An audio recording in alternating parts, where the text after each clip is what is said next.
Hello, my beautiful people. Have you heard about the best company you can rely on for your breaking news, celebrity gossips, and entertainment, motivational topics, and inspirational videos? All you need is to contact DKY Logistics by Kolawole Adinuga, a honest man, full of integrity, courageous and humble, very peaceful, balanced, and full of gratitude. He's always open to others, interesting to talk to, very private and highly accommodative.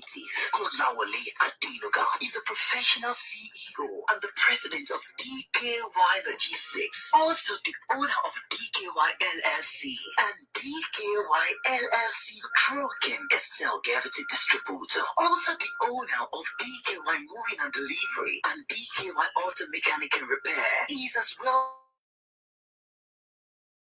You can contact DKY for your advertisement, business promotions, marketing, investigative journalism, e-blogging, news broadcasting, health and wellness, and business entrepreneurship. For more information, kindly visit the website on www.dkylogistics.com or via email dispatch@dkylogistics.com or phone number +1310523448 and your Facebook DKY page and DKY blog. You can also subscribe to their YouTube channel DKY blog and Instagram @DKY85. Always join DKY on the primetime show, keeping them honest.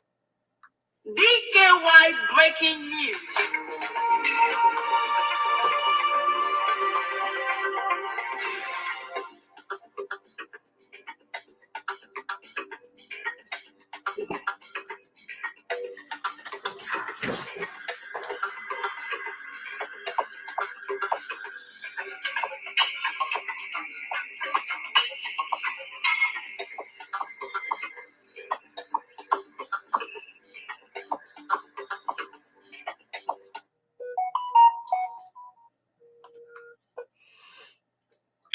Hello, sir.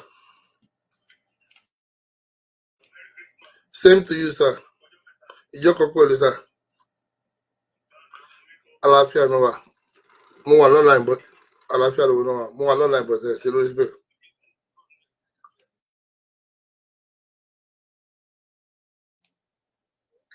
All right.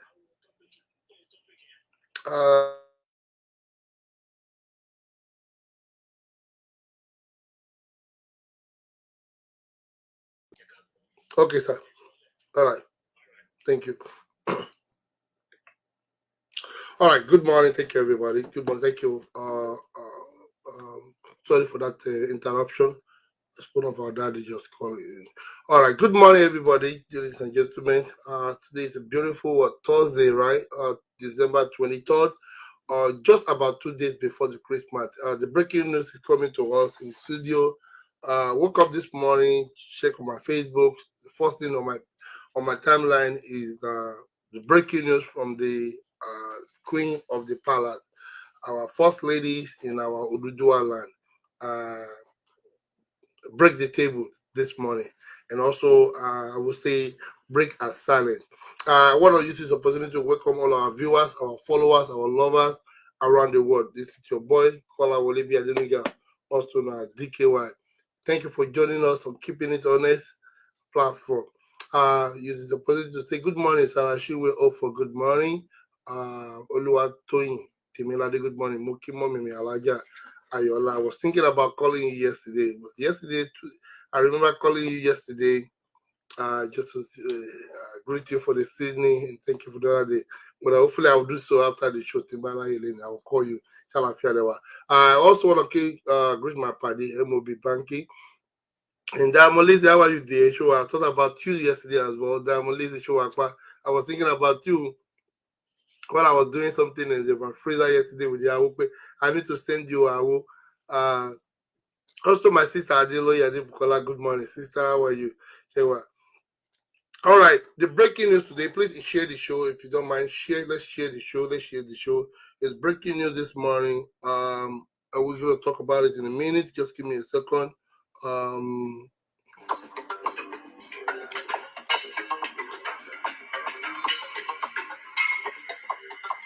Tolu Thinking about you, Tolu.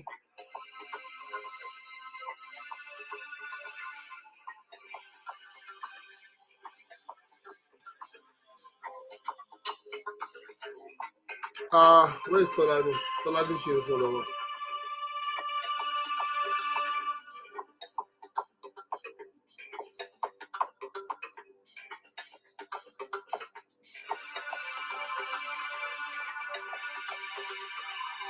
All right, welcome back, guys. Welcome back.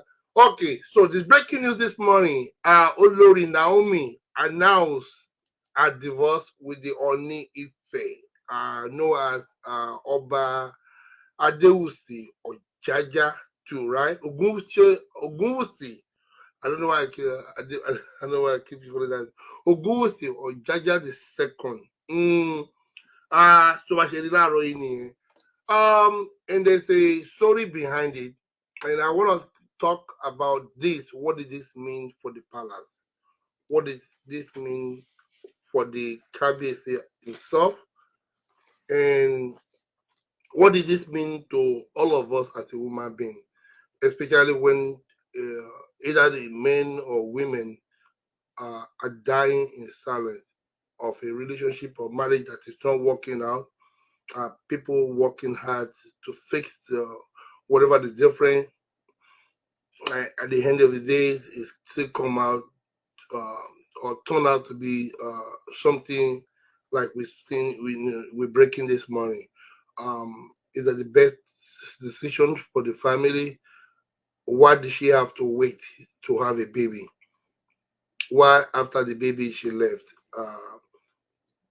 When she knew that this thing has not been working. Also, excuse me about that. Good morning, Sandra, Ola, and I greet those of you on YouTube as well. Good morning. I don't know what you wrote over there. Just the person on YouTube. Timmy and Nehema, I don't know that name on YouTube. Hello, how are you? Um, so so again, like I said, we're gonna do call-in show. And I'm sure you guys have my phone number. You can dial it 301, and we want to discuss about this. What did this mean for the palace and for the Dua, and where we stand as Yoruba?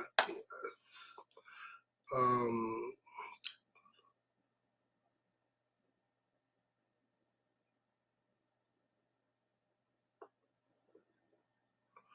they were okay. Bow the class captain show. Sorry, I was just reading some comments on that from the other end over there. Good morning, Folake. Shimi Showa. Good morning. Yeah. Okay, so um, again, this is not to hide anything under the tongue. Right here on this platform, I remember I have spoke about this couples, and what I mean. Good morning, Adeli Bigbe. Folawe. Good morning. I spoke about this couple, I believe, about 2 years ago, um, or literally almost 2 years ago. Good boy, Tuesday, how are you? I spoke about their relationship. I spoke about their chemistry. I had a video, and I will try to pull out those videos. And that the chemistry between that Oba and this young lady is not connected. And I can see from many angles um, of several videos and of course picture I witnessed. But Aobawa Benule, don't we don't know what is going on in their house. But you can, if you're very smart and you're very observant, you can really see, through the body language that um, something is not really right in this relationship. But and then I would also like to bring maybe later in the day my special advisor. I believe she's still sleeping right now, and other my team members are still sleeping. And hopefully, I'll ask them to help me pull out some videos uh, that I spoke regarding to this marriage of Onife and Sheila Kuala, Queen Naomi. Good morning, Sister Esther Maduku. Now, Unreplaceable, good morning. Olori Valley, good morning. Please let restrain from mentioning that Olori Kendi name. Let's restrain to to mention her name. I think she's not relevant in on this topic. Of course, obviously, she's not the issue on this topic. Where where you are home. Amen, amen. Thank you, Goruba. Joseph, thank you for the prayer. Um, Aboki Alaja mi, Yetunde Olasile carry am yàrá ẹ pẹ́ fún akópalẹ̀mọ́. Let me start by reading this before I call our guest in so that we can have this discussion about this situation. Now, I want to read into the statement of Olori Naomi, what has lead that make her to, make this decision. And again, at the end of the day, it's about Naomi happiness, not about you, and not about definitely not about myself. Obviously, even though it's not even about the Ogunwusi himself, and I'm talking about the Oba, but she thought about the first priority, what is best for her, and of course, what is best for her son. So she made the decision, and here we go. Class captain, Waba Onishiwa, I sit there on top, Oko, Ago, Kashu, or Wawa, okay. Mhm. Anyway, I'm sure you guys cannot read it. It's a little bit tiny, so you'll not be able to read it. But I'm going to read it out loud, out loud for you guys. This is from Olori Queen. I'm going to say Queen Evangelist Shilekuola Moronke Naomi Ogunwusi. She wrote just about 2 hours ago. She said, I bless the Lord Almighty for his faithfulness in the last 3 years of my marriage. So the marriage is just about 3 years. Moki Sunday Adegboyega Eka Baba Michelle Afialawa. Moki Ajagun Ajagunmo Wasiu Ekason. Only I bless the Lord Almighty for his faithfulness in the last 3 years of my marriage. She wrote, in life journey, it is how far. It is not how far in the in life, but it's how well. Only is how well. Olori Naomi ló ń lecture wa, ló ń motivate wa. Only in this life, it is not about how far, but it is how well. So 3 years of marriage to her is not at the point. The point is how well she did in the last 3 years. Mokidadi wa Ujola, Ibinu Ekaro Babawa, welcome aboard. And Nikki Show, Moki Buboyin, Wole. Now, hold on for me, getting some message over here.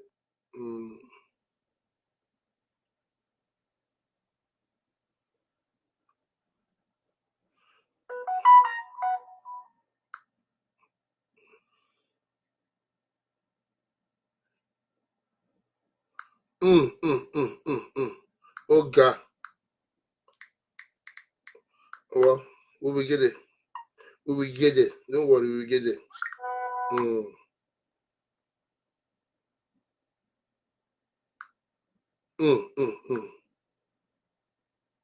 Ẹ má bínú sọ́ọ̀rì àwọn ọlọ́rọ̀ mi.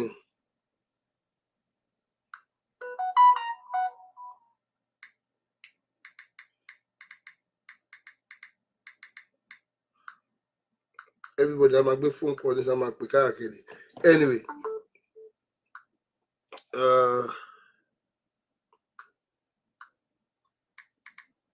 So only is not how far, but it's how well. Now, she went further by saying, in the detail, Teba will write up Olori Naomi. It's well detailed, enough for people like us to process and, of course, to digest of what's going on. ó ní pé ó ní indeed Satan should buffer if trial should come. I have this blessing assurance, controlling all situations and saying to me, it is well with my soul. Certainly, it is well. I made my journey into the ancient throne of Ife with faith in my heart and love for the keeper of it. Few impression, listen to this part. Few impression, I would love to correct. If anyone know otherwise, they are free to come up with fact. Let it be known that this decision to move on did not come because His Majesty is married to another queen, as many would love to assume. Throughout our life as a couple, I was the only married wife to him. There were side attraction. There were side attraction. There were side attraction. Let's uh when we're gonna talk with our commentators who are, we will talk about this. Only there were side attraction. Zainab Ajoke, how are you, dear? Only but it was never an issue. There was side attraction, but Naomi said, but it was never an issue. I never approached him with any revelation of any sort. Only I never approached him with any revelation of any sort. As many believe, he contacted me first and made his proposal known several months later. Ìyẹn ni lára àwọn ọ̀rọ̀ tèmi ti sọ sẹ́yìn nípa tọ́wọ̀n kan ágìw wípé ọba pé Naomi ló fúnra rẹ̀ lọ bá Ọọ̀ni Ifẹ̀, on whatever occasion tí wọ́n lọ gbà. I spoke about that, but some people made the argument pé ọba ló lọ propose sí, and of course she also claimed pé Ọlọ́run ti sọ fún òun pé òun máa fẹ́ ọba. We will have those discussions today. So she continued. Only I never approached him with any revelation of any sort, as many believe. He contacted me first and made his proposal known several months later. Only the marriage was not an arranged one. The marriage was not arranged one, according to some have said in the past. Mokimomi mi Adeyinka Badmus Eka Royami. Only as many have misconstrued. Sorry. Only I never knew the prophecy said to have introduced me to him. Instead, I never knew the prophecy said to have introduced me to him. Oh no, Sobe, but people said it in the past. People said that in the world. My sister. Only instead, he introduced her to me. Only he introduced her to me after I agreed to marry him. I was only being polite out of respect for him. Now, Naomi she's speaking out here because for most of the rhetoric, some of the things that have been said in the past that we on this platform also discussed it. Boshiloba Kabiesi. In her own case, she's speaking about this issue for the first time that I'm saying it. She proceed Moki Yawa Patricia Animashan Ekaro Yami Momiki Momi Oladele William Ekaraba. Only he said right. Only he introduced her to me after I agreed to marry him, and I was only being polite out of respect. Only I have never been pregnant all my life before. Some, a lot of people spoke about that, both to Mori, especially there was a girl, one to be Mori, and people talk about that as well on the social media. Olori Naomi spoke, she wrote here, she said, I've never been pregnant all my life before. Only Tadenikawo, my son, is my first ever pregnant with medical report to back it up. So she's talking right here with confidence and of course with receipts. Monkey auntie mi dọ̀tun Odutayo Ikaroma. Olotoloba, good morning. How are you? Only with a backup uh, medical report to Nilowo that she has never been pregnant in her life ever. Nothing like abortion or pregnancy termination or what. Nothing of such a thing. So she's claiming that it's ọmọ tó Ọlọ́run ṣe fún lọ́wọ́ Tadenikawo ó ní òun ní kí first ever pregnancy. And even when you look at the name of Omoegon, I think as Yoruba, I think only meaning Tadenikawo. I mean, what is going on with that? Julie Adams, good morning. Only the girl, Naomi wrote right here. She said, the girl who is said to be my daughter is my niece. Sister Tosin, good morning. The lady tí gbogbo wọn parọ́ pé ọmọ tí ó bí síta kó tó fẹ́ kábíyèsí, only the lady, she is her niece, not ọmọ ẹ̀, for the record. Only I did my best to endure. Look at that. Only I did my best to endure and make it work. Olori Naomi, she's explaining herself to the public. Only I did my best to endure and to make it work. Láàfin ọba ní ilẹ̀ Yorùbá, ọ̀rọ̀ ẹ̀ kí ó ní ọ̀rọ̀ ẹ̀ kí. Now, in old days, first, sorry, let me read this thing and we'll come back and do the summary with our analysis. Only I did my best to make it work. Many times. Only I smile through the struggle. Smile through the struggle. But I have finally realized I had just one assignment, my son. And when God is done, he is done. He chose Saul to be king. And when he was done, he told the prophet Samuel, I have moved on. Religion was never an issue between us. Please refer to my interview on News Central TV. Instead, His Majesty has a picture he would love the world to see and perceive him as. Ooh, and another one which is his true himself. Wàhálà dé o, wàhálà ti wà láàfin o. Now let me read that place again. His Majesty, His Majesty has a picture he would love the world to see. Ṣé ẹ gbọ́ báyẹn?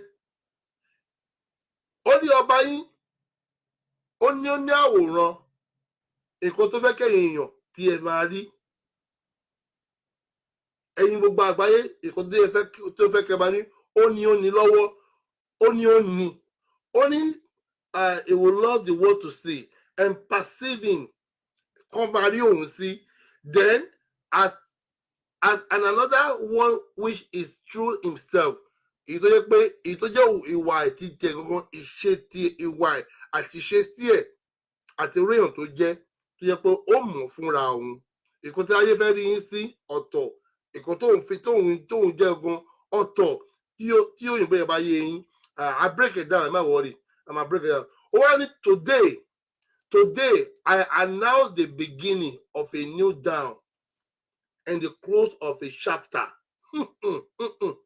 Today, only I am a mother to God, a unique gift. I am no longer a slave. Ooh. Only I am no longer a slave to my thought of perfection. At this moment,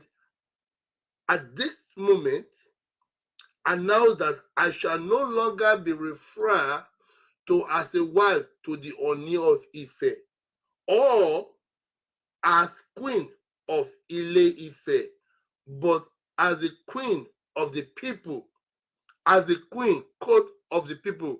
So not queen of Ile Ife, not the wife of Ife, but the queen of the people. There is more to come. Trust me. In a week, in a month ahead, there is a lot coming out. Prepare. Mark my word. We call our Wale Adoniga DKY. Most of it, there is more coming out. The meaning, the fact that she said she wants to become a queen of people, it means she will be a motivational and speaking to many, especially the lady. So we expect more from Queen Naomi. Trust me, it will happen. Only, but as the queen of the people and mother of my adorable prince, it is the God way of saying, I know about it. All in situations like this, there will be a grief person. Ooh, a grief person. Ew. And at this moment, I appeal to all parties involved to allow the peace of God with this consciousness that there is a lovely little boy between us. Shetigbo, I thank all of my prayer partner and loved one. I remain committed to all of my projects, charity, work, and ministry in this new season. I shall be focused on God only. Now, so we're gonna go back to that. Real quick, I'm gonna throw another bombshell uh over there. Let me throw another bombshell. Give me 1 second. Uh and come on, what's wrong with you? Don't swim. Okay, it's up. It might be no. I want there's another news Simori Timfesali break it out there, and then we will have the discussion. This news, I saw a news from one of our bloggers on this morning as well that have to do with Oni Ife. Okay, Kabis himself. The news coming from GIO TV that the Oni of Ife, Oba Adeyeye Ellington Ogunwusi Ojaja II, has narrated how he had announced, excuse me, pardon me for that. Oba Ogunwusi Ojaja II, he has narrated how he has once attempted to commit suicide.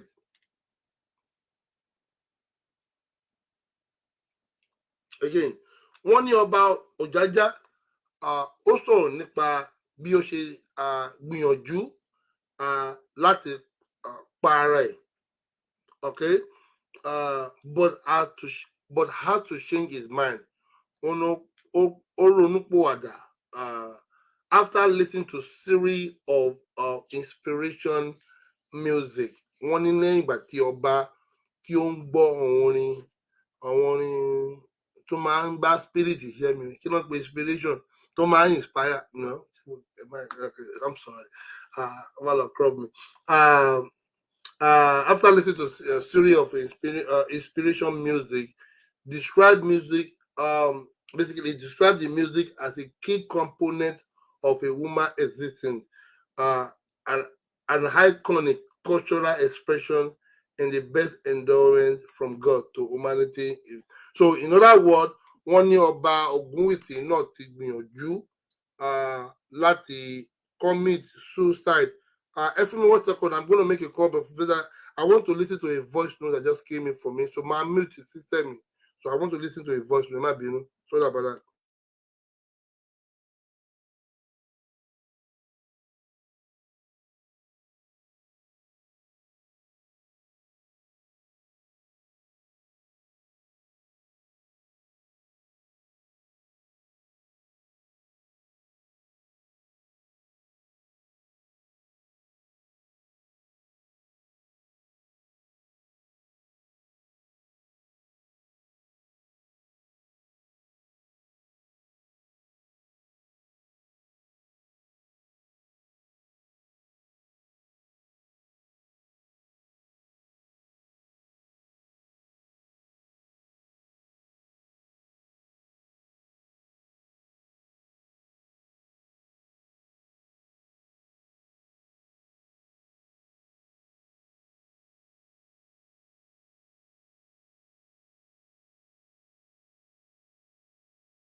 Am I being sorry about?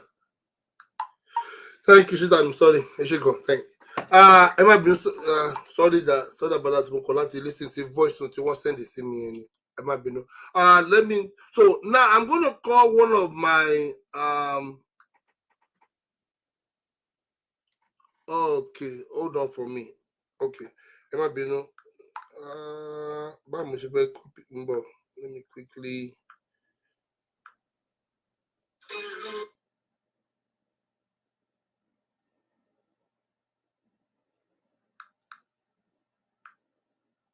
Sorry about that. All right, let me call one of our fans over here to contribute and analyze what is psychology doctors now, and let's see what they gonna have to offer us this morning on this discussion. Hello, Sherman, are you there? So we want to have the interaction. Again, the phone number, if you want to call to say one or two things on this particular case we're treating, let's talk about it. Let's free to express yourself. Hello. What really happened is that have you read that the what is the narrative? Yeah. Okay. I read it. Okay. I read it, and then I feel it is filled with the content, which I can say. What I can say is that this is the second divorce for the king. Right. And then people are starting telling us that is the mother-in-law that she's living in the palace that's the cause of all these things. But what I can say is that I don't believe in that. Just palace is so big where the king can just tell, oh, my in-law, okay, being in this chalet. But she might not be in the same main palace with them. You understand me? Might not be in the same palace with them. You understand? And then people are just, a lot of things people are just initiating, which I don't believe. But there should be something. We want facts. The reason why the wife dumped the king, because now Urala was the first person to dump her, and the second person is Naomi now. There should be something very, very crucial, something very, very cogent, but something that we need facts. Fact is what we need. Okay. And I know that the lady can't bother with it again. That is why she just burst up this morning. And we saw it. We knew that the lady has never been in the palace for long. We were told that she stays in Akure. Okay. She stays in Akure. When they have anything to do in the palace, this is when the lady will always come down to Ife. Okay. And telling us this morning now when we're ready that people might be saying because she cannot accommodate other girls. That is why she's trying to step out of the marriage. But I don't believe it. There should be, maybe the kings can manage her. That is just the reason. That's just my only take about that. She might not be able to manage the woman, That is just my own take. Every other thing I surrounded it to, but I knew that that is not fact. What we are hearing is not fact. And that is what the lady wants us to know. That's what she wrote on her page. Yes, that is what she wants us to know. But the major thing that caused the break in that marriage, we don't know it yet. But as time goes on, let's give it like 2 weeks. We will know. We will know. Okay. So what I want your narrative, or what do you understand about this statement? So we pay only I did my best to endure and make it work many times. When you look at that, right? When you look at that statement, right, that means there's something that lady she's passing through between the two of them. And maybe a lot of people are stepping to correct that. You understand me? And we know that we cannot hear anything from the king. We are just hearing from the lady alone, the wife. The king will not. King will the sorrow. The king will not talk. He will never tell us anything going on. Right. But I knew that, let's say, 60% of the mistake for now is from him. Right. But yeah. Okay. Hold on. On this update, she also said only His Majesty has a picture he would love the world to see and perceive him as only and another one which is the true himself. What do you think about that from your last statement? Okay. With that statement you made now, right? When you see the king himself, you look at him as if he doesn't have problem. But the wife is telling us now he has problem. The picture we are seeing about him might be a picture whereby people begin to say, the king is okay, is living good, and all those so. We don't even know if the king is beating the wife now. Yes. Because a lot of things we might not be able to correct. That woman said she tried, that that should not repeat itself again. But at the end of the day, it keep repeating itself. That means that lady can't stand it any longer. That is why she's breaking up. We perceiving the king, because one other thing is this: is a king, and then he can marry so many wives. Many of us, we forgot that it's a woman being. Yeah, a lot of people know. It was not that everybody knew that king is woman too. But for a lady divorcing a king, it's unrealistic. Look at the one. Will you call that taboo? Especially not one but twice. Well, I can't say it's a taboo. Yeah. Not one but twice. Yeah. And we're talking about the top king, right? The queen. People are saying this is the third one, but I don't know the history of the first one. But I know Urala. Oh yeah, there is another one. It's the same Urala, the one from Benin. Now, I'm getting some information, which I really don't want to talk so much about it, but I don't know. There's some information regarding to the fact we want to pay because our mother, Oba Leia Esita, is part of the issue. Those days about last year or before when they conceived Tadenikawo, they had a lot of stories. Right. At the end of the day, those stories are not true. Okay. Like what I told you just now, that palace is so big that if anybody now in that palace we have the mother-in-law, right? We have queen sisters. They all live there. You understand me? Right. For now, for people now parading the stories that is because the Naomi's family that they're in the palace that caused the break in that marriage. I don't believe it. Yes, we are Yorubas. You understand me? Right. And we have so many of our families. We accommodate so many families. That is, we are not white. Whereby is me and my wife. We are not Western. We are cultural to the level whereby a lot of families can visit. A lot of families can stay. If you have a large family that you can accommodate them, that is no big deal about that. But people now telling us that it's because the in-laws is the palace. No, they should give us another picture. We don't see that. When the lady was pregnant, she's there in Akure. It's only if they have anything to do in palace. She always come to Ife. You're talking about Naomi. You're talking about the same Naomi. Naomi, yes. I think about 2 years ago, or almost 2 years ago, when I talked about this case, I thought I was told she lived in somewhere in the Lekki or whatever, one of the Oni house, property. That's what I think I was told, that she Because wasn't I living knew in she's palace. from Ondo State. I knew she's from Ondo State. Right, but I think She's from Ondo she resided in Lagos, unless I'm, I hope I'm correct. That was the information that we got. That was about 2 years ago when I was talking about I don't know anything about that, but okay, what I'm hearing between now and yesterday was that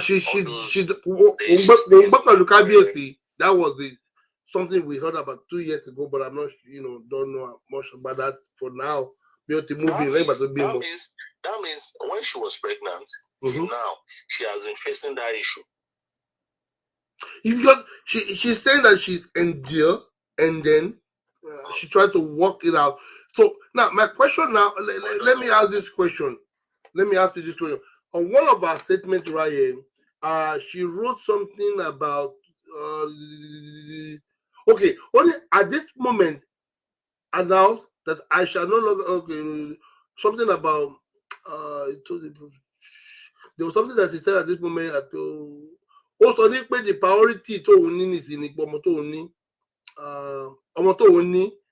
not anything else. I'm looking for the way she worded.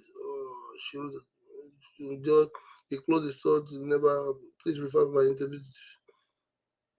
Okay. Today I announced the beginning of a new down and close of chapter. Today I am a mother, and God give you. I am no longer a slave. Okay. Now what about this word? Only I am no longer a slave to my thoughts of perfection. Psychology, breaking it down. What does she mean by that? Look at that statement. The statement is that, being a Kabezi, Kabezi has a lot of orders on the queen. Sit down there. Don't move. Don't do this. Don't go there. These are the level whereby I believe the lady is saying she's being enslaved. A lot of things she does, she's supposed not to take. Now, a lot of things was she not? Okay, are you telling me that she's not well educated or not well not well informed? She was well informed before she go into that relationship. She might not be well informed. Look at her now. She told us that somebody will introduce her to Kabezi. And one other thing I want you to take notes now is this. Before Naomi can come out and say this, that means that divorce has been perfected. That means... Bolali, I wanted to call you yesterday. I missed it too. Sorry, go ahead. I'm sorry. Go ahead. Sorry, I'm sorry for that interruption. Yeah. Now, I will call you. What I'm saying is this.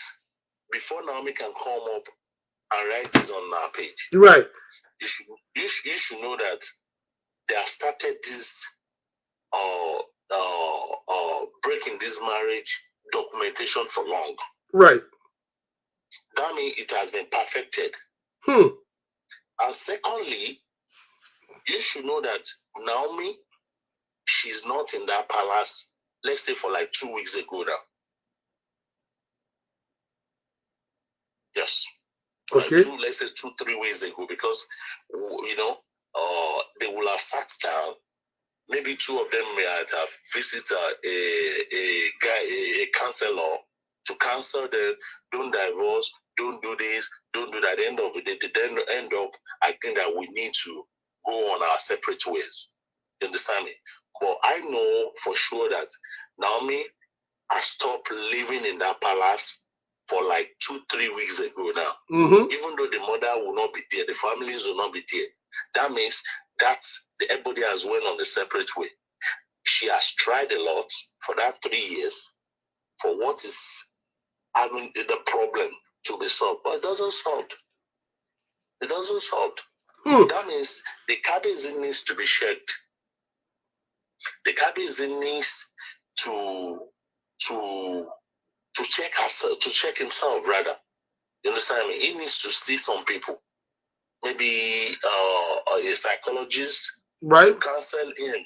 Yes, to counsel him on how to manage homes. Yes, for long that he has a first daughter. Right. That just unite with him just couple of weeks ago. Reunited with her just not. Good morning, Jonathan. Monica, brother, good morning. And then when you look at it very well, you find out that that man has, even though we don't know the story of the first wife, maybe there is a cause. I'm sorry, I'm sorry with my language. Maybe there is a cause on the king. We don't know. The first one happened. This is the second one that I know, but people said this is the third one. Somebody, Feyi Kogbon, said that Queen Wuraola had told Naomi that she cannot spend 1 year in Oni Palace. So something is fishing. That means something is fishing. When Wuraola left too, she didn't give us the clue. Now, I there was something I wrote from GIO TV about Oni being wanted to commit suicide, and I saw the comment that I read it too. They said it's about loan. Now about loan. Now let's talk about that a little bit. You know, we have some Aspire bloggers or some bloggers referring or saying something about something that has to do with Onife, about some properties being taken away or has some history with EFCC. Do you think that is also affecting him psychologically? Not making him mentally stable despite the throne. Don't let us muffle these two things together. Okay. Because in Kotonin saw in his write-up was about a few years ago, even though that story was before Koto the throne. All right. You understand me? Oh, yeah, you're right. That's absolutely true. At the end of the day, if he is still having that issues, the loans, being bankrupt and all those stuff, only affect women. But I don't think that is the problem. I don't think that is the problem. Yes. The major problem is how to manage home, how to manage a woman. You know, at the end of the day, look at it very well now. That Adenikawo will be with the mother. They won't be in that palace again. She don't see the first daughter. She couldn't say no by again. Well, okay. Now let's go back. Let me now refer you back to this statement from Naomi. Also, by only, but I have finally realized I had just one assignment. Just one assignment. Oh no, I realized only just one assignment. Only my son, Yomotobi Kadenikawo.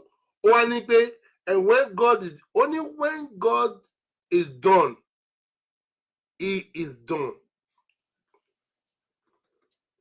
So to what you are saying now, we're going to share the top of Benity.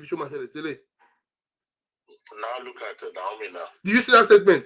Only realize I only have just one assignment. My son. I know. You know, one thing is this too. Let's break it down very well. Okay. Initially, Naomi's assignment is to be a prophetess. We'll go back to that. Thank you. Go ahead. Yes. Is to be a prophetess. Right. And which she found out that let her be going on the way of God, blah, blah, blah, having a revival, went to churches to preach and all those stuff. At the end of the day, did you know that she's Yeah, Naomi. Yes. All those visuals but I understand that part. But for some people that they have open mind, they might not even think about Ishenshi, Christian, Muslim. Some people are open to all of these things. You know, I think because when we talk about religion, some people believe religion is scam, and religion is. Do you think it's religion? Well, wait. Okay, let me clarify that. She made a statement regarding to that. Only only religion was never. I'm looking for that word, the way she wrote, but only religion was never an issue. I'm looking for that word as she wrote it. The marriage was not arranged one, and I never have the prophecy. Few impression. I would love to correct. They are referred to many to them through. I was only married. I never approaching. Sorry about that. I'm so sorry. What is any? Satan should be separate. I had this blessing assurance control. I made my journey to. I did my best. So, but anyway, she said something that religion was never the issue in the marriage. Okay. Let me tell you some things now. Let's give her a space of 2 weeks. She will come out again. And, now I'm saying. And that is why I realized when she said that at this moment and now that I shall no longer be referred as to a wife of to the Oni Ife or as the queen of Ile Ife, but as the queen of the people and mother of my adorable president. So that is where. So what do you think by that statement? That queen of all people.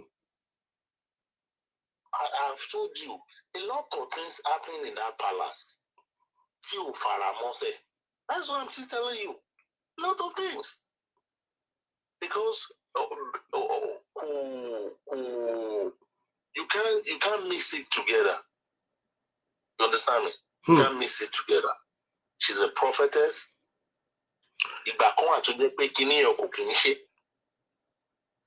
Now, okay, because you spoke about the fact that she's supposed to be a prophetess, but only Sheshe. Now, if she's indeed, and I'm asking if to my point of prophecies are killing me, only prophetess or whatever, ni ṣílẹ̀kùn ọlà orúkọ ẹ̀gbọ́n ní mí ṣílẹ̀kùn ọlà Naomi ṣé kò yẹ kọ́ lọ́n fi wọn ni. Religion is a scam. Thank you.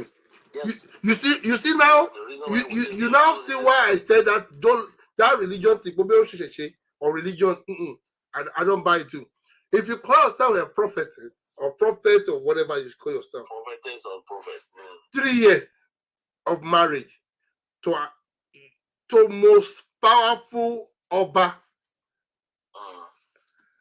and you go into that relationship and you still want me to believe that you are a prophet, you are a professor, a prophet. Eh? You go into a relationship, a marriage with the majesty Obala, and you want to tell me you are a prophet within 3 years. So all of you went. What you will know is that lady, she's woman too. She's a people time Loma fin spiritual.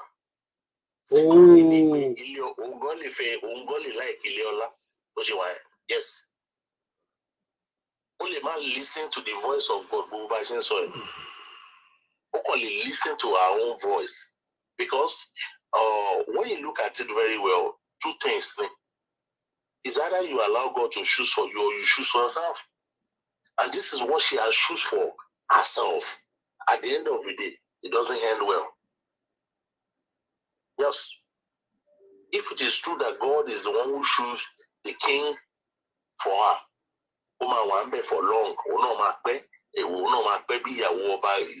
for long. But look at the faces now. But another thing is this: if the king of Asura anymore, the reason there is one part to cause a breaking. Only to cause it. Because I can try to join stories and stories together. Only I don't believe the king. So my go to marry again, right? Oh yeah. To marry again, same thing here, my repeat, right? Yes. We can't blame any of these ladies going away from the palace. Nobody who doesn't like to be in the palace. Look at the lady, she told us in her write-up that around the palace, anybody, you understand me? Because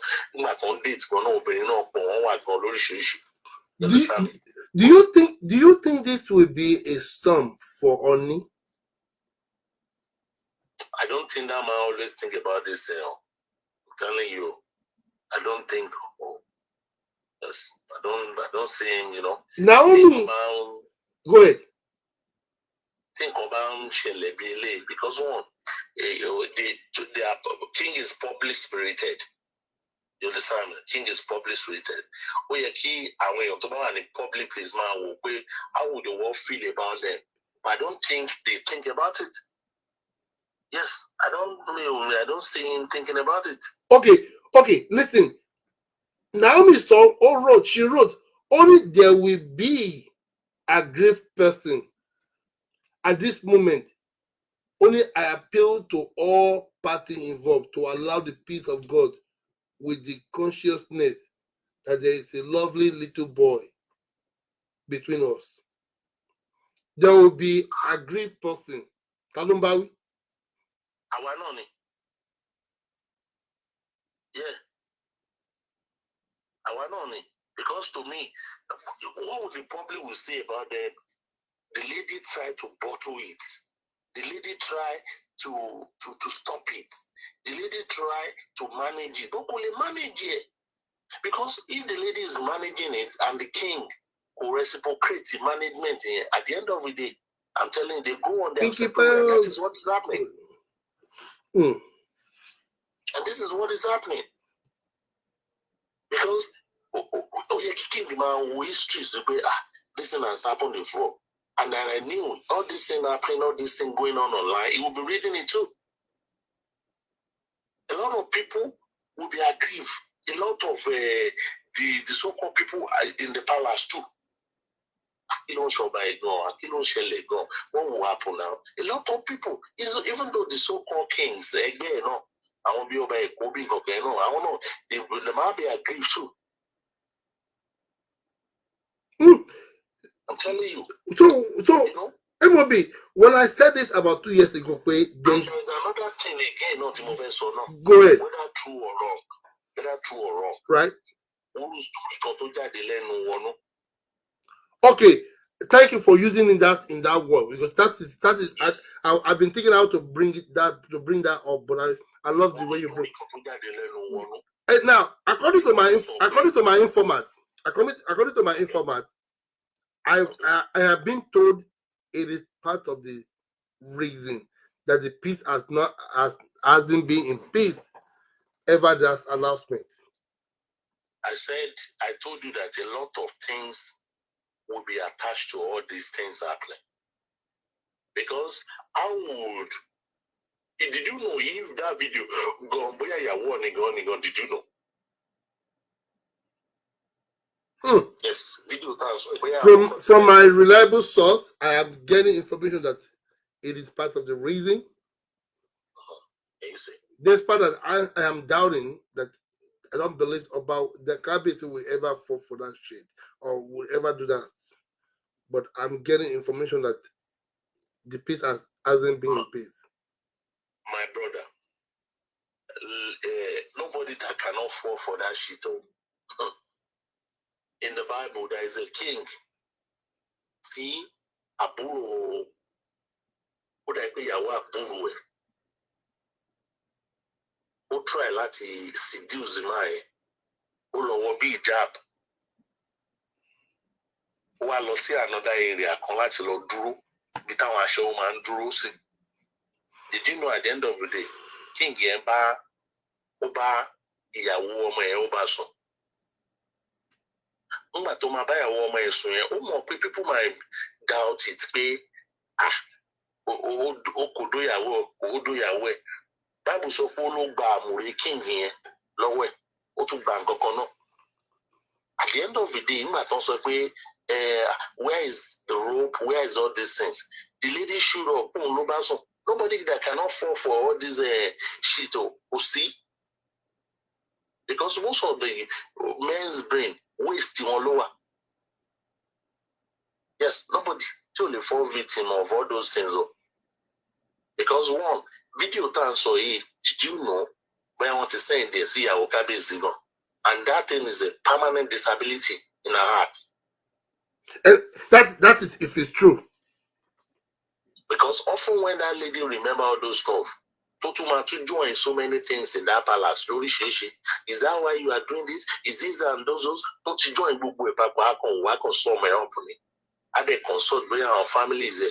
I they consult to friends. I they consult so many people. At the end of the day, they will tell her, "What I you throw in the towel." It will happen. That's why I told you that for her to come online and wrote all those stuff, my brother, what you sure that lady is no more in that palace. What you sure what's the process of that divorce documentation? What that is perfected before she can come out and tell us. Well, okay. She for that reason she also wrote here. She said something only there were side attraction, but it was never an issue. Yeah. Because personally, we are more for a meal, Mufelo Feobao. Mufelo Feobao to show you, King will never have 1, 2, 3, 4 wives. They are liable to fair anything they want to fair. They can fuck anything they want to fuck. We are before or no fuck here, the video yet rather than happen. Nobody knows. We are just saying what is on the public domain. We are just saying what can cause it. But the lady is telling you, go low far.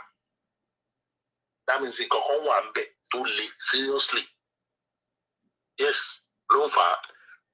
Well, if lady to bá jẹ́ ẹni tó jẹ́ pé ó máa ń sọ̀rọ̀ gidi ni. Má jẹ́ nǹkan reason yẹn á jáde. Torí family ẹ̀ kan máa mọ̀.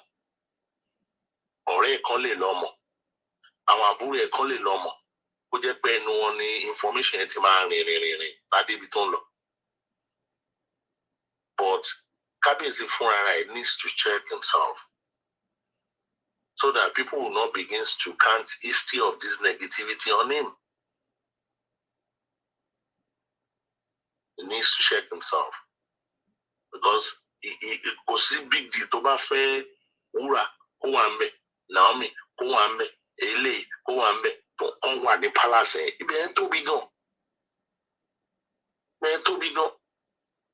But people now saying, mother-in-law ló fà. No, I don't believe in that. I don't believe in that. I don't believe in that. Nǹkan wà tó jẹ́ kó jẹ́ reasons so far. See, lady, I feel it. I can't manage this thing any longer. It is better I just we start it, once the doma sono, or them on they will if that is the case, lawyer, it is better we do it. But she in one laughing same we have to back to certain okay. Okay, that's the way I want to go next. And I will ask our dad. Only I do Sunta. Now, Kajenikaru, who is going to have him? Yeah, for now. Olórí máa pè yín padà. Olórí máa pè yín padà. Ṣé bá wò mí? Olórí máa pè yín padà. For now, you are under custody. Yeah, tó bá tó time back on. I did book in shape bàbá ò ní máa wò. A lọ máa wò now. They are learned people. But what is that? What about that statement? Bori Ade Osunta.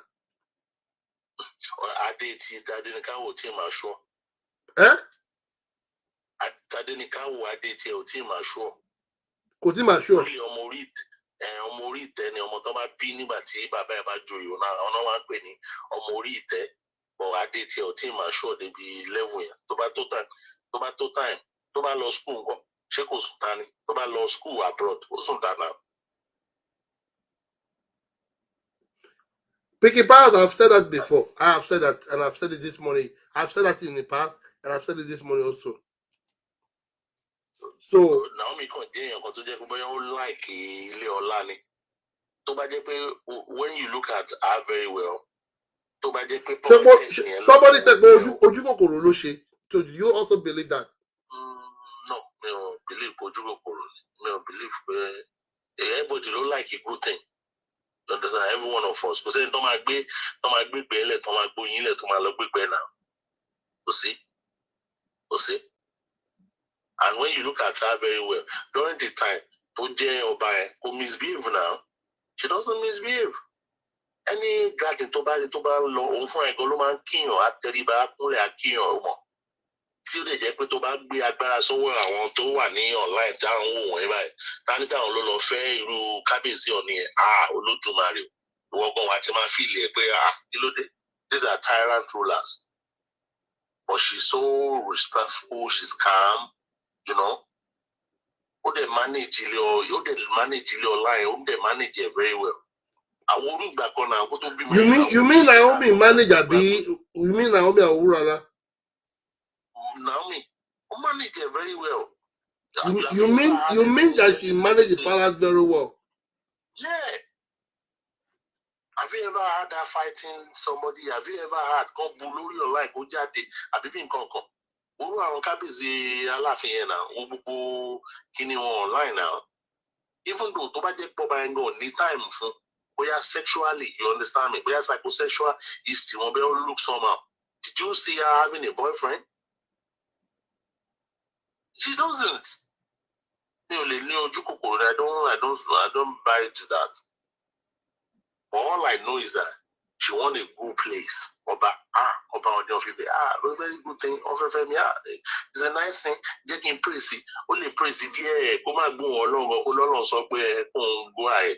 By the end of it, because that was one of the talking points there that Ọlọ́run sọ pé ó máa fẹ́ ọba, but Ọlọ́run sọ pé ó máa last nílé ọba. Ṣọlọ́run lè sọ̀rọ̀ rẹ̀ fún yàn. Is it all scam? Ṣé scam la máa pè? Ibi tí wọ́n bá béèrè lọ́wọ́ Ọlọ́run dé ni èèyàn máa ń rí mọ́. Bible sọ pé ó ní knock. You shall be given. Oh no, only seek. Yeah. Knock. Yeah, and ask. Tó bá jẹ́ pé ṣe ló ń kọlẹ̀ kò lásán. Tó seek, tó ask. Ibi tó béèrè dé yẹn náà ló máa rí. Ibi tó bá ti béèrè dé òun ló máa rí in life. Yes, ibi tí wọ́n bá béèrè dé ló máa rí. But all I know is that thank God pé òun náà sọ̀nà pé another life òun tún máa bẹ̀rẹ̀. We don't know. Bóyá ó lè remarry. Bóyá máa rí èèyàn tó máa fẹ́. We don't know that. Torí wọ́n máa ń pòwò àwọn tradition kan náà wáyé pé ibi tó bá ti bọ̀ ọba bá ti ń ba síbẹ̀ èèyàn kì í ba síbẹ̀ bọ̀ gbogbo àwọn traditions ẹ̀ ó ti lọ. Gbogbo àwọn traditions ẹ̀ they are gone. Like, we don't believe in that. If I'm not mistaken, I think about just few weeks ago, which I believe even last month or early this month, there was a video I saw. Okay, or a video of her being pregnant again. Am I confused? There was a story that have to do with Naomi. To be picture one about it that they don't want display of money, or a story about that she's pregnant again. I'm trying to figure that. There's a picture. I didn't say that. Do you think she's pregnant? So possible go to her pregnant? She might be pregnant again. No, in Tombason, I told you only pregnant. But for her again, láti gbé pregnancy yẹn lọ pẹ̀lú divorce. Báwo la ṣe fẹ́ ṣe sọmọ lórúkọ yẹn? Tó bá gbé pregnancy yẹn lọ sí divorce wọn abẹ, ọmọ tó máa bí yẹn kì í ṣọmọ orí oyè o. You know, there is a question about the Oba himself. There is question about the throne. Okay. So, is this Orishalomba Ogbonmoja or what? One thing is Ayeti Laju to the level whereby we can't say per se about that, because one thing is this. How are we sure pé àwọn gangan the right person for that position? And that's what That is repercussion. This is the consequence. A lot of things is happening these days. So they barely explain more. Tell you about in support Olóṣèlú now. Look at the freelance alumni. Look at the people telling us now. Aṣíwájú has been an Aṣíwájú for long. Immediately the next day, Obasanjo alone, don't push people to politics now. You are a king. You know, things are getting wrong every day. Hallelujah, you know, we can't say because we don't understand it again. Many people want Berumo. You know, Lorisha to Jepe Orisha ni Ondo State, one power Bambe.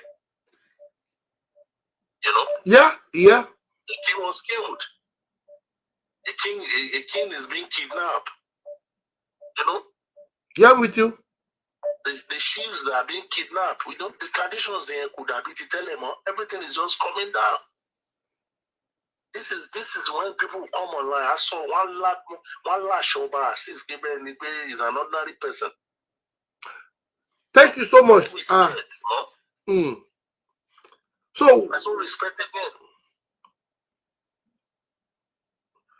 Well, again, the lady asked for everybody to think about the Omoti 1B and how one blogger about so while we're talking about all the differences and the divorce, Olori Naomi sọ pé ó rán wa létí pé ká rántí ọmọ tí ọ̀wọ́n bí tó wà láàrin ọmọ méjì. And anything we want to say about both of them, about ọmọ wà láàrin ọmọ méjì, right? Ọmọ wà láàrin wọn, that means irú wúrà ládà ẹ̀ ń sìn kò sọmọ láàrin wọn. Okay. You understand? But irú Naomi ọmọ wà. Àti ọmọ tó wà yẹn náà, irú ọmọ yẹn ń sìn báyìí lè jẹ ọba lọ́la. There's àwọn ọmọ orí ìtẹ́ ni àwọn kan tó máa kọ́kọ́ consider tó máa fẹ́ choose the king lọ́la nìyẹn. Pé ṣé time tó ń bí ṣé dáàdi ẹ̀ àti mọ́mí ẹ̀ wà lórí throne, you know, nígbà tó ń bí. Rú àwọn ọmọ bẹ́ẹ̀ náà máa ń consider. Irú ká ní pé Naomi lóyún sìn bó ṣe ń lọ yẹn kó lọ bí síta wọn ò ní consider ẹ̀ kó lè jọba o. Second option ló máa jẹ́. Second option ló máa jẹ́. Wọ́n wà láàrin wọn, which is true. Wọ́n wà láàrin wọn, which, you know, the lady been there for like 3 years. Tí ń já mọ̀ gan bóyá lady yẹn gan bóyá ó ti lò 2 years 6 months kó tó ṣe máa rí àwọn kọ̀ọ̀kan wọn yẹn. Ó dẹ̀ try láti manage. You can't manage it and then, you know, they have documented and they perfected the whole divorce and then it is sealed already. Sealed already. Let's get some other people's view. God bless you, man. Thank you so much for your contribution. We appreciate your analysis. God bless you, bro. You too. Ẹ kí sáré pé yàrá olórí kí tó gbé dájú wa wọlé. Ẹ kí listen to voice note here. Hold on. Let me listen to this voice note real quick. Kí ẹ tó lọ ju voice note sí mi wà lórí.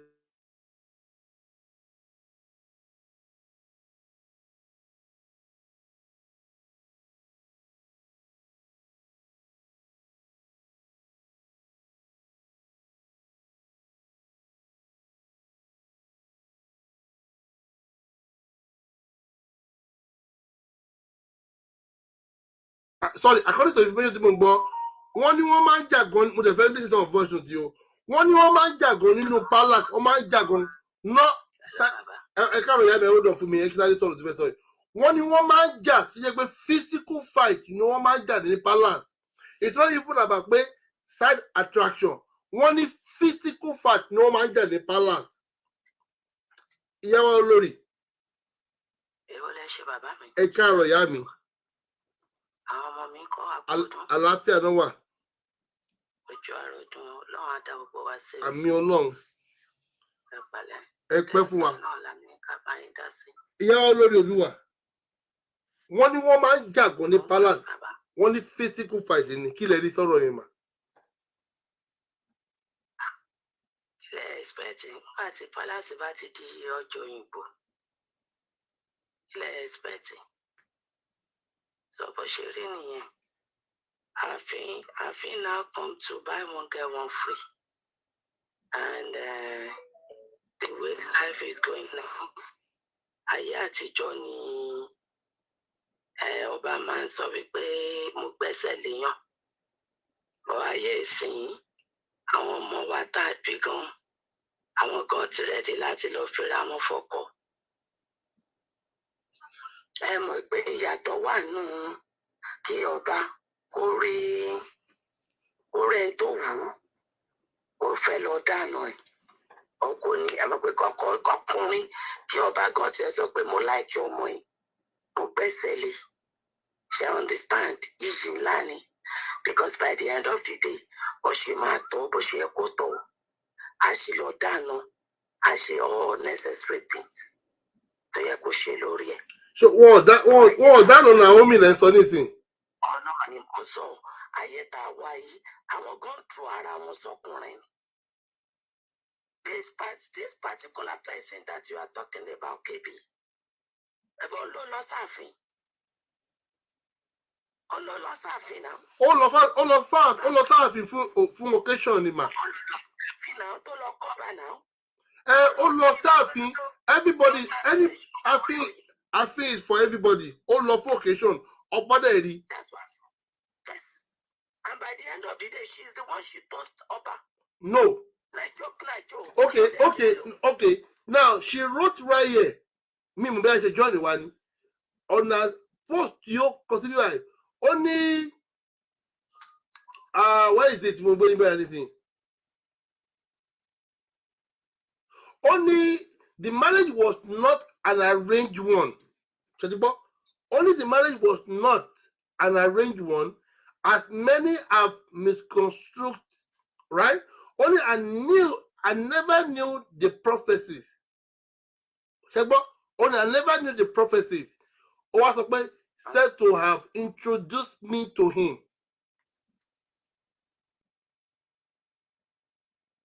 Shegboma. Then Owasope only instead, only he introduced her to me after I agreed to marry him. I was only being polite out of respect for him. So what should we as you said? Baba mi. No boyma. One toast, Okay.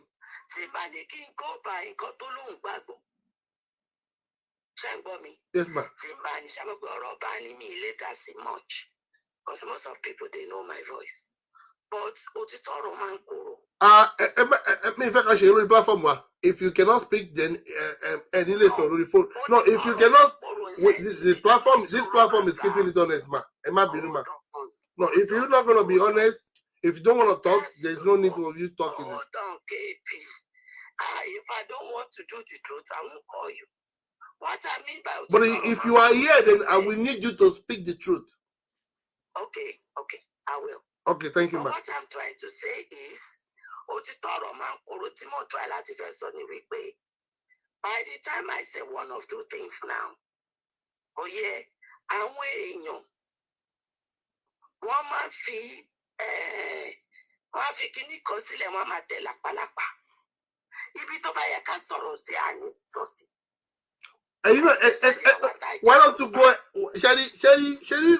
One of the things you realize now, you're back with a bossing Paul and that's it. You have the opportunity now. Why don't you just go and speak and let's forget about what people have to say? Why don't you speak? Okay, KB. Yes, ma'am. This particular Olori to believe. Right.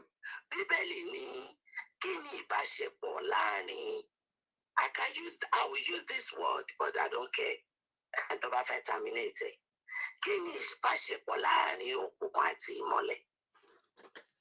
Okay. Keep it honest, but you platform. Yes, ma'am. This particular lady, Tolo believe in no Bible. Kilo wa debi to de. Kilo wa kiri. Tí ó bá ṣe olè, ojú kò pa. Tẹ́ bá wo ìrìn àjò yìí so far. In fact, I can't pay because I'm on that way at the moment. I'm not taking voice in me, by quoting and barry if I like shame. Tẹ́ẹ̀bá wo ìrìn àjò yìí dáadáa. Ìgbàgbọ́ tó lóhùn gbé sórí, tó lóhùn ṣe wòlíì or whatever. Mélòó ló ṣe? Wọ́n máa ń bọ́ sínú kanopi. Wọ́n fi ń tọra wọn. Naomi gbogbo ẹnu ni mo fi sọ. Ó lè ní. Ó lè. Olójú kòkòrò ni. Nǹkan tó fẹ́ lọ mú, ó ní wọ́n ti mú yẹn. Òun àti ìyá ẹ̀. Nǹkan tó fẹ́ lọ mú inú ààfin, ó ní wọ́n ti mú yẹn. Before kí òun tó débẹ̀, torí ẹni wọ́n ń jà. Àwọn tó wà ń bẹ̀, they are more than 5, 6. Tí wọ́n ń gbé láàfin. Ìgbà tí ààfin ti dùn mọ́, tí ààfin ti wà òkè mọ́ níwọ̀nba tó ṣe manage, ó nígbà tí wúrọ̀ ọ̀la wà ń bẹ̀. Ìyẹn Zainab òtítì. Orúkọ ẹ̀gbọ́n ṣe wúrọ̀ ọ̀la, àwọn ni wọ́n fún. Tí máa ní ìgbẹ́nu lọ́bẹ̀ yẹn is another story for another day. Zainab òtítì lórúkọ ọmọ ọlọ́mọ. Àwọn tí wọ́n dá ni wọ́n ní ẹ̀ tí wúrọ̀ ọ̀la bá wà ní orúkọ ẹ̀. Ó ní kán mú tán because màmá tí wọ́n náà jẹ́ wúrọ̀ ọ̀la. Ó ní wọ́n fi forúkọ yẹn sórúkọ ọmọ yẹn.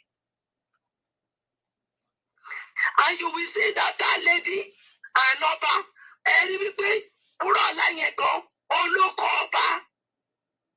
Tí gbogbo wa bá dẹ̀ dábà ní dábà wọ observe dáadáa during that time tó kúrò láàfin, you will know that ọba gan sick.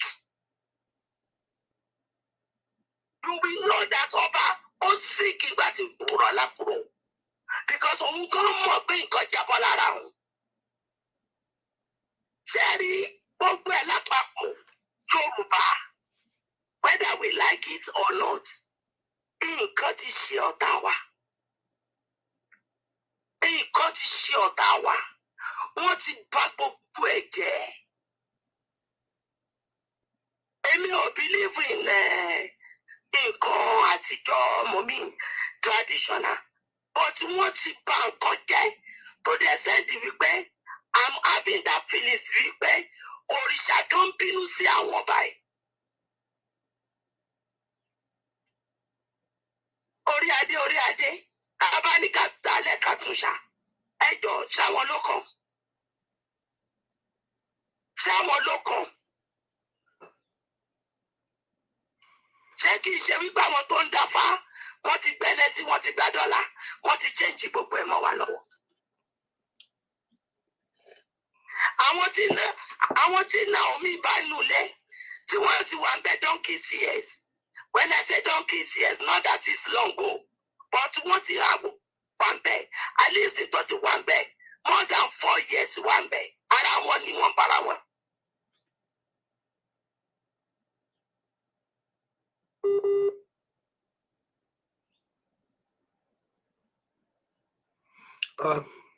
It's a network breakdown there, and I'm gonna block you, son of a bitch, right here that's sending all this bullshit link on my page.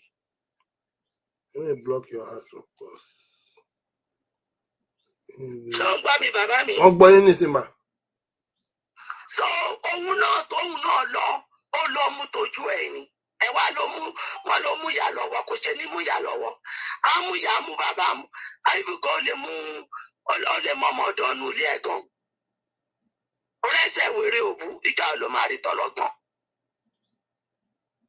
Wọ́n tẹ́ bá lọ wo àwọn tó ọba gan tà sí, àwọn tí ọba gan lè gbà nǹkan lọ́wọ́ ẹ̀ ni. Naomi she doesn't have anything to offer. Òun kàn wá láti wá náwó ni. Let's call it spade a spade. Alájà mi báwo ni mímí gò tú wa? Ó kàn wá ná owó ni. Ó dẹ̀ jẹ́ńbẹ̀, ó dẹ̀ ti jẹ́ńbẹ̀, òun náà ti rí pé it's not kékeré. Ó lè lọ bá wá ojú kòkòrò. Ókè ẹ wo nǹkan tó ṣẹlẹ̀. pẹ̀lú recent festival. Despark wọ́n bímọ síbẹ̀.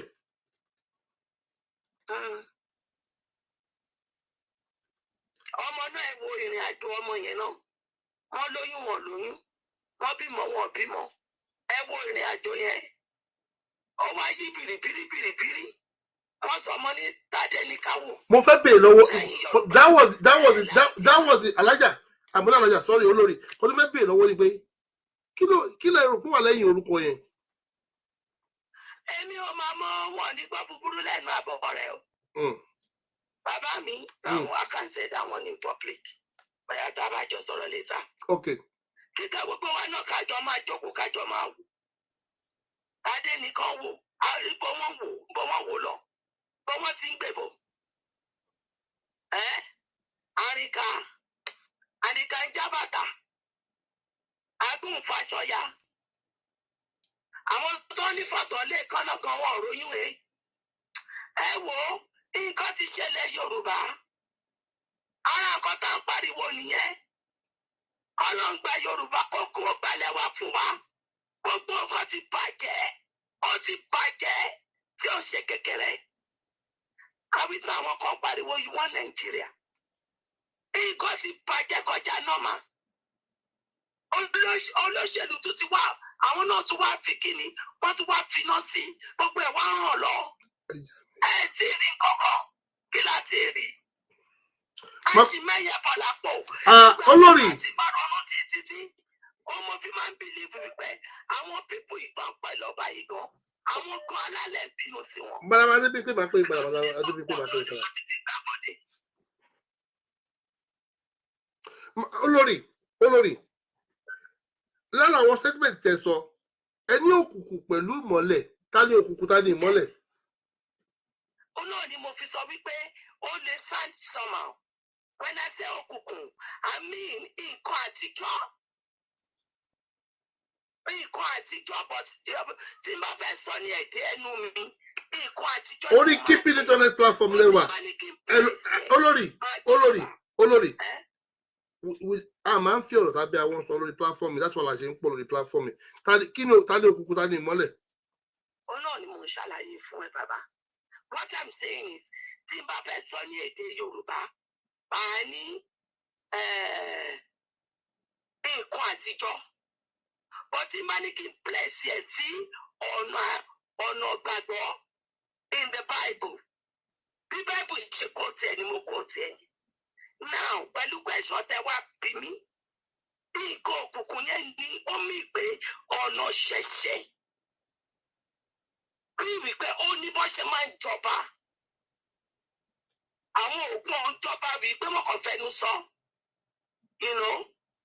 nǹkan fẹ́ bẹ́ òògùn fún nǹkan fẹ́ ṣe ibùdó tábánikà wò bá ṣe ṣe láti ayé àtijọ́ wọ́n ní wọ́n fa àwọn méjì kan bẹ́rí wọ́n fa àwọn méjì kan ṣe kinní kan so it need to do with somebody's woman being blocked that in that aspect yes òkùnkùn nìyẹn. In a nutshell, Palace is dark, Naomi is white. Yes. Okay. Thank you. That's what I mean. It's just that simple as ABC. That is what I mean. So for the fact kó pera ẹ̀ ní òjíṣẹ́ Ọlọ́run ó dẹ̀ lọ gbàgbọ́ nínú nǹkan tó gbé lọ́wọ́. Ìjọba àwọn ṣe fẹ́ pìtàn màálùú ìtàn ajá títí tó máa kọ́ lè mọ́ mù. Tí ọba ń ṣọlẹ̀ ojú kòkòrò. Now, Olórí, from your tone, it seems like obìnrin yẹn emblem yẹn Olórí Naomi. Now, let me go back to hold on, emblem, right? Is that correct? Yes. Only mon play, mon black percent. Tó dẹ̀ pè ní olójú kòkòrò. Ẹ pè ní olè yá. Now, hold on. Olórí, hold on, fún mi má bínú. Olórí Naomi sọ ní ọ̀rọ̀ tó sọ bí báyìí. Ẹ gbọ́. Ó sọ̀rọ̀ ní báyìí. Ó ní pé ó ní àwọn pípé yìí báyìí. Only I did my best to endure and make it work many times. Only I smiled through the struggle, but I finally only òun try gbìyànjú láti rí pé relationship yẹn or marriage yẹn ó work. Olóhùn tẹ̀ máa ń rẹ́rìn lójú ta. Kí lẹ rí sọ̀rọ̀ yẹn? Kí lẹ fẹ́ kó kọ, bàbá? No, what do you want? What do you expect her to write down? Now, okay. Ṣé èmi tí mo ń bá yín sọ̀rọ̀ mi mọ ìyà tí mò ń jẹ nílé ọkọ tí mo paradà? Okay, now, okay. Well, okay. Hundreds of people tó wà lórí bíbá ẹ̀ tó ń wà lábẹ́ ọkọ. Ebe yìí ni bàbá wa, ẹ̀yin lọ́kọ wa. Kálukú ló mọ gbogbo ohun tó ń sọ yẹn nonsense and stupid ni. Okay. Kílẹ̀ fẹ́ kó sọ. Okay, ẹgbẹ́ ilé mà. Naomi sọ wípé ó ní ọba yín àbí ọba wa oyè Adéwùsì àbí Ògúnwùsì Adéyẹyẹ. Ó ní pé only His Majesty has a picture he would love the world to see and perceive him as. Only and another one which is the truth to himself. So ìkọ́ tí ó fẹ́ kọ́ wọn èèyàn mọ̀ tó fẹ́ kọ́ ìrírí tó fẹ́ kọ́ rí òun kọ́ ni èrò èèyàn tó jẹ́ kí lẹ rí sí yẹn torí pé obìnrin ilẹ̀ bá wí nìsín obìnrin ló ń sọ̀rọ̀ nípa ọba yín nìsín. What do you say to that? Ẹ bá mi tútù ibẹ̀ yẹn tú dáadáa, ẹ bá mi sọ Yorùbá. Òkè sọ Yorùbá. Ó ní kábíyèsí yín ẹ kì í gbìyànjú. Ó ní kábíyèsí yín ó ní ìhà tó kọ síta tó fẹ́ kọ́ ọ̀yàn máa rí òun àbójútó kó máa fi wò òun ó ní kò ṣòro èèyàn kankan ló jẹ́ sí ara ẹ̀.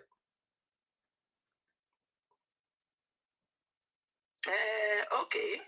Ìyẹn ọba nìyẹn ṣọba ló ń rí fàásì àbóhùn gangan. No, ó sọ pé ọba yín pé ọba yín ìṣe tó fẹ́ kọ́ ó ní ìrírí tó fẹ́ kọ́ ọ̀yàn máa rí òun níta àbí kó máa fojú wò òun ó ní kò ṣòro èèyàn bẹ́ẹ̀ ló jẹ́ nínú ilé. So gbogbo wọn ni wọ́n gbé aṣọ tuntun kí ni mo máa pè é 2 garments. So everybody ni wọ́n gbé 2 garments.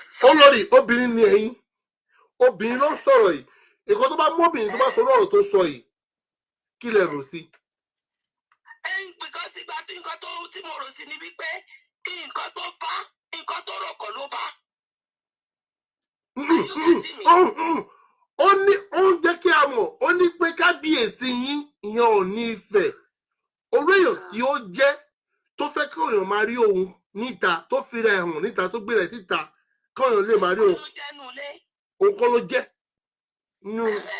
nínú ọkọ̀ ara ẹ̀ mo lè fún yín ní àpẹẹrẹ níbi pé bí mo ṣe wà nísìnyí everybody mo gbá bọ̀bọ̀ yìí ó wà happy akátá ló fẹ́ ìyàwó ẹ̀ inú ṣe pé tí mo bẹ̀rẹ̀ rí nìyẹn inú ilé mi kò sẹ́ni tó mọ̀ bẹ́ẹ̀ mo ń jẹun àbí mo jẹun bẹ́ẹ̀ mo ń dóbò àbí mo dóbò bẹ́ẹ̀ life mi wà òkè àbí kò wà òkè kó tó sọ nìyẹn. Kẹ́bì. Yes ma. Ṣé ẹ rí question tẹ́ bẹ̀rẹ̀ ń sìn ló máa jẹ́ sáré sọ this thing. Ṣọyẹ yín ọmọ fi máa ní inú jìn Ọlọ́run ọba ló dẹ̀ mọ̀ tán. And thank God you use your own, life as an example now. I too, I have some. Let me not listen. Come on, normal. But òun ló bá lọ jìjì. So ó wà lọ́bà kan bá wa máa live fake life. Why not if not? Okay ma. Why not if not? Mo ṣì náà kó láti pọ̀ ẹ kí n gbé lómi sórí fún ma. Ẹ ṣé gan-an. Thank you for your contribution ma. Okay, bàbá mi. We appreciate you ma.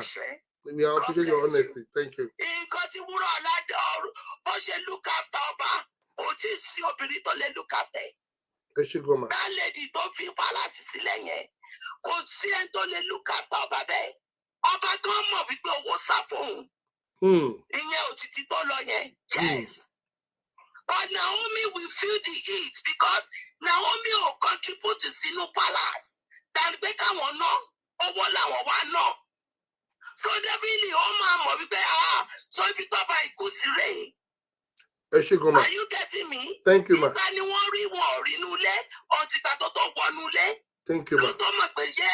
So if you talk about Kusire. Oh, thank you, ma. I don't think let me have you on the phone. Madam Adebimpe, let me put it online. Hello, Yawa. I want to wish you happy birthday, happy belated birthday, Mabino. I know I dropped a couple of comments to wish you happy birthday, but I've been off. I was off of Facebook for the past 2 days now. Happy birthday, ma.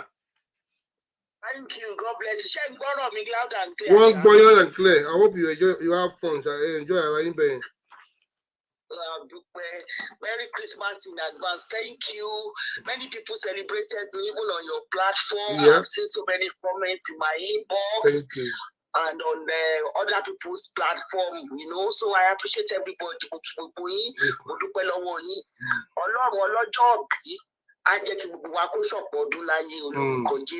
Amen.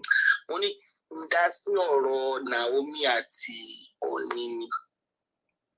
More of this, what do you think? Kilero, what do you think is going on there? What went wrong? Bẹ́ẹ̀ni, Bíbélì sọ wípé there is time for everything. Only there is seasons, different type of seasons. The winter, the summer, the autumn, the spring. And Yorùbá náà dẹ̀ sọ wípé ìgbà kò lọ bí òwúrẹ́. Ṣó ti yé wa? Gbogbo àwa èèyàn la máa ń ròyìn pé ká pẹ́ tàbí nǹkan kan nínú ayé yìí tèmi bí ọmọ kékeré tèmi o opinion mi lè má bá sáwọn èèyàn mi but this is my opinion and my values. Ìgbà kan bọ̀ ìgbà kan lọ ìgbà kan ò lórí ayé gbó. Ìgbà míì wà tó jẹ́ wípé àmọ́ra wa for something specific tí something specific yẹn bá dẹ̀ ti kọ́ nínú ayé ènìyàn èèyàn láti move on. Different reasons ni a fi máa ń mọ́ra láti fi máa ń wọ inú ayé ènìyàn. Tí Naomi ó yàtọ̀. Màá sọ̀rọ̀ gẹ́gẹ́ bí obìnrin, màá sọ̀rọ̀ gẹ́gẹ́ bí ìyá, màá sọ̀rọ̀ gẹ́gẹ́ bí generally, you understand? One, let's people look at Naomi's age. Naomi is only 28 going 29. When I was that age, I'm talking now. So she's really that young, yeah? Wow. Hello? She's really that young, 28 going to 29. 28 going to 29 going to 30. Nígbà tí èmi wà ní age yẹn, ẹ bá bínú o, mo máa wà rọ́ ẹ ṣáà mọ̀ bẹ́ẹ̀ mi ṣe máa ń sọ̀rọ̀ tì mí ẹ bá mi tẹ̀yàn lórí platform yìí. Ẹ má wọlé what I couldn't wow. What did Betati? They expect almost 28, 29, 25. She got married 25 plus to that king. At least they know themselves. Kasha so. Nígbà tí mo wà ńbẹ̀, tí mo wà ní age yẹn, mo fẹ́ máa rí ọkọ mi kó máa bá mi sùn almost at least 5 days a week. Ṣó ti yé yín? Lè fi wé nígbà tí èèyàn bá 40 to 39 to 40, 41. So at that age, sexually she's vulnerable. Mi ì fẹ́ kí bóyá ṣẹ́wó ló ń ṣe, ó fẹ́ sex. Mo fẹ́ kí èmi àtọkọ mi at that age ká máa cuddle lórí bed for hours, for days. Mo fẹ́ kí èmi àtọkọ mi ká jọ máa rìn ká dira wa lọ́wọ́ mú. Mo fẹ́ kọ́kọ́ mi kó embrace me in the public ká dira wa lọ́wọ́ mú. Mo hope and get àwọn scenario tí mo ń play. Yes, ma'am. But for a king, he can't do that. Ọọ̀ni of Ifẹ̀. Ọọ̀ni of Ifẹ̀ kò lè sùn tí obìnrin mọ́jú mọ́ bí pé kémi àtọkọ ká ti bẹ̀rẹ̀ ká ti sùn láti 10 ká jí ní 6 a.m. or 5 o'clock or 10 o'clock following morning. Àwọn òrìṣà ò lè gbà fún. Bọ́ọ̀ ni ọ̀fìfẹ́ bá wọnú létí obìnrin àwọn ẹlẹ́sẹ̀ wọ́n wà ń ta. Wọ́n wà ń ta wọ́n máa jókòó sẹ́nu ọ̀nà. How do you want a woman to enjoy such sex? How do you want a woman who really show her talk about it? Yes, ma'am. So all these things we should look at her age, or anybody, don't let us anybody want to know what happening. Oh, Badura, and only one about local to select by but I'm talking about her age, how sexually vulnerable she is. Nínú marriage yẹn mi ò bá wọn sí bẹ́ẹ̀ but mo complain ní ẹ̀rí òní ní ọdún mẹ́ta yẹn àwọn òkò lè máa bọ́ ọ̀tà kan wá sọ̀rọ̀ nínú ìrò pé wọ́n á bára wọn sùn bóyá bíi 50 times ó dẹ̀ yẹ kán bára wọn sùn nínú ọdún mẹ́ta yẹn ó kéré jù 200 times. Ṣé nǹkan tí mò ń sọ yé yín bẹ́ẹ̀ yẹn ara àwọn yẹn òun náà wà ń bẹ̀. If you are not sexually fulfilled with your partner, what are you doing there? Sex is part of marriage. Madam, so it sounds like somebody. Wait, a lot of about wants to at least okay, you 60 or 70 times in a year. Is that what you're saying? Yes, now. But I want you on not come to a single tone there. That is their own choice. Okay, but go ahead. Now, go ahead. Okay. You understand? You're right. Go ahead. 65 times too. You understand? Times in a year. If you are married, you should enjoy sex. Welcome on board, special advisor. What I see in that relationship is that this lady, sex is supposed to be enjoyed. If you don't enjoy sex, it's part of it. Some people love love sex.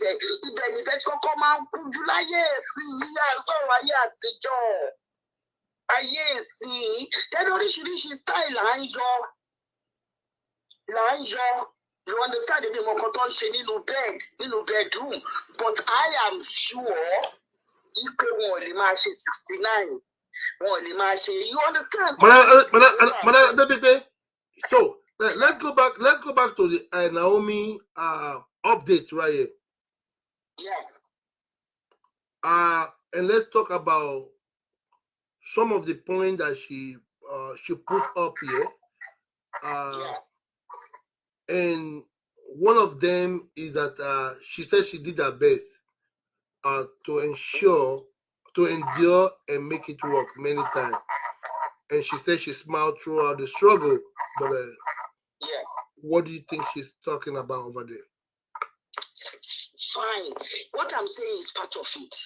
Because if you are not emotionally happy, psychologically happy, it might be different things. Only the family pressure, not one bit from both sides. Because but to the question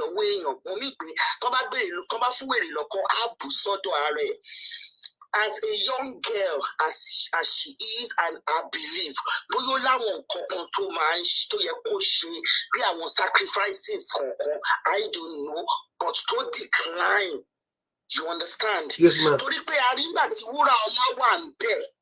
Wọ́n pe òrìṣà kan tí mi ò bá wà mistaken láti mi ò rántí dáadáa but àwọn tó bá mọ̀ wọ́n lè correct mi tó jẹ́ pé ìyàwó ọba ló ń láti gbé pigeon tó láti lọ já tó máa. Yeah, I think there was a story. There something like that about almost 2 years ago. Story there, no. Yeah.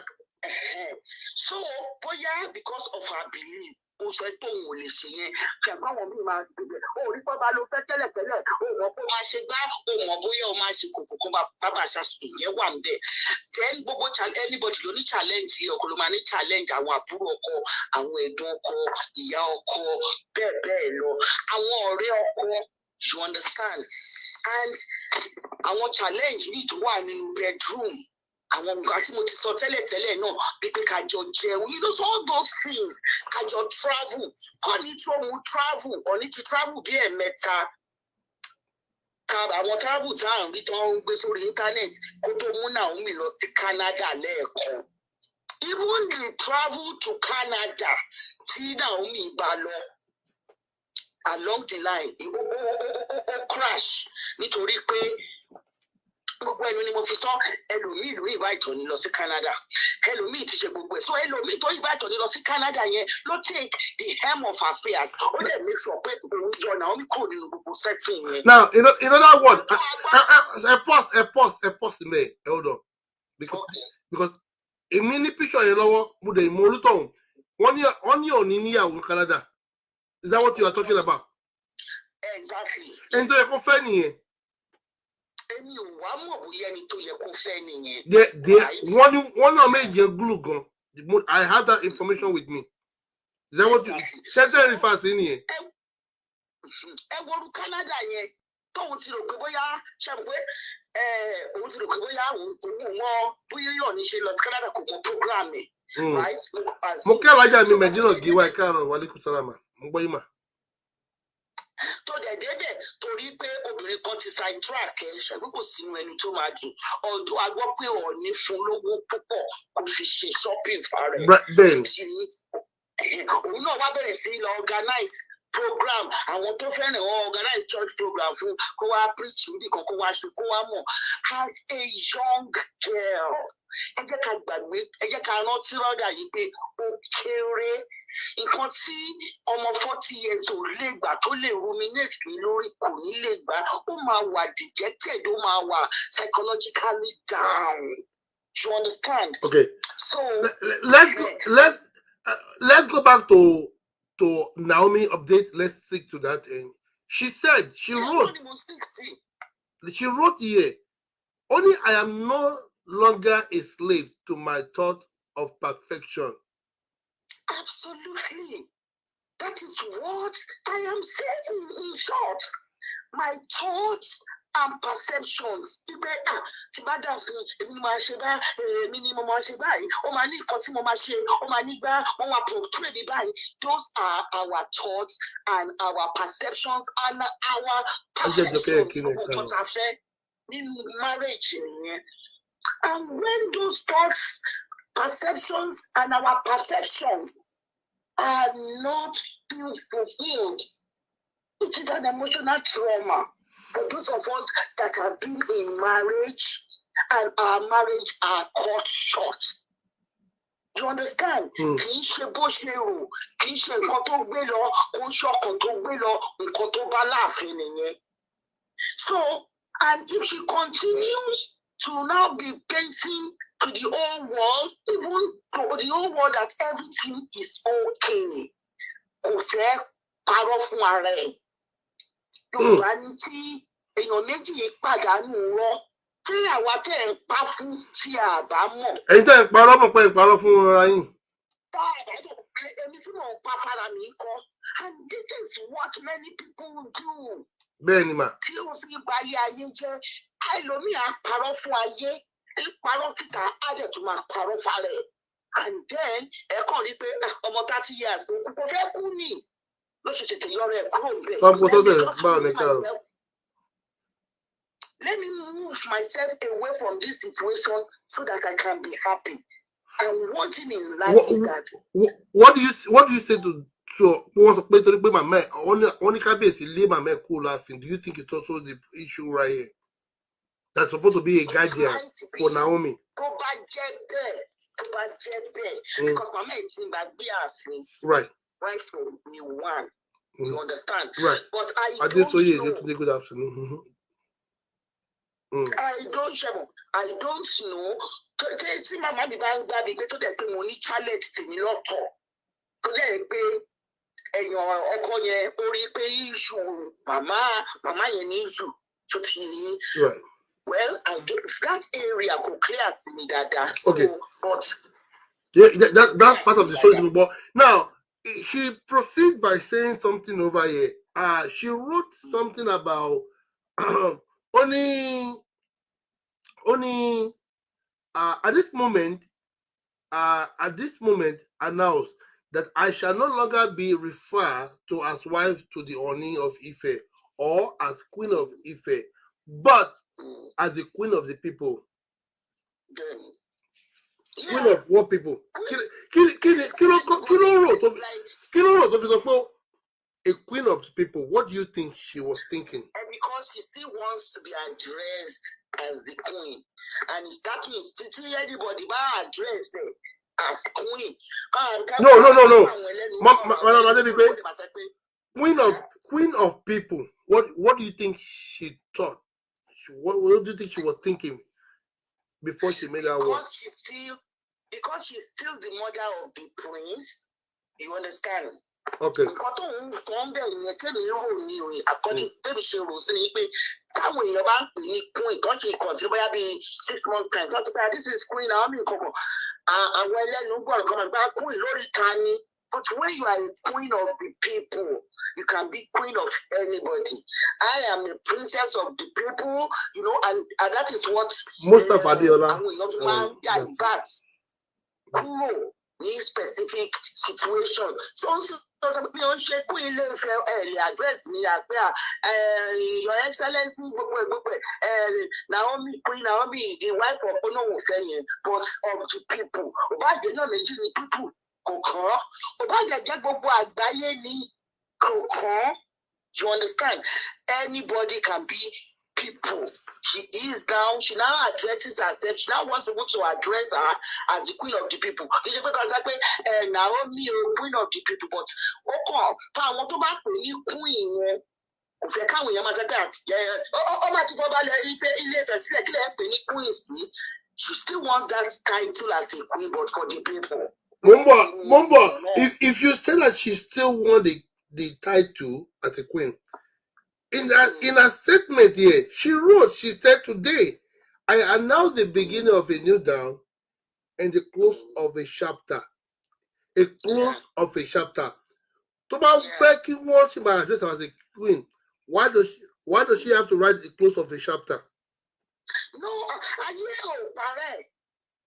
chapter 11, she doesn't want to be addressed. But is it not where she hanged the queen? Everybody is a queen. The title that you claim that she want to remain,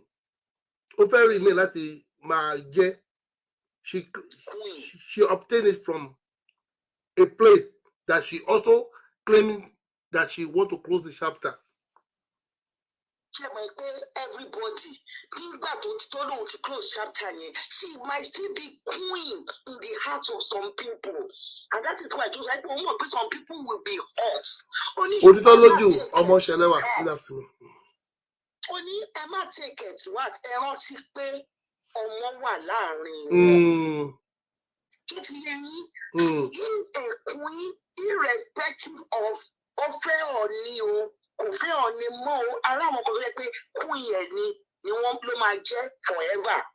Tó ti yẹ yín, àwọn yẹn tí wọ́n love ẹ̀, tí wọ́n dẹ̀ rí gẹ́gẹ́ bí queen òun, anybody can be queen. Tó bá dẹ̀ láti mo lè gbé queen life ọba, kì í ṣe pé tí gbogbo yín o, ẹjọ́ o látòní lọ bí queen Adébíyìnpé ni mo fẹ́ máa jẹ́. As you know, for example, pé princess ni mí, I'm a real princess from the start. Right. Àwọn èèyàn wọn address mi àti mi ò dẹ̀ mind ẹ̀, àwọn kan dẹ̀ máa pè mí ní princess. But òun bó ṣe jẹ́ ìyàwó Ọ̀ọ̀ni yẹn, àwọn kan ti lọ́ọ̀rọ̀ ẹ̀ dákú. Tó jẹ́ pé queen ẹ̀ ni wọ́n fọ̀ ẹ̀ bá irrespective ó fọ̀ nílẹ̀. Àwọn yẹn ló ń bá wí. She is a queen in their hearts. They can never drop that queen title for her. But she remain queen of the people. Kọ́ dẹ̀ máa já o. Before I let you go, let me ask this last question. Okay. Kábíyèsí ó ti bá sùn. Bẹ́ẹ̀ni. Wọ́n ti jọ bímọ fúnra wọn. Bẹ́ẹ̀ni. Ó ti rí wo kábíyèsí. Kábíyèsí náà ti rí wo tiẹ̀. Yeah. Will she ever remarry again? Well, ẹni tó bá tó bẹ́ẹ̀ náà ní ṣàgbé ẹlòmíì èmi ò mọ according to the history of Yorùbá in Ifẹ̀ and gbogbo ọba náà ni pé ẹni tí ọba bá ti bá sùn rí ó máa lágbára ká tó rí ẹlòmíì tó máa bá sùn. Now she's going to her life will no longer in the public domain. You understand? And people won't know what she's doing. You know? So ẹni tó bá dẹ̀ lágbára òun ló máa wọ̀ ọ́. Bóyá lọ wẹ gbogbo nǹkan dànù ni o, bóyá ṣègbà ni o, aṣàwo ni o, bóyá you know. That much I know. Pé ó máa gbogbo láìfẹ́ kò ní sí public domain. Wọ́n lè gbogbo èèyàn ṣì máa wò ó, wọ́n fẹ́ mọ nǹkan tó ṣe in the next 6, 7, 8 months. But after that, people will forget it. Ṣé ẹ fẹ́ sọ fún mi pé mo sọ́ọ̀rì mi ò rí omi ò sí bẹ̀?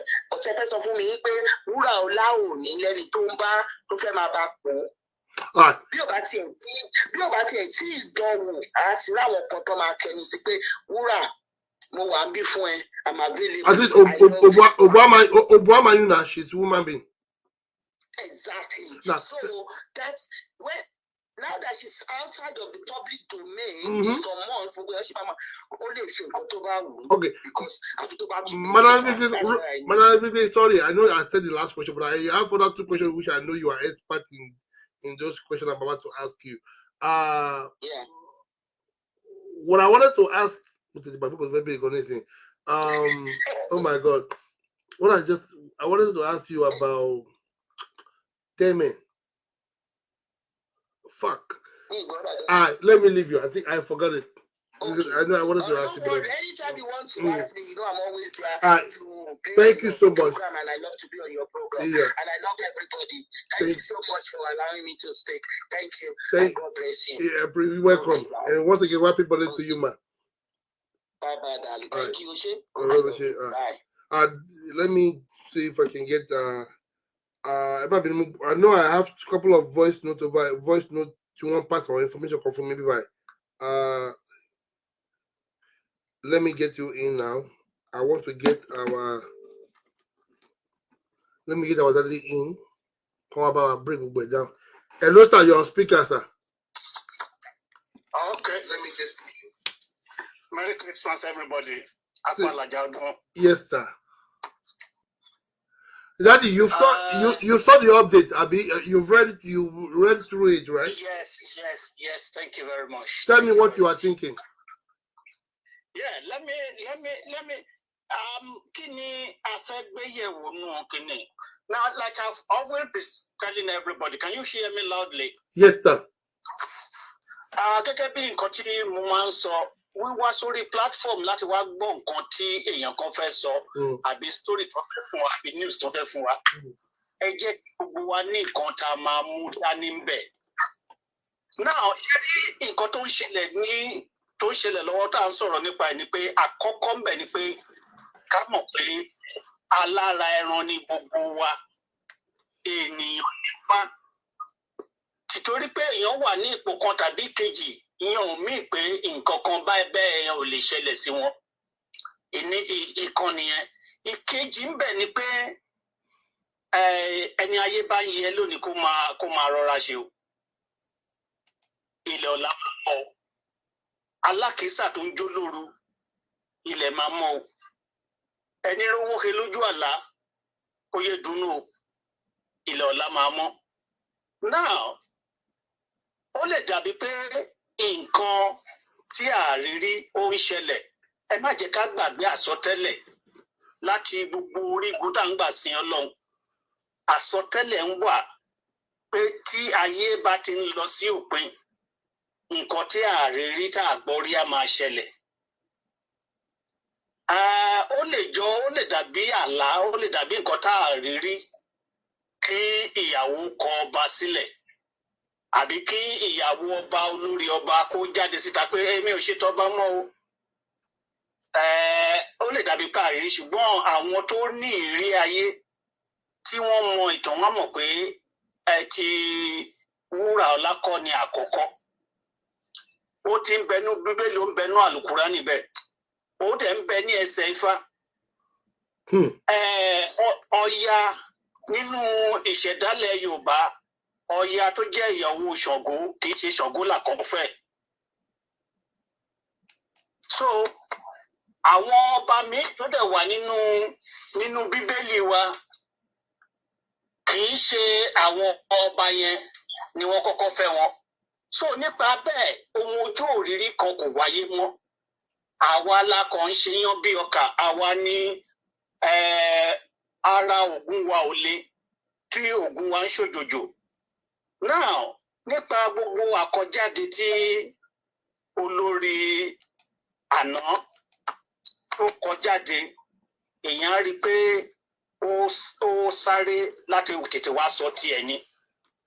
Kẹ má gbèrú mọ́ káàkiri o, kẹ má ṣe kíní kan. She only dropped the gun. Kò dẹ̀ fẹ́ kí ó fẹ́ fún ajá wa ní egungun tó máa sọ ni. All those things she wrote out, nǹkan tẹ̀ ń kà jáde yẹn lẹ́ẹ̀kan ń kà jáde. Àwọn mínì tó wà ní abẹ́ ẹ̀ pọ̀ lóríṣiríṣi gan. Àwọn cloud tó wà ń bẹ̀, it's just like reading Shakespeare. What you read is what you read, but there are a lot of meaning, there are a lot of coded messages there. Now, gbogbo àhesọ tí à ń gbọ́ lọ́tún tí à ń gbọ́ lósì, ẹ má jẹ́ ká dúró lórí àhesọ yẹn nìkan. And then nǹkan tá à ń kà yìí, ẹ má jẹ́ ká ìtumọ̀ tí à ń fún ọ̀pọ̀lọpọ̀ kì í ṣe ìtumọ̀ ẹ̀ nìyẹn. Now, we are very lucky this time around. Olórí tí ó mọ nǹkan kan tó ní àgbékalẹ̀ nǹkan gẹ́gẹ́ bí ẹni tó kàwé tó dẹ̀ ní alámọ̀ràn tó dáa. Ó ṣeéṣe kó jẹ́ pé draft ti ẹni or kó jẹ́ pé edited draft ẹlòmíì tó mọ̀nà jùlọ, but it was well stated and it is a shut up write-up. What I mean by shut up write-up, gbogbo nǹkan tẹ́ fẹ́ gbọ́ lẹ́tì gbọ́ yẹn. Ẹ̀bá kọ̀ dẹ̀ máa speculate, ẹ̀bá máa speculate, òun ti fàfilẹ̀, òun ń ṣe ìyàwó kábíyèsí mọ́, that is what we wanted to hear. Òun farada, ara òun ò gbé gbogbo yẹn, kárí nǹkan wí nìyẹn, kárí òun wí ni. Ọ̀pọ̀lọpọ̀ àwọn tó ti sọ̀rọ̀ ṣáájú, are you with me? Yes, sir. Gentlemen and ladies. Yes, sir. Àwọn ọ̀pọ̀lọpọ̀ èèyàn tó ti sọ̀rọ̀ ṣáájú, wọ́n ti sọ fún wa àwọn nǹkan míì tó wà ńbẹ̀, tó ṣeé ṣe kó wà ńbẹ̀, tó likely kó jẹ́ pé nǹkan tó fà á nìyẹn. Ṣùgbọ́n gbogbo wa la mọ̀ pé tí ò bá sí nǹkan tó ṣẹ̀ṣẹ̀, ẹ̀ṣẹ̀ kì í dédé ṣẹ. And there are a lot of, right now, this millennium from 2000 to date, we will find that they will have high-profile divorce kákàkiri àgbáyé. High-profile divorce. Nígbà tí ó ṣẹlẹ̀ sí olówó ọ̀fọ̀wù ni. Yeah, gbogbo wa náà la speculate. Ìgbà tá tì wọ́n títí a bẹ̀rẹ̀ sí ní gbọ́ nǹkan tó yẹ ká gbọ́. So this time around, ẹ má jẹ́ ká finú fílẹ̀. Nǹkan tó wù kó lè jẹ́ tó fa eléyìí, ẹ jẹ́ ká mọ̀ pé the marriage is not working. Why it's not working? Let everybody pick on it and see. Àwa tá tẹ̀ tí marry ti pẹ́, àwọn tó ṣẹ̀ máa marry, ẹ jẹ́ ká wúra wa. Ṣé à ń ṣe nǹkan bó ti tọ́ àti bó ṣe yẹ láyé òde òní? Gẹ́gẹ́ bí àwọn ìyá wa ṣe sọ́mọ̀ ẹ lẹ́ẹ̀kan, àwọn ìyá wa méjèèjì tó ń sọ̀rọ̀, wọ́n sọ ògidì ọ̀rọ̀ rẹpẹtẹ gan.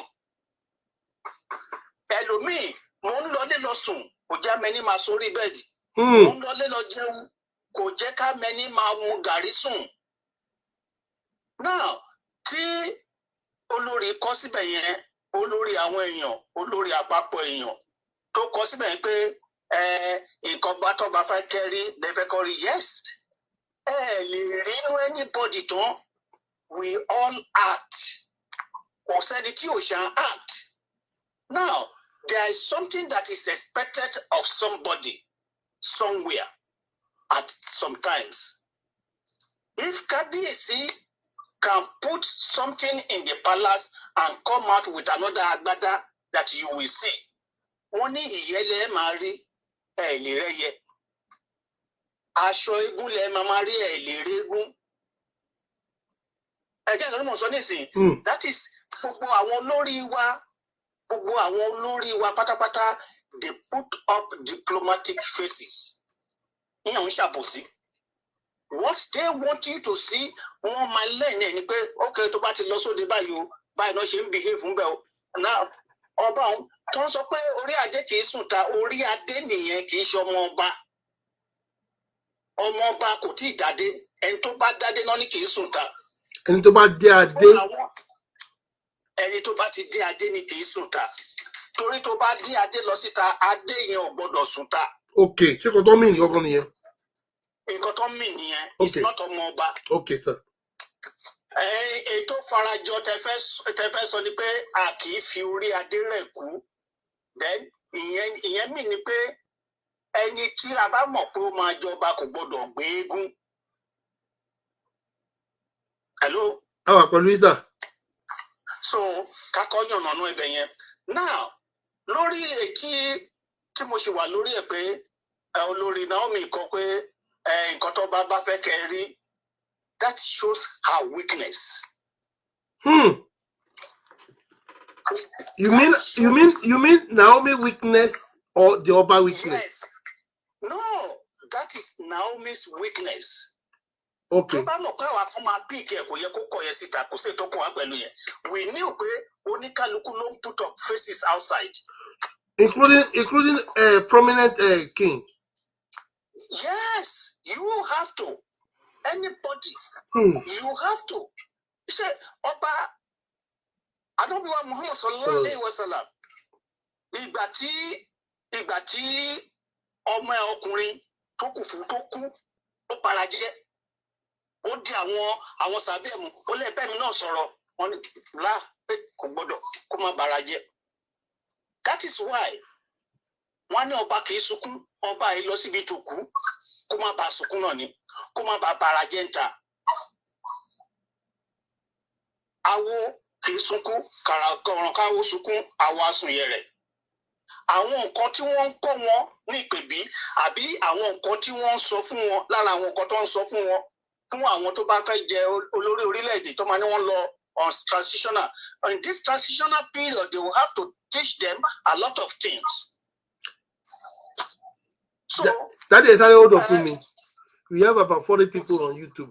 Anytime on YouTube, wa ejo ẹ bá wa subscribe to the YouTube channel wa ejo. Anytime on YouTube, ẹ bá wa click lórí subscribe to the YouTube channel wa ejo. Anytime on YouTube wa. Go ahead, Daddy. So it's not tó bá mọ̀ ní ìbá má kọ̀ yẹn síta. That means it shows her weakness. Kò lè cope with that true life. Òun fẹ́ ló fẹ́ try láti máa sọ fún wa. No, we don't need that. We know that, of course. Tí ọba bá ní ìdí láti lọ ṣe nǹkan kan, tó bá ní ìlú dàrú, kó bá máa ronú kò lè ronú bọ́ síta gbangba. Kí òjòjò máa ṣe ọba, kó dẹ̀ ní ìdí láti wá sí ìta gbangba fún àwọn èèyàn ẹ̀, kò gbọ́dọ̀ rújú, ó sì gbọ́dọ̀ rẹ́rìn-ín. Tógun bá wà nílẹ̀ gan ká gbogbo àwọn wọn máa kú, ó sì gbọ́dọ̀ jáde kó ṣe bí ọkùnrin náà ni. Daddy. So, yes. Sorry, mo pin kini kan sórí screen ní ìsinmi mo tẹ́ bá wò pé the other phone or tablet. Prince Joy ọmọ orí láwẹ̀ ó sọ pé part of correction ó ní orí adé lè gbé eégún. The meaning is you cannot be ọba and carry egungun at the same time. Is that what you think of the You see, kì í ṣe kí ọba gbé egungun nìkan. Fi follow good morning. Now, ẹni tó bá sọ yẹn, èmi ń sọ fún pé àfi tí ọmọ ọba yẹn tó bá lọ jí eégún gbé, orí adé òun ò fi orí adé ń ru ẹ̀kú. Tí ọmọ ọba bá ti wà ní kékeré, wọ́n ti máa sọ fún wọn lọ́dẹ̀ tí máa fi lùlù sí létí pé wọn kì í forí adé rẹ̀ kú. Orí téèyàn bá máa fi ru adé kò ní fi ru ẹ̀kú. Ní ìgbà tí ayé bá wà látijọ́ tí ọmọ ọba kan tó bá ṣèṣì venture lọ gbé eégún rù wá sí ìta gbangba tó dẹ̀ mọ̀ pé ọmọ ọba ni láéláyé ìbáàtẹ̀ jẹ́ pé òun ni the next kò ní jọba yẹn. Ẹ jẹ́ ká fi yẹn lẹ̀.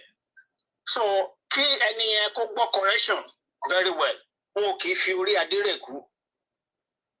Torí pé ojú tó bá máa bá ọmọ tó bá máa sin ni kò ní gbọdọ̀ kú lójú èèyàn. So now,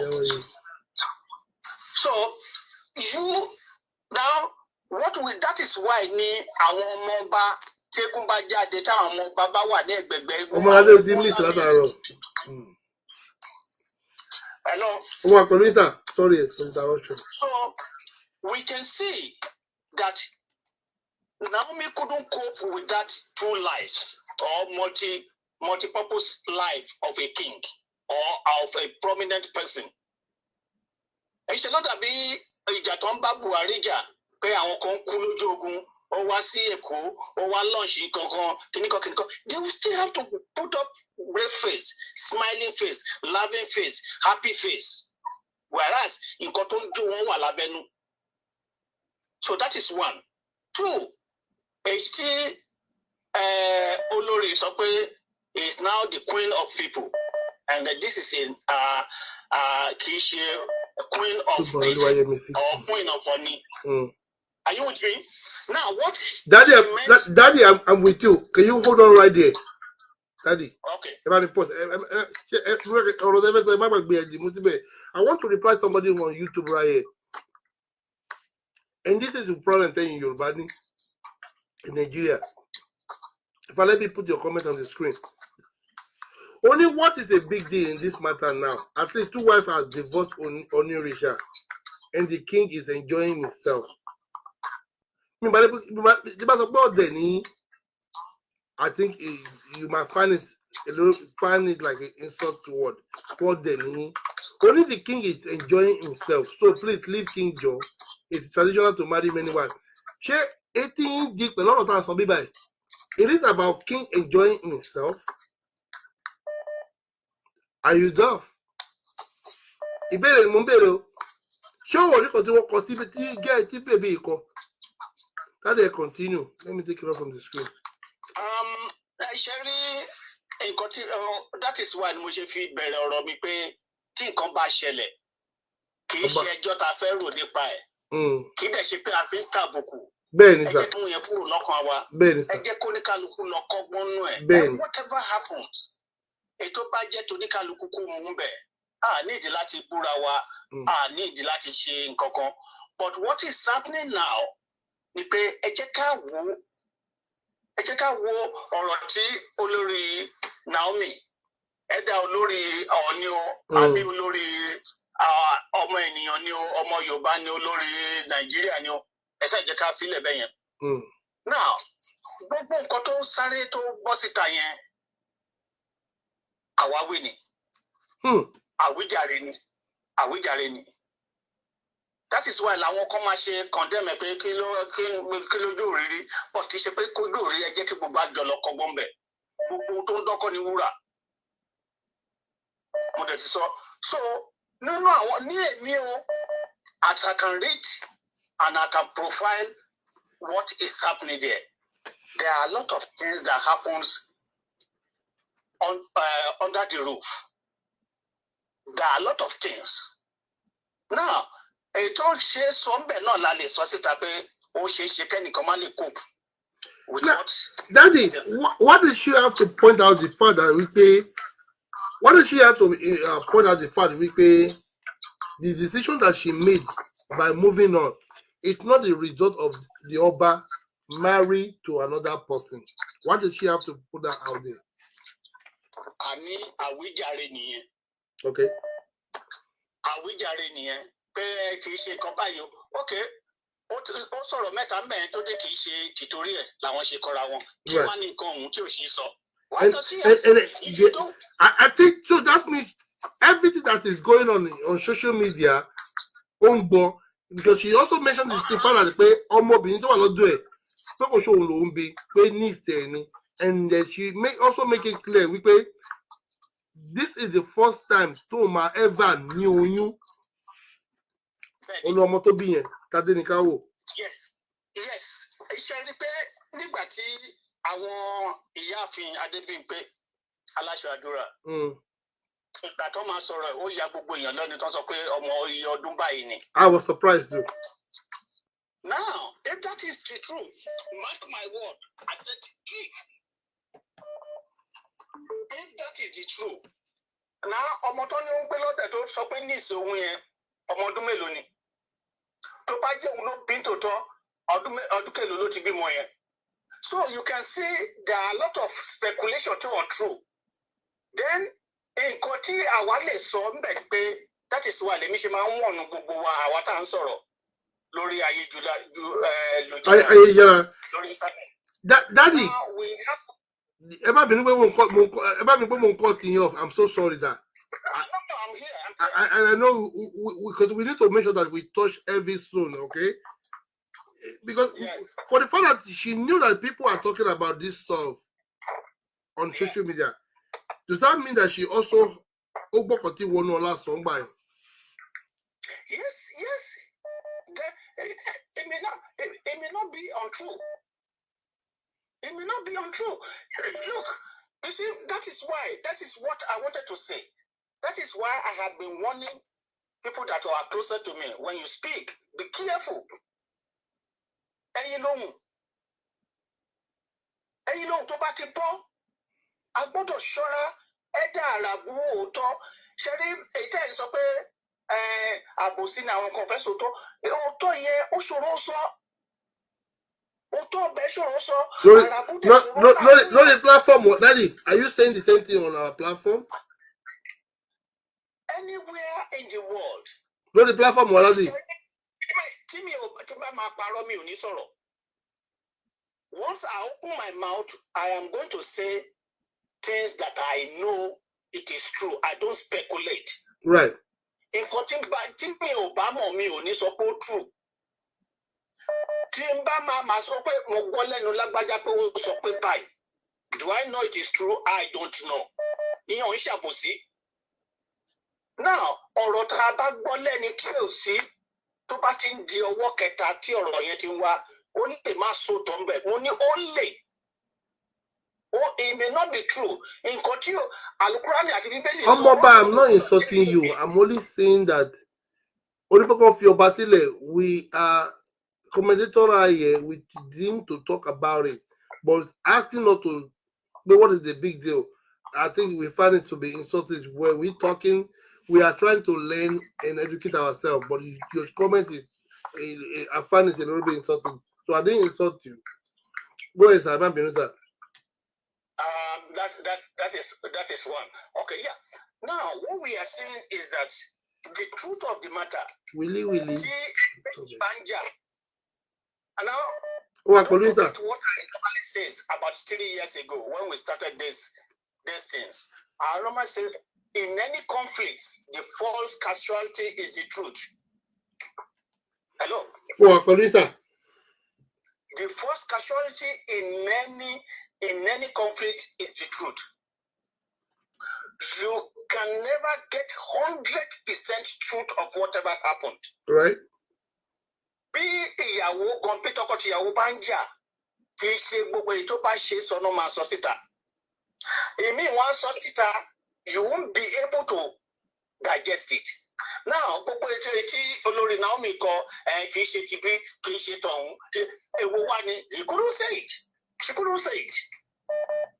Ó kàn sọ pé òun ò lè faradà mọ́ and òun ò lè gbà mọ́. Now, what is it that you cannot take? That you had not known when you are getting married, or when you got married, àwọn tó tuntun realize pé wow, ibi tó ń lọ báyìí nǹkan báyìí o, mélòó ló gbọ́ náà, mélòó ni ò gbọ́, mélòó ni ò mọ̀ tó jẹ́ pé ìgbà tó ń pẹ̀lú ọba ṣe wọlé ló ṣe wàá mọ̀. Now, don't forget, there was a story of an ọba ní ilẹ̀ Yorùbá yìí náà ni. Ọba yẹn ó fẹ́ ìyàwó kékeré. Wọ́n máa ń bára wọn dọ́wẹ́kẹ̀ nù ilé. Are you with me? Yes, sir. Ibi tí láyé dá sí, wọ́n ń bára wọn dọ́wẹ́kẹ̀, wọ́n ṣe tọkọtìyàwó tó lọ́jọ́ kan. Níyàwó ìbá ń bọ́ba dápara pé àṣé gbogbo ẹ̀yin tí gbogbo nǹkan tí gbogbo ìlú ń wárìrì ju báyìí náà lọ.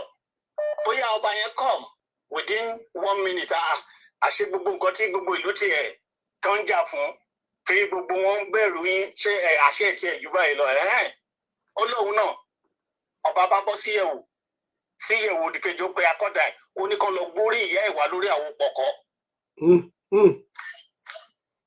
Are you with me? Wọ́n lọ gbé orí ìyàwó yẹn wá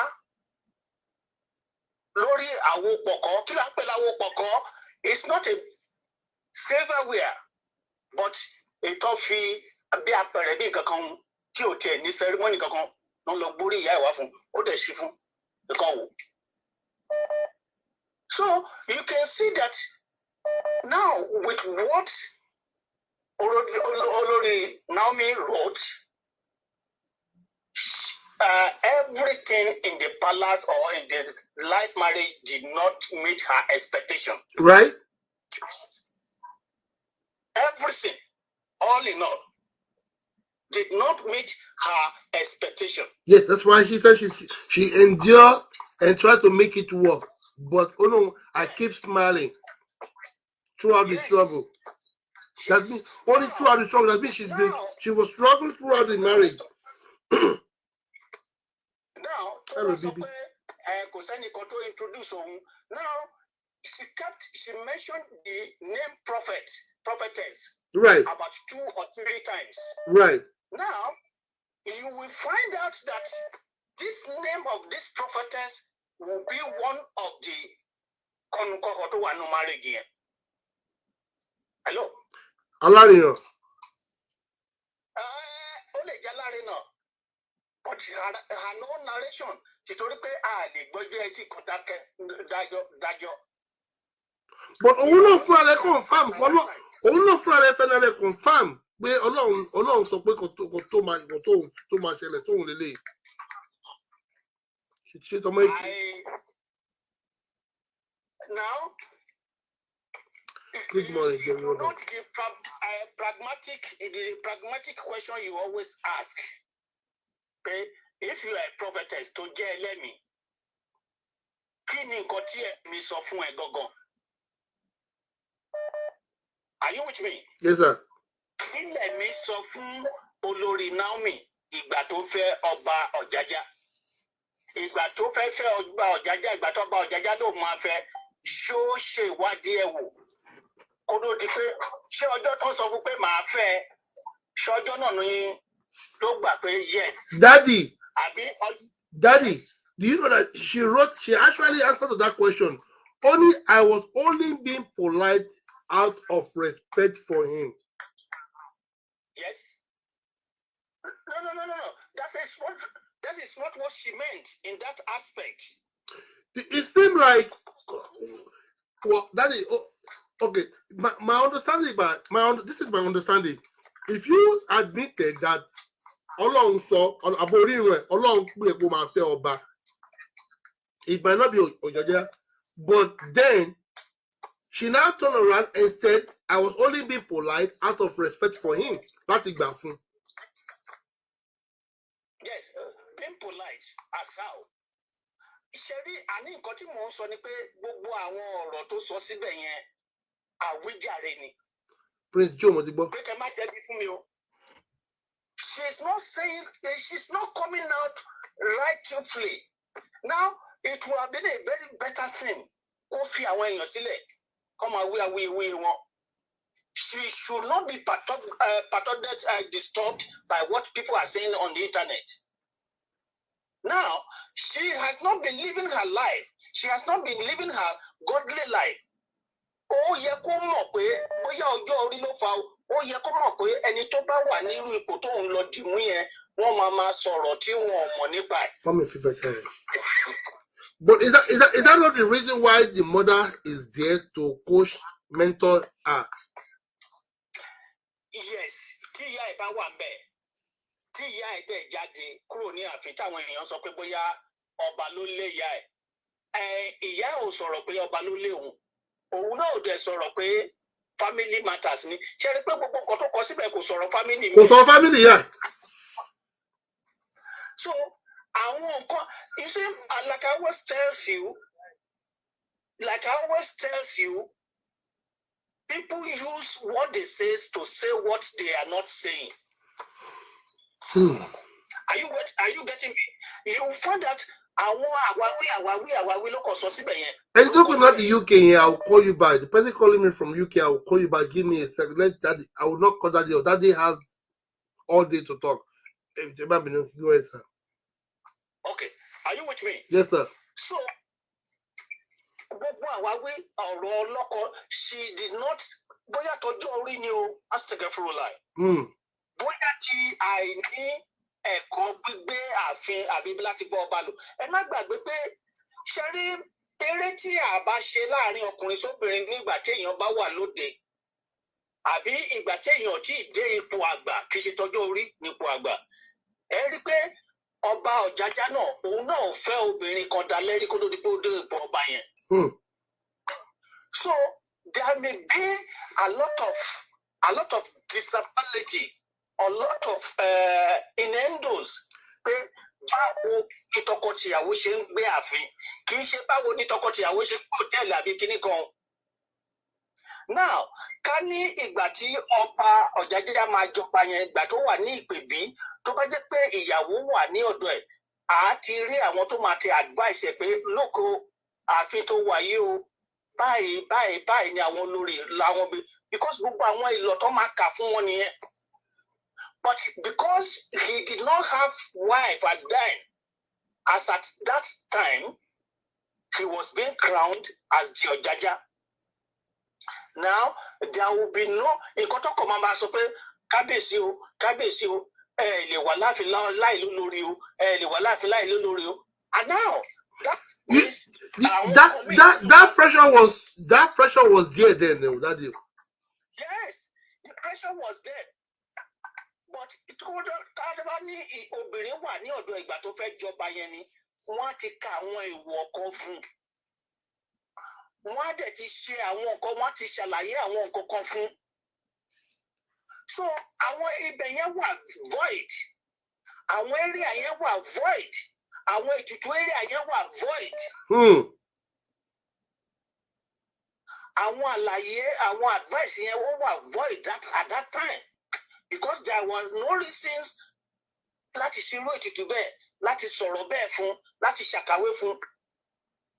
Now ìgbà tó ṣe fẹ́ ìyàwó kìíní àwọn èèyàn mọ nǹkan tó ń ṣẹlẹ̀ nínú ilé pẹ̀lú ọba ó fẹ́ ìyàwó kejì wọn mọ nǹkan tó ń ṣẹlẹ̀ nínú ilé àfìgbà tán débẹ̀.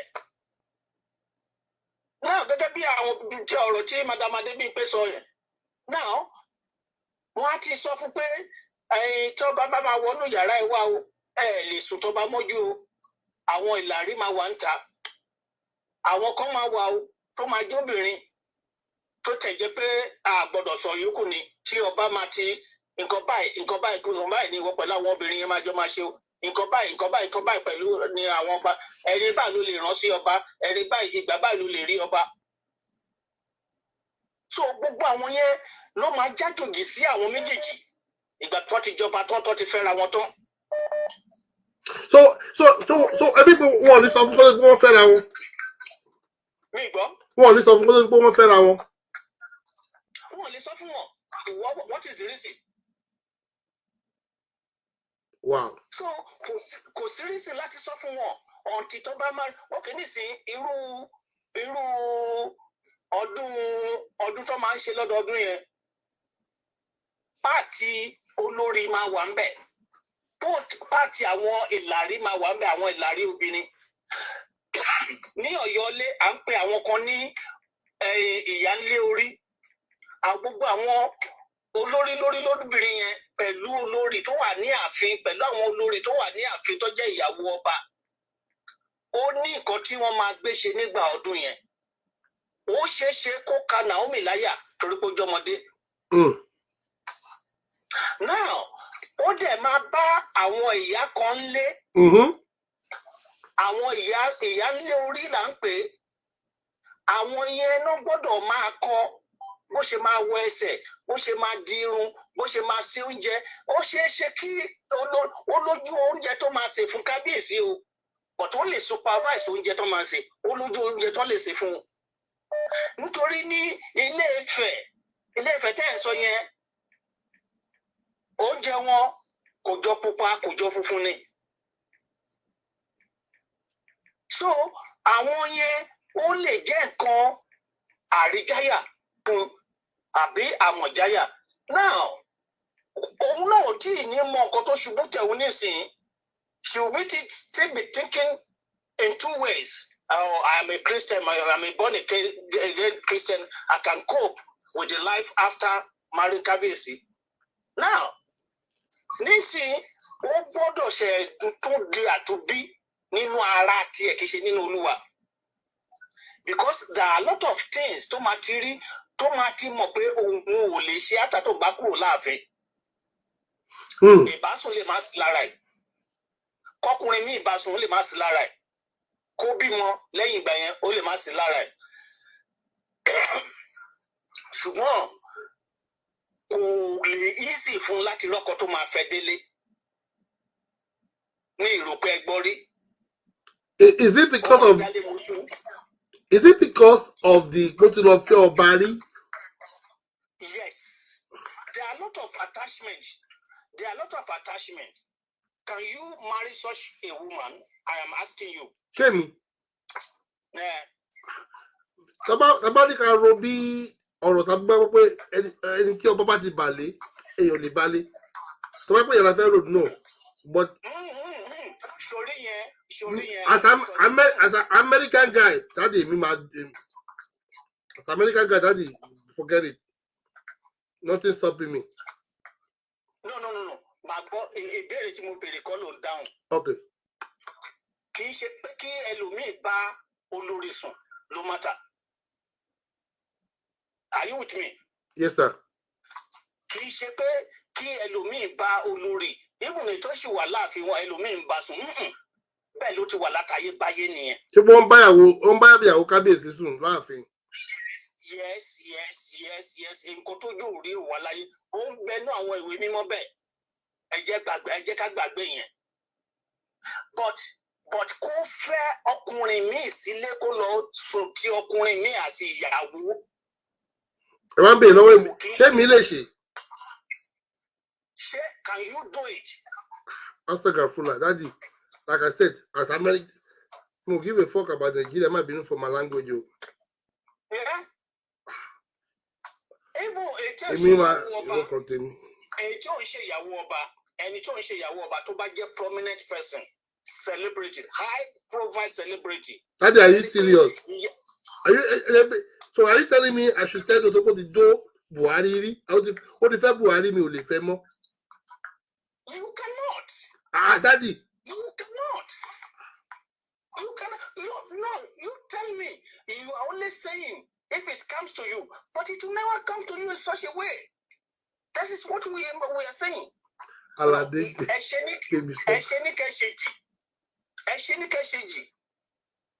Now, divorce time, so you need Naomi made it look as if I was the one that divorced the king.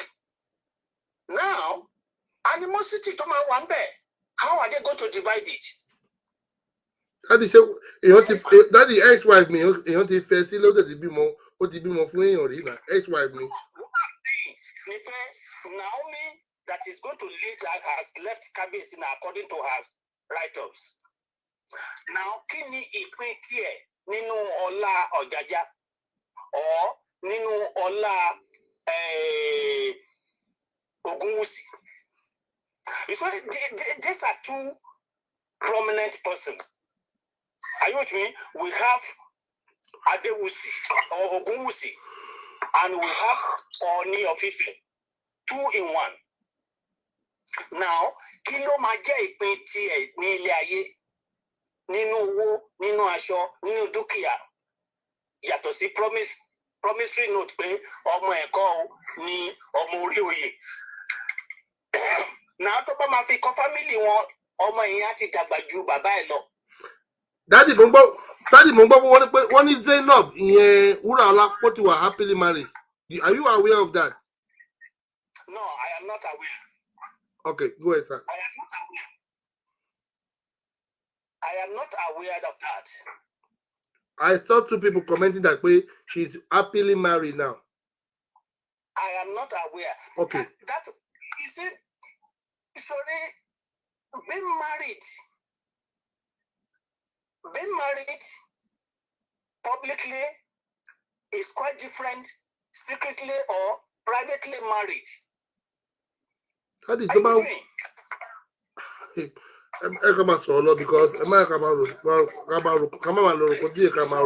what I am saying is that Olori Naomi will have a lot of things to contemplate with. Daddy, I disagree with you.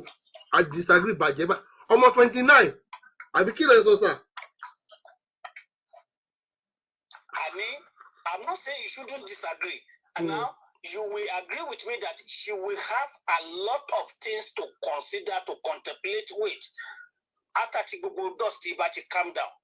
As a 30-year-old person, even 35, 40, she will have choices to make. She will have decisions to make.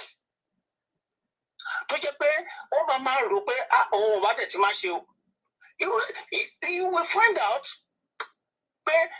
First, for the next 2 years, she will go under G.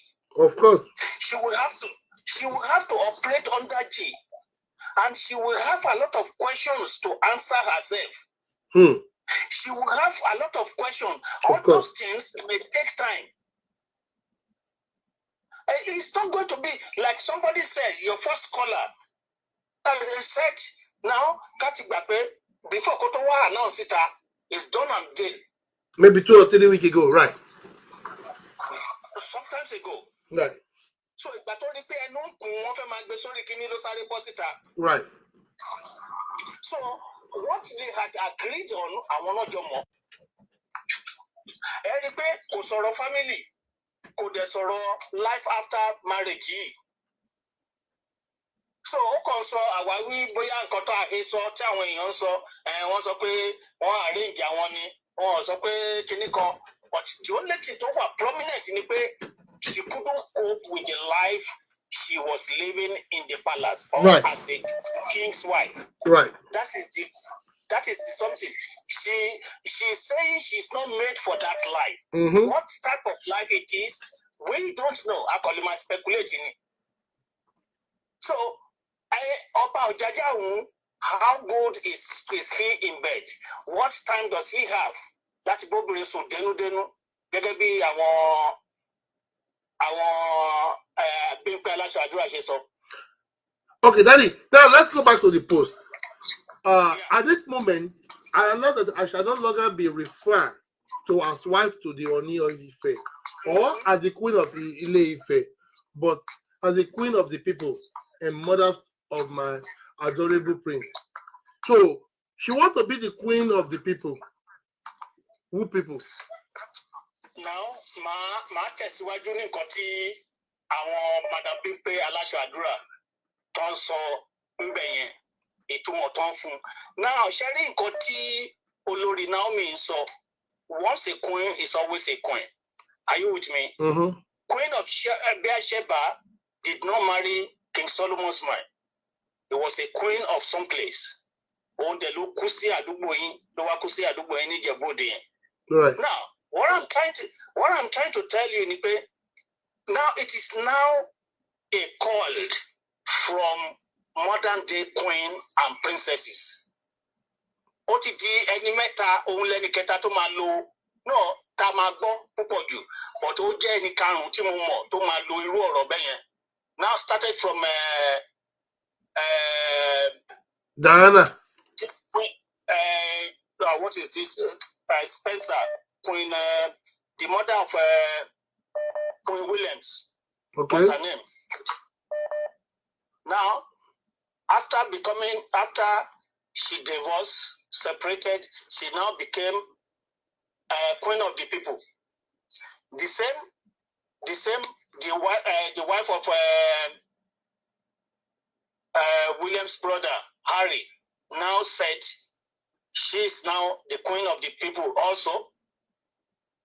Now, when they cannot drop the queen just like that, but they can drop the attachment of queen of so place.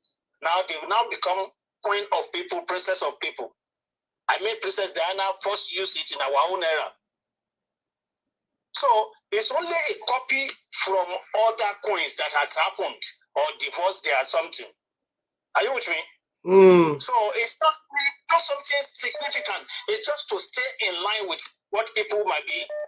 And then literally, what she meant by pé some people will be grieved. Yes, what Madam Adebimpe told you is right. She knew that some people will not be happy.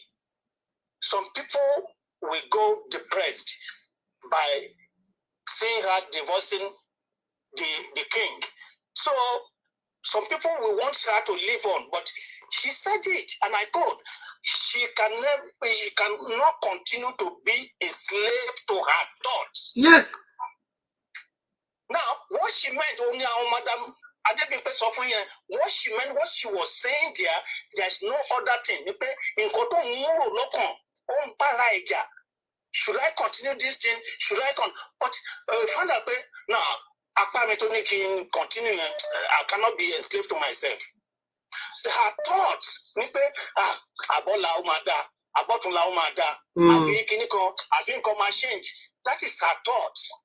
But she cannot continue living that thought of perfection. Ni pé nǹkan máa dá, báyìí ló ṣe yẹ kó wà, báyìí ló ṣe yẹ, at least èmi ni olórí nísìn. Ẹ má gbàgbé pé wọ́n tún sọ ní phrase yẹn. Only while I was married to King, I was the only married woman. Married wife to him. Married wife. Only there were side attraction, but it was never an issue. Yes, now I know what you are thinking, but don't forget what I told you. I want to back here. Wọ́n really fi ọ̀rọ̀ sáàárín ọ̀rọ̀. Side attraction can be anything. It could be the king's activity outside. It can be related to what she had said earlier before that one, that king live one life outside and live one life inside. Inside. Now, side attraction might be anything. Maybe other women, maybe money, maybe business, maybe. So those nǹkan tí àwọn èèyàn ń pè tó ń sọ káàkiri àwọn ẹni side attraction. Kì í ṣe side attraction, that is not the main event of their life. But he said those side attractions were not issue. What are the issue then? Women are not issue. Side attraction are not issue. Marrying is not the issue. Homophobia is not the issue. So the issue is now what? It's now what? So Kebi. Affection. So, affection. Only àwọn nǹkan tó ń fẹ́ tó rò pé òun máa rí. Definitely what all this in summation, all this thing was saying, àwọn nǹkan tó rò pé òun máa rí kò rí wọn.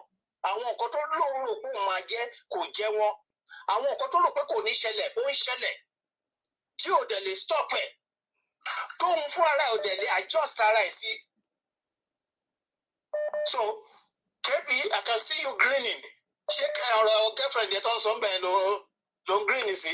Yeah, ọmọládé àbúrò mi ló jealous Queen Willie. Wàdí ò ṣe. Yeah, it should be. Now, lára nǹkan tá à ń sọ ẹ̀yin olóbìnrin púpọ̀ bó ṣe máa ń rí ni èmi ní oníyàwó púpọ̀ ẹ̀yin olóbìnrin púpọ̀. But àbúrò ti jealous ẹgbẹ́ pé kí ó máa pin ní comment girlfriend ẹ̀. Ó fi ẹjọ́ àwa tó ń fi ẹjọ́ ni. So. Now, Daddy, there's one thing here I actually wanted to speak on. It's regarding to let me see. I think it's a movie we just spoke to. Okay, few impression I would like to make today will come the fact that many would love to assume throughout the blind only marry no, that's not what I'm looking for. I have the blessed assurance control of the okay, only in this thought, only I have this blessed assurance controlling all situations and saying to me, it is well with my soul. Certainly it is well. I've made my journey into the ancient throne of Ife with faith in my heart and love for the keeper of faith. So why she will continue faith in? Jerry, nǹkan tí ó ṣe yà àmì lẹ́nu mọ́ ni ọ̀rọ̀ tí Madam Adebimpe sọ yẹn ni prophet lòun náà.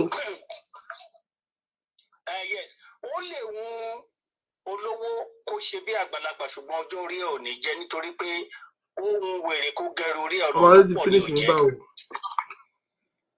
Now, you can see that she did not have the capability to live under the roof. She was considering two things when she wanted to say yes to Kabesi. She was considering the age of Kabesi to her age and that position itself. But she was not seeing, she didn't know, I can say that, what the things that are attached to these two things that she was considering. That makes her either to fall in love or to be tied to that thing she was.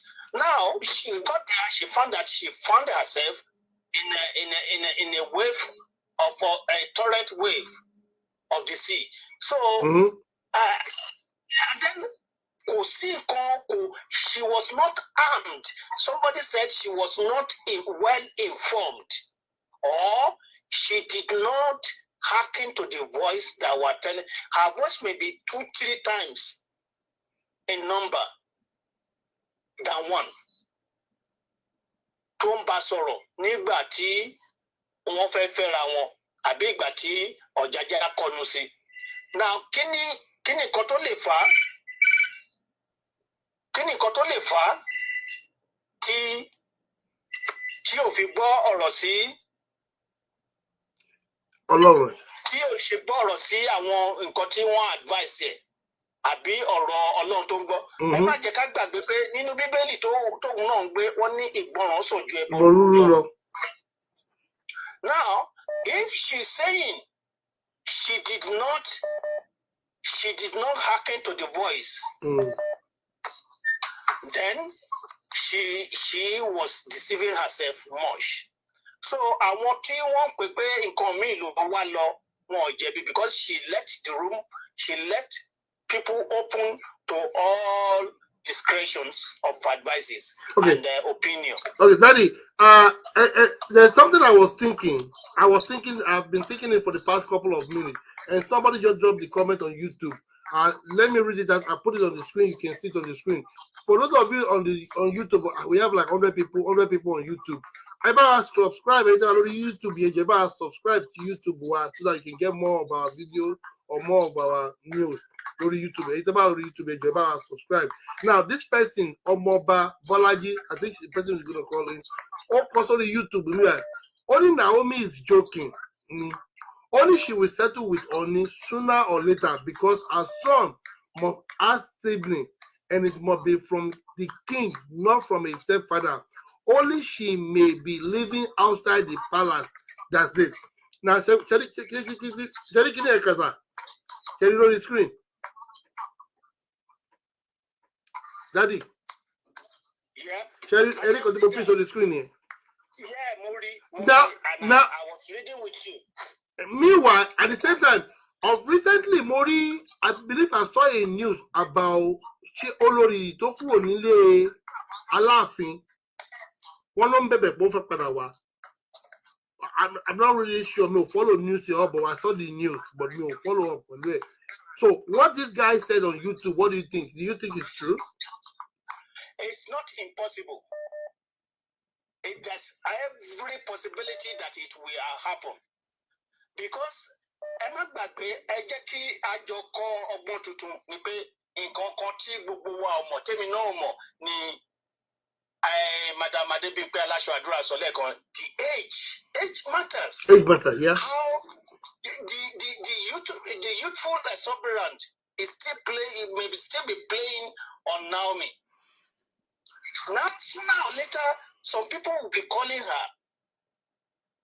Now, she did not mention divorce in her write-up.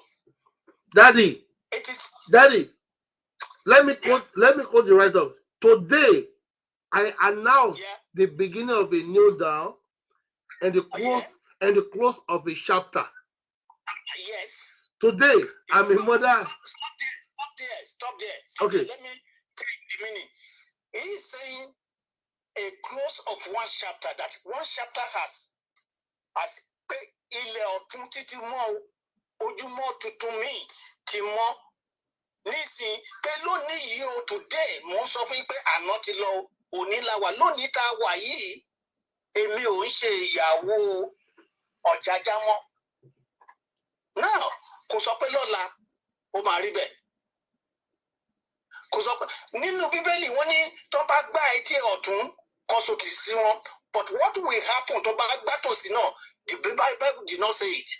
He said yesterday that was the new dawn pé ilẹ̀ míì ti tún mọ́ o láti òní lọ mi ò ń ṣe aya Ọ̀jájá mọ́. So mo ti close the chapter yẹn I am beginning to write another chapter nǹkan tó mean nìyẹn.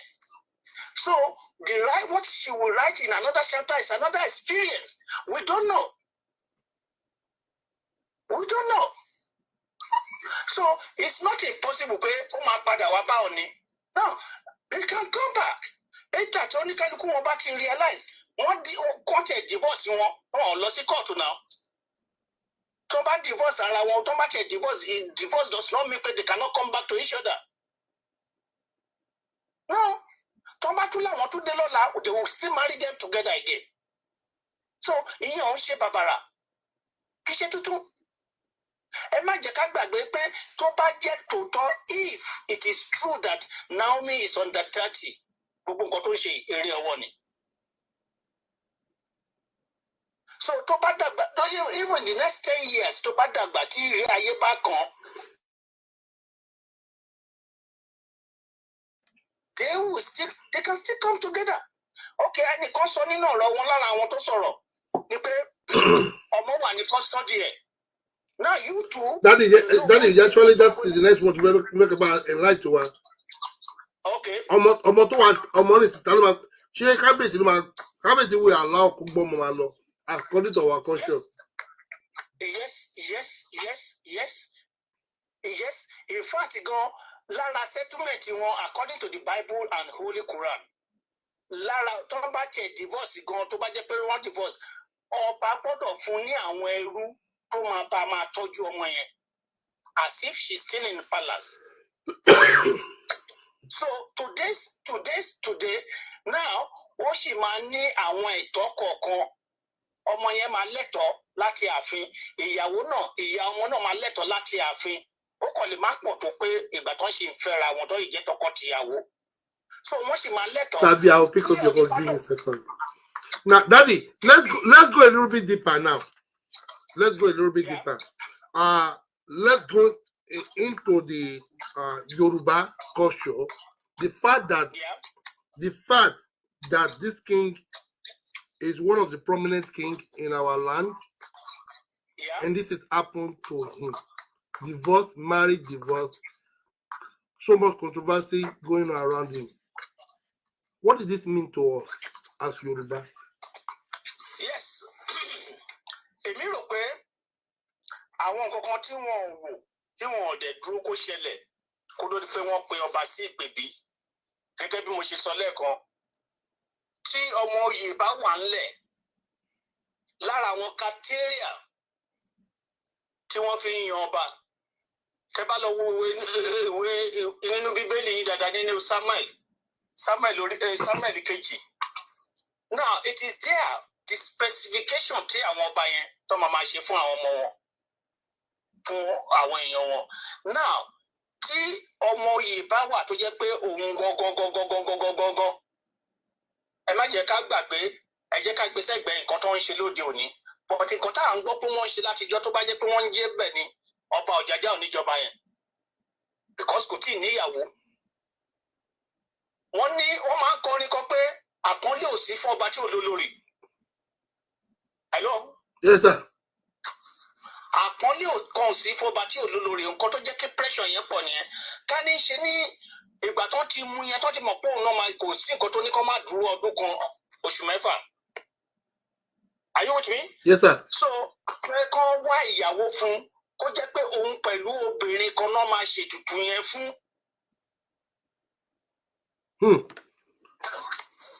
Ìtìtorí pé ààyè yẹn ṣí sílẹ̀ òun la ṣe ń rí gbogbo nǹkan tá à ń rí yìí.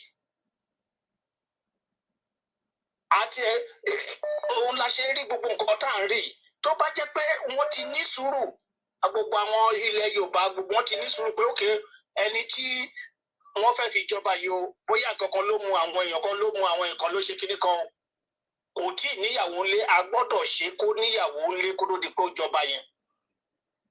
It will have been a different reasons nísìnyí because ìyàwó tó bá bá jẹ oyè yẹn wọ́n á ti ka ẹ̀wọ̀ náà fóun náà ọba náà wọ́n ti ka ẹ̀wọ̀ wọ́n ti ṣe ètùtù fún nípa tìyàwó ẹ̀ nígbà tó wà ní ìpèbí ó máa ní àwọn oúnjẹ tí ìyàwó ẹ̀ máa ṣe fún tó lórí tó fẹ́ crown olórí tó máa ṣe fún nígbà yẹn so gbogbo yẹn ni ò sí so kí gbogbo wa ká padà sí ìṣẹ̀ṣe èmi rò pé báyìí la máa rí lọ because the foundation has been wronged.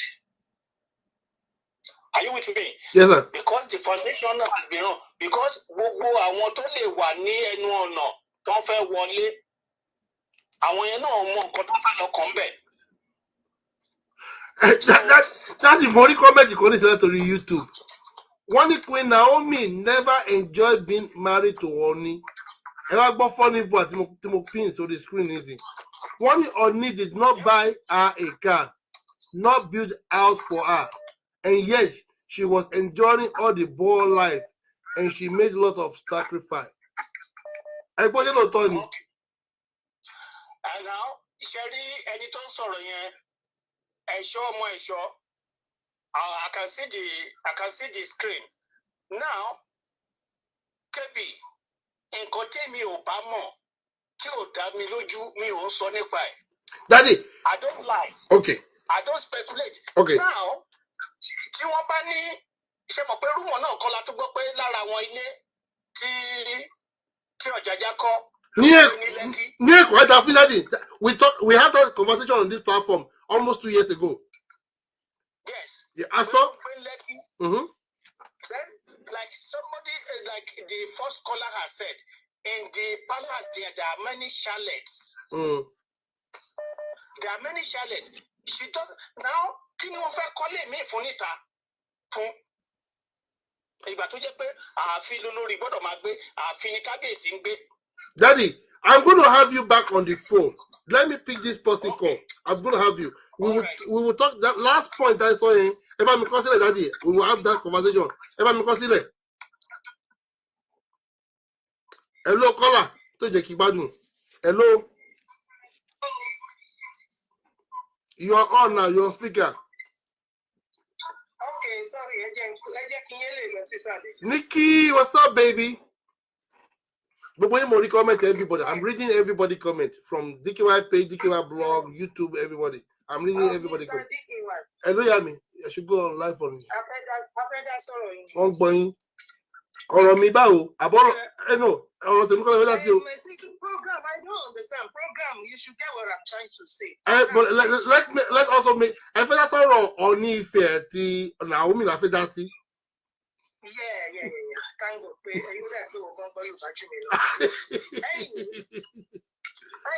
Anyway, everybody so me o ma bu anybody. Oh yeah. Mo ma like àwọn Yorùbá àti àwọn ènìyàn dúdú. Gbogbo nǹkan láyé kó máa fi ṣírò ara wọn. Are you getting me? Yes. O ti rí nọ́mbà tó pè wá tí mo pé United Kingdom làwa ti ń pè gbogbo àwọn majority Yorùbá tó wà nílẹ̀ yìí àti majority àwọn dúdú ni wọ́n support Meghan Markle fún bó ṣe ṣe tí ó lò how many years ló lò ní palace ní UK bíbá tó ti sáré rí everything according to her tó dẹ̀ lọ tó mú Harry lọ ṣogẹ́tẹ̀ everybody wọ́n mọ nǹkan tó ṣẹlẹ̀ wọn mọ everybody just supported her nígbà tí Meghan tó máa ń wọ aṣọ ẹyọkan kaba ẹyọkan $8,000 tó lò ní mental problem gbogbo wọn support it. Are you getting me? Wọ́n lò ní mental problem everybody just supported her ṣó ti yẹ bẹ́ẹ̀ yẹn sórí mo ń gbọ́rọ̀ tí ọ̀nkú tó sọ̀rọ̀ tó ń pè ní dáàdì mo ń gbọ́rọ̀ tí wọ́n sọ mo dẹ̀ mọ̀ pé irú wọn náà tá a bá béèrè àwọn gan máa support Meghan because every dúdú believe nínú pé wọ́n ti kó àwọn lẹ́rú rí therefore anything àwọn máa ṣáà máa support ara wọn lọ ní báwọn ṣe máa rí I don't think like that àwọn tó kó wọn lẹ́rú ìgbà wọn ti lọ àwọn tó sì máa ń bìlì pẹ̀lú ni wọn èmi máa ń bìlì pé mentality ẹ̀rú ló wà lọ ẹ bá wo tèmi bá wo ìlú yìí ta ló ṣe mí níkà nílùú yìí bọ́ Ọlọ́run ò jẹ́ kíkà yẹn jáde dúdú ni òyìnbó lèmi èmi sọ tèmi nígbà tí mi kọ́kọ́ wọ̀ ìlú yìí ìlú UK tí mo ò ní nǹkan láti ṣiṣẹ́ tí mi lò dágbó dúdú ló fẹ́ kó bá mi òyìnbó mọ̀ pé mo lò dágbó mo dẹ̀ ṣiṣẹ́ níbi tó wà pàgàn ní UK ní ìgbà tí wọ́n ń bọ̀ òyìnbó ló pè mí pé wọ́n ń bọ̀ ṣọ́gẹ́t kan tí mi sọ òyìnbó ló pè mí pé wọ́n ń bọ̀ pé ọmọ sá ṣe má wá ṣe nǹkan tí mo sọ òyìnbó so nǹkan tí òyìnbó ti nígbà tí mo máa gba kí lórúkọ ẹ̀ British passport òyìnbó ló gbé gbogbo nǹkan dúdú gbogbo tí mo lọ bá wẹ́dà ní church wọn ọ̀dà wọn support so èmi ò kí ń ráyè gbogbo wọn ló support Meghan Markle tó lò bí less than 3 years ní palace UK bíbẹ̀ tó dẹ̀ bọ́ síta tó pa irọ́ mẹ́ta tí irọ́ mẹ́ta dẹ̀ wà debunk tó sọ òun sorry. Now kí ló ṣe wọ́n nísìn gbogbo content kan tí bèbí yìí kọ wọ́n á rí pé mental torture wà bẹ́ẹ̀. Ṣé nǹkan tí mi sọ yìí ẹ? Kì í ṣèṣin ló yẹ kó wọ́n máa sọ pé ó ti yẹ kó mọ nǹkan tó fẹ́ lọ rí níbẹ̀. Kí ló dé tí Meghan Markle ò mọ nǹkan tó fẹ́ lọ rí ní palace UK bí? Kí ló ṣe òun náà tí ò lè kí ló ṣe àwọn dúdú tí wọn lè jẹ́ kí Meghan kàn sọ pé kóun náà endure ṣé nǹkan tí mo sọ yìí ẹ people are not judging kí ló dé táwọn èèyàn rò pé kí ló ṣe kábíyèsí ṣé kábíyèsí nídìí ìgbọ́wọ́lé ni àbò nídìí kan lọ gbàdúrà fàbò nídìí ètùtù kí ló ṣe kábíyèsí tí obìnrin ò lè the other lady kí lórúkọ ẹ Wúrọ̀ọ́lá she said it pé máa yí ò lè obìnrin ò lè bá gbé eré ni mo pè àfìgbà tí Naomi tún lọ. So all these things, men, ó yẹ káwọn èèyàn ronú ọ̀rọ̀ tí wọ́n máa yí sọ ọ̀rọ̀ to me ọ̀rọ̀ bí wọ́n ti bully ẹ̀ mentally, psychologically. Orí ẹ̀ ti fẹ́ yí tó bá gbòbí kan tó ti sọ pé òun ò lè máa dẹ̀sẹ̀ owó ètò tí ẹ pọ́ mo ti gbàgbé ti sọ̀rọ̀ lórí nílẹ̀ kan. Kò lè máa pretend mọ́ ló ń sọ yẹn. Ó ti ṣetán láti sọ̀rọ̀ èèyàn tó ń jẹ́ ó dẹ̀ fẹ́ máa lọ. So I think people should just allow her to be. Èmi ò fìgbà kan tẹ́lẹ̀ mi ò fìgbà kan gba ti ká máa ní ọba ilẹ̀ Yorùbá ọba anywhere èmi ò freak gbogbo nǹkan bẹ́ẹ̀ freak láti kékeré kò rílẹ̀ freak mi èmi máa ń wò pé ó fine gan ìfẹ́ pretty lady kí ló wá débi bẹ́ẹ̀ ṣe máa ti ń wò láti ọjọ́ yìí ni pé kí ní ní tèmi rí mo náà mọ etí ní freedom. Almost 300 people on YouTube.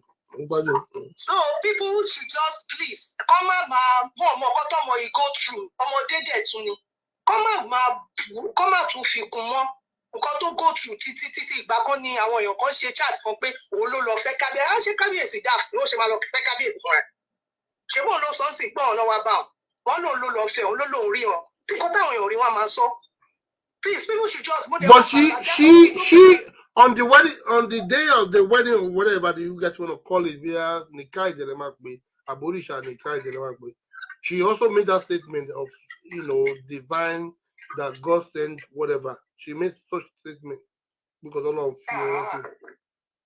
Okay, but èmi kò wò ni pé káwọn èèyàn kan jọ nítorí Ọlọ́run kọ́ máa wò ó téèyàn bá ń go through nǹkan ó ti fi nǹkan yẹn mọ́ra ìwé tèmi ṣe rí o ó ti fi mọ́ra kò lè fi mọ́ra mọ́ ó dẹ̀ gbọ́ ìsà gbogbo eléyìí tó wá ń sọ káwọn padà sí ìṣẹ̀ṣe wà nílẹ̀ Yorùbá ni wọ́n ń kidnap ẹnìbọ̀ náà ń pè ọba náà ń pa ọba ó jẹ́ gbàgbé gbogbo gbà yín wọn ẹ máa ti lọ àwọn ọba ọlọ́pàá ìkọ́ tó nǹkan ṣàfẹ́sọ ni pé kọ́ gbàgbé ọmọ yìí ó máa ti go through mental torture too bad, to be honest with you. Go through it. So, in a nutshell, so it's not like some of us are still thinking like Nigeria when it comes to Nigeria issue or case, whereas when it comes to Oyinbo issue, we don't act like Nigeria. Is that what I'm trying to understand from you? Yes, when it comes to Oyinbo people, they will support the Dudu. Whether any Dudu, they will support the person. Whether the person is wrong or bad, they will support. But when you now come to themselves, what am I supporting? One sharp opinion. Àbòsíní ẹ̀ mẹ́ gbogbo wọn mú àwọn bẹ̀rẹ̀ tẹ́ pé èmi ti bá ti comment níbi kan báyìí pé Meghan I don't believe you. Ìwọ tí gbogbo wọn máa bú mi dátòkè délẹ̀. Now they are supporting the king. For what now? They are supporting the king. Ọmọ ìkíngì ti show wa nísìn pé àwọn ṣebí èèyàn kan ní ikú bàbá yèyí tó kóríṣiríṣi sílé ṣé ìwọ ní tí wọ́n tẹ́ pé wọ́n lè fẹ́ obìnrin méjì wọn ti obìnrin ò lè gbé lọ́dọ̀ wọn she will always right wọ́n máa ní first king first monarch níbo ní gbogbo wọn yẹn wà first monarch tí wọ́n lè help àwọn aráàlú ọmọ má bínú náà jẹ́ kémi máa lọ mo ti ń pè látàárọ̀ because mo ń gbọ́dọ̀ sí bàbá ọ̀nkú tó ń pè yẹn sọ ó dẹ̀ surprise kò sòótọ́. Next time when some people tell your man on the phone, it might come out for your phone interrupt because I've been seeing your phone ringing all day. Thank you.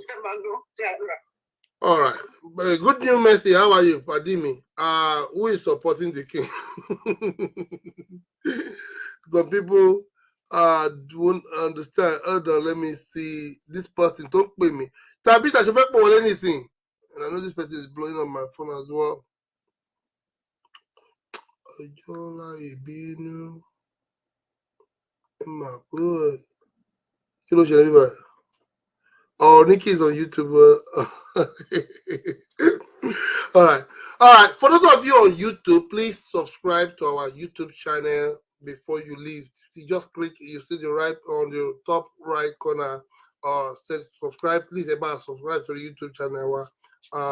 Subscribe to the YouTube channel. Those of you, and don't forget to always share our shows. Say by my Princess Adishawa, me ba show. Okay, we cannot be controlled, of course.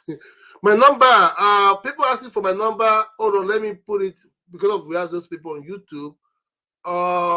Let me see, where did that move for you? Number missing me by. And don't forget also, our man tied the Queen, our man tied the Benin, and Tawo, and we ship anywhere, United States, Canada, or even outside the world. Our homemade one, Lamafin Grille with Eju Lamafin Grille, at the Queen, about the Benin. Àbí ògùnfẹ̀ lẹ fẹ́ rà ní tí a máa bá yín grill pẹ̀lú ata soya, don't hesitate, ẹ pè wá and we will grill it to you and we will ship it to you within 2-3 days. You should get it outside the country. It's even sometimes it might faster outside the country. Within 2 days you should get it. Maybe Canada or UK or other country. So tí a bá fẹ́ ra ìdíyẹ ọkùnrin àbẹ́díyẹ obìnrin àbí awó àbí ògúnfẹ̀ tí a yan pẹ̀lú soya. Don't forget also Celgivity. We are the distributor of Celgivity. It is that from blood pressure, high blood pressure, àbí what to ban diabetes, àbí to ban ọgbẹ́ inú, àbí over appetitive. So try our own. This is a food supplement. It's not a drug. It's a food supplement, and it's good for extra energy. Or if your libido is weak, don't hesitate. Celgivity. We have our distributor both in UK, Abuja, and Lagos, and we ship worldwide up to Dubai or whatever. We ship worldwide as well from Celgivity. For those of you the phone number to call you will be 301-523-4483. 301-523-4483 should be the phone number to call. Hold on for me very well. Okay, DK okay, that's the number already on the screen. So you can call that number if you want to contribute to what we are talking about right now. Hello. About talking here down, sir. Mm-hmm. Yeah, I'm very that's it to reality to Thank you, Ibrahim Oyinkansola on YouTube. Thank you for subscribing. I'm going down. Wọ́n ní pé ọ̀làjú dé lágbàgbé àṣà ìdílé wa. Ṣé rí eku ò lè kékú ebi eku mọ́ nílẹ̀ Yorùbá?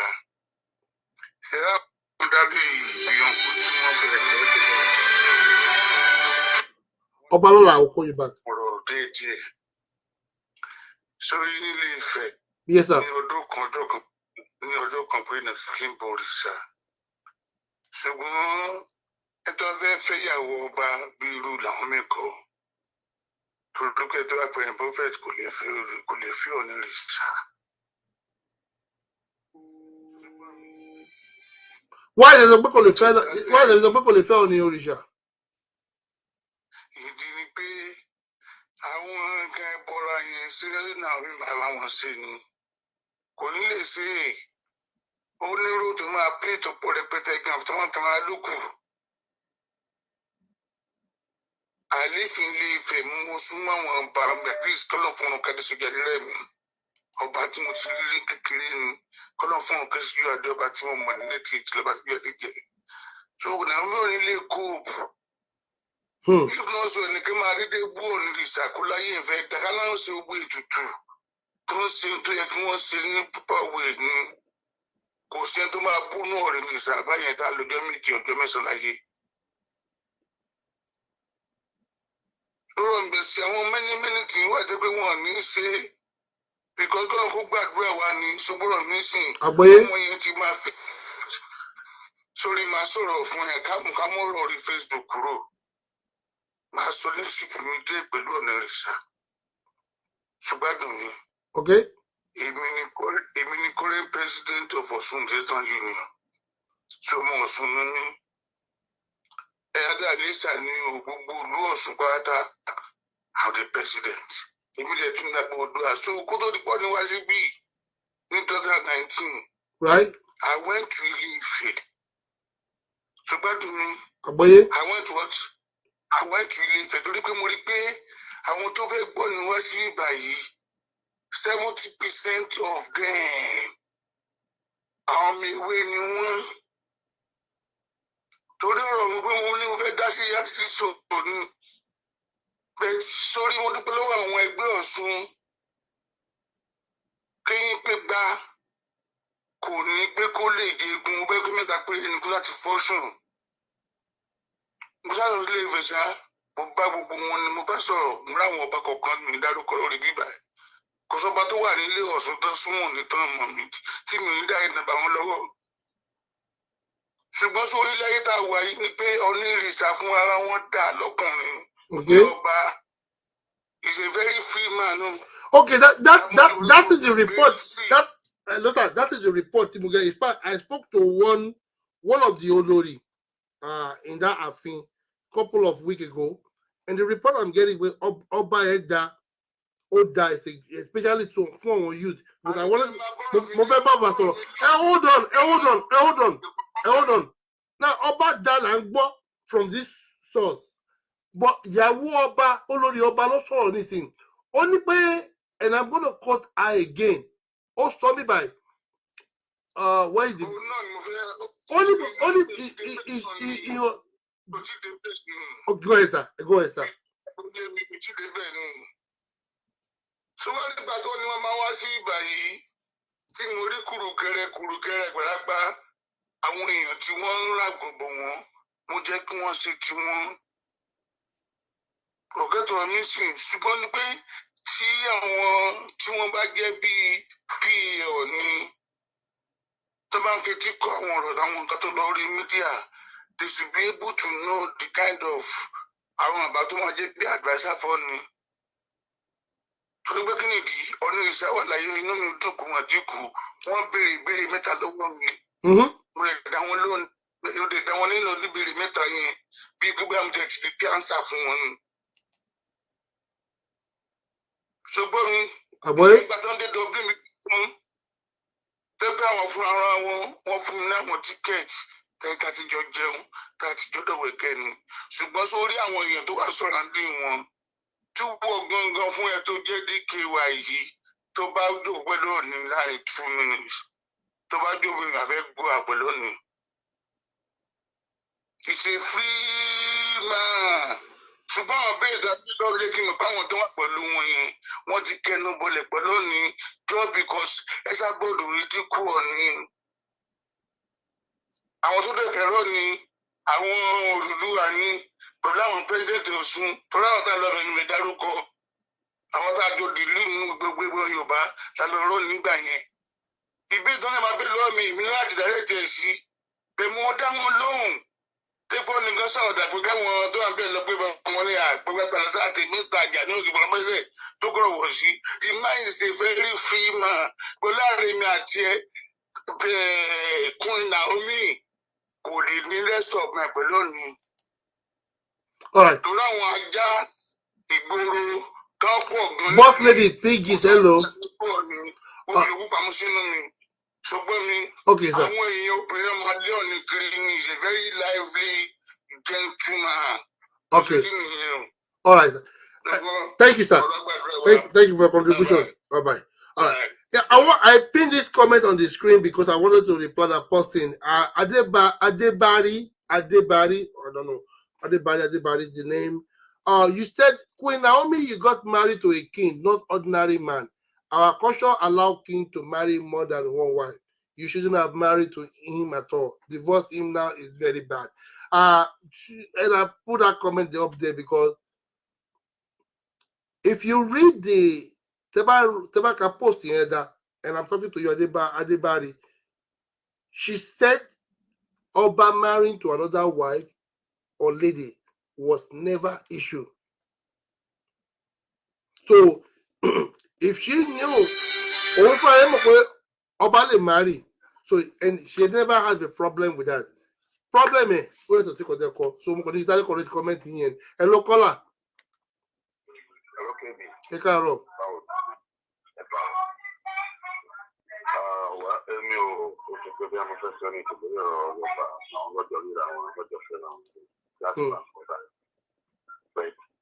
Man, you sorrow earlier.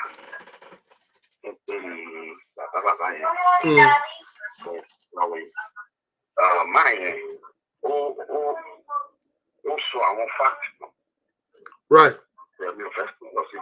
That you are going to festival on Tibet.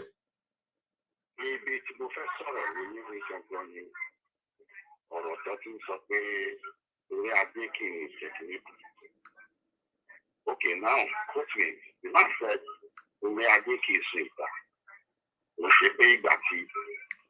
We should form a balloon bar, which is true. I'm about to lost anywhere. Isn't this? This and that's all I want to say. I'm traveling out so many days. Me abroad. You right? Sure, me here. And my head to sorrow, or to wire. So, I'm looking at some of your mom better by this. But I want to talk about a minute for what so you have. Only Oriati cooking rep, Yalaya. Oriati cooking rep, to get to differentiate the food. To the airport, they go Oshari, Oba, Oshari. Nǹkan tí wọ́n sọ ń bẹ̀ ní pé kò ní jẹ́ ọba ojú rẹ̀ orí kan ò lè jẹ́ adé méjì lẹ́ẹ̀kan náà. Ìjọsìn tó bá jẹ́ ọba ní àtúnlẹ̀ fún un. Tó bá ru ẹ̀kún, ìyẹ́ àtúnlẹ̀ fún un. Wàá ṣàdúrà fún ọ̀rọ̀ mi yẹ. So mo fẹ́ fọ àárín yẹn mọ́ fún un. So, tó ti rí ìdí tó fi jẹ́bẹ̀ ní pé tó ti rí àwọn ọba tí wọ́n eégún tó tún nìyẹn wọ́n sínú ara wọn. Ìdí tó kò tún gbọ́dọ̀ fi rẹ̀ fún ní pé tọ́ba bá rẹ̀ fún kò ní rí eégún tó jù lọ kó má forí balẹ̀ fún. Wọ́n á jẹ́ kó bá forí balẹ̀. Because ó ń bọ eégún òòṣà tó ń bọ ní eégún. Ọba máa ń tẹ̀bálẹ̀ fún eégún àbí? Irọ́. No, àfi tí ọba bá rẹ̀ kú, tọ́ba bá gbé kú, tó bá rí eégún tó jù ú rọ, ó láti forí balẹ̀. Really? Bẹ́ẹ̀ni, eégún máa ń forí balẹ̀ fún eégún. Torí ẹ̀ ní ọba ò ṣe gbọ́dọ̀ gbé eégún, ó gbọ́dọ̀ jẹ́ ọba tán, kó tún lọ gbé eégún. Torí tó bá gbé eégún, tó bá pàdé eégún tó jù ẹ̀ lọ wà forí balẹ̀. Ọba ọ̀dẹ gbọ́dọ̀ forí balẹ̀ ọjọ́ tó bá ti jọba. Ó gbọ́dọ̀ forí balẹ̀ fún ẹnì kọ̀ọ̀kan torí òòṣà lẹ́gùn náà. Ṣé Yorùbá mi yẹ dáadáa láàrin? Mo gbọ́ yín sà. Òòṣà ni ẹ̀yin méjèèjì. Òòṣà náà méjèèjì right. Bẹ́ẹ̀ni, eégún fúnra rẹ̀ ọba ni. Ọba fúnra rẹ̀ ọba ni. Tó o gbọ́dọ̀ jẹ́ ọba tán kó tó lọ gbé eégún. Bí mo ṣe ń bẹ sọ̀rọ̀ yìí, èmi ní so many ọba tí wọ́n ti jẹ tọ́dẹ̀ ti jẹ pé ọmọ ẹlẹ́gùn ni wọ́n tọ́ ti wẹ̀ kúrì.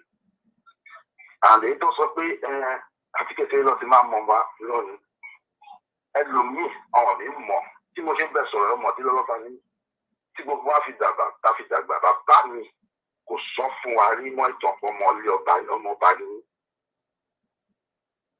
Ṣọ́rọ̀ me here. So many people that there talking more. It's almost from a company, Kolas no, the solid that was it.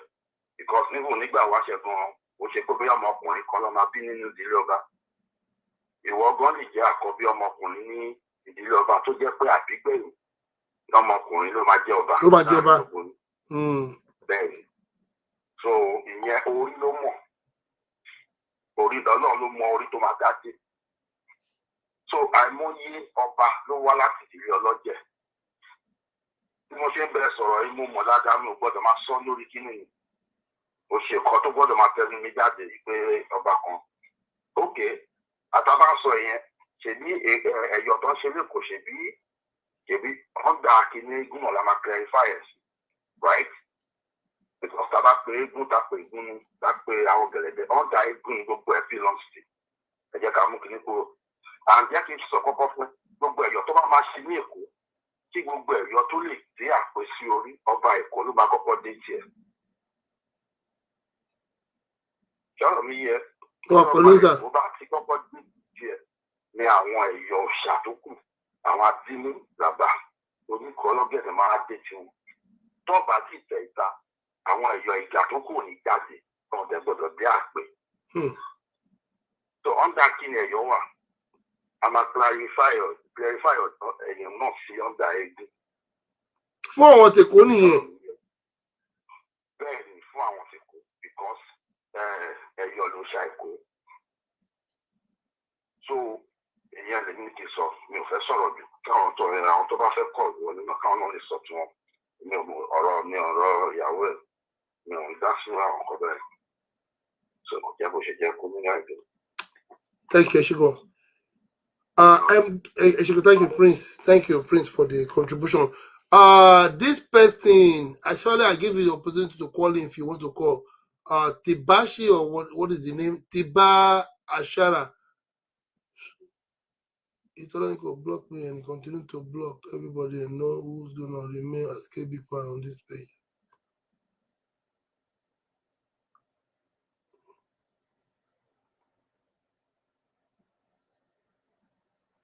Okay. One you something about only sort of daddy or mommy, something of that nature. Might distract me because I compare him to Momo, right? I was right though, but it's just like more respected pages. Sorry, I'm trying to get it.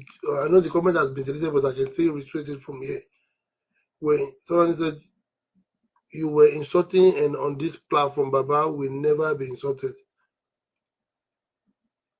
Yeah, you cannot insult our daddy or mommy. You know, you don't know what they wanted me to call that. I thought you said you wanted to call in. So what is the fight here? So the only is one of the misleading people. What do you call that? You those Yoruba people with about here. How do you call that? Sorry, comment and if I'm on me by I deleted. Please stop defending what is not okay. Please, guys, can we just do things without you were insulting? I know who you compare him to Esabod and said he was ignorant. I don't compare him to Esabod. Is he talking about that Yola? Let me understand. Who is comparing that Yola to Esabod?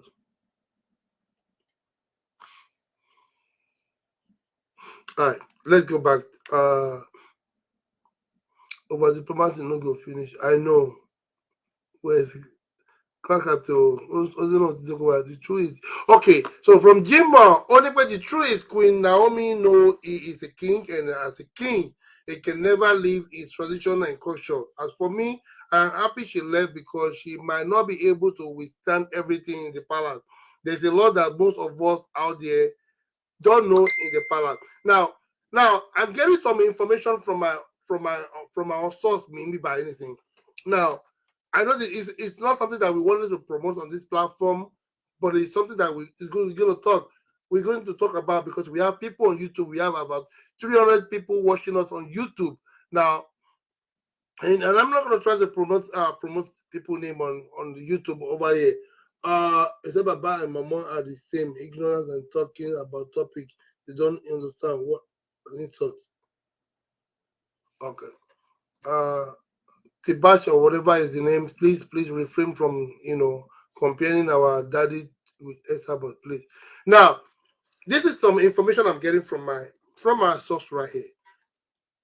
The fact that Naomi, the Olori Naomi, let me use the word Queen Naomi or Olori Naomi, whichever one we guys want to refer as.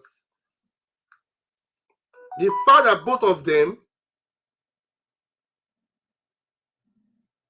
he will go and send the things along.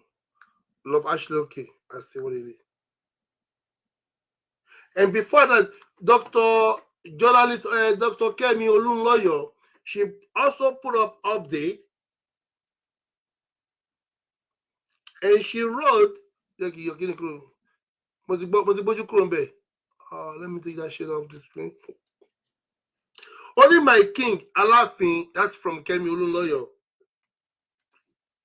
Let me put it on the screen for you guys. Only my king, Alafin of Oyo Empire, has plenty of wives, old and young, triplets and twins in the palace. The life oracle has predicted that Eniton cannot survive with one wife. Ergo, only he must have multiple wives. The divorce queen cannot stand that. Wake up, people, and don't tell me Yoruba history. That is from Kemi Olunloyo. Only way if it was part of Oyo State. I personally don't recognize Oshu, Olori Afolashade Ashley, and is an entrepreneur and an accountant. The new queen run a non-profit organization known as Ashley Adegoke Foundation. There is no such nonsense as monogamy in the palace. That is the scam part of a marriage. Wanna marry a king? Get ready for other queen. Go explore the life of Shijuade and the Aderebi monarch in Ife. Eniton also had a daughter at 19-year-old with a baby mama. He is a king and must have many wives. That is Kemi Omoluloyo. That is Kemi Omoluloyo right up over there. Now, we also have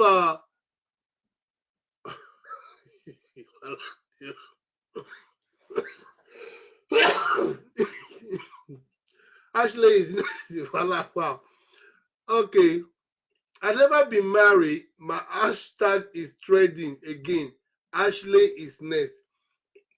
This is from Kemi Olunloyo. I'm reading this again from. I'm reading this from Kemi Olunloyo again. All right, let's go back here. Okay, and they can make careful. Okay, now talking about Naomi, announcing departure from the palace of Adewusi. I was talking to Daddy earlier. Actually, I was wanted to ask him the question before I want to give other people opportunity to call in. My view on the whole thing. Okay, most of give me 1 second, guys.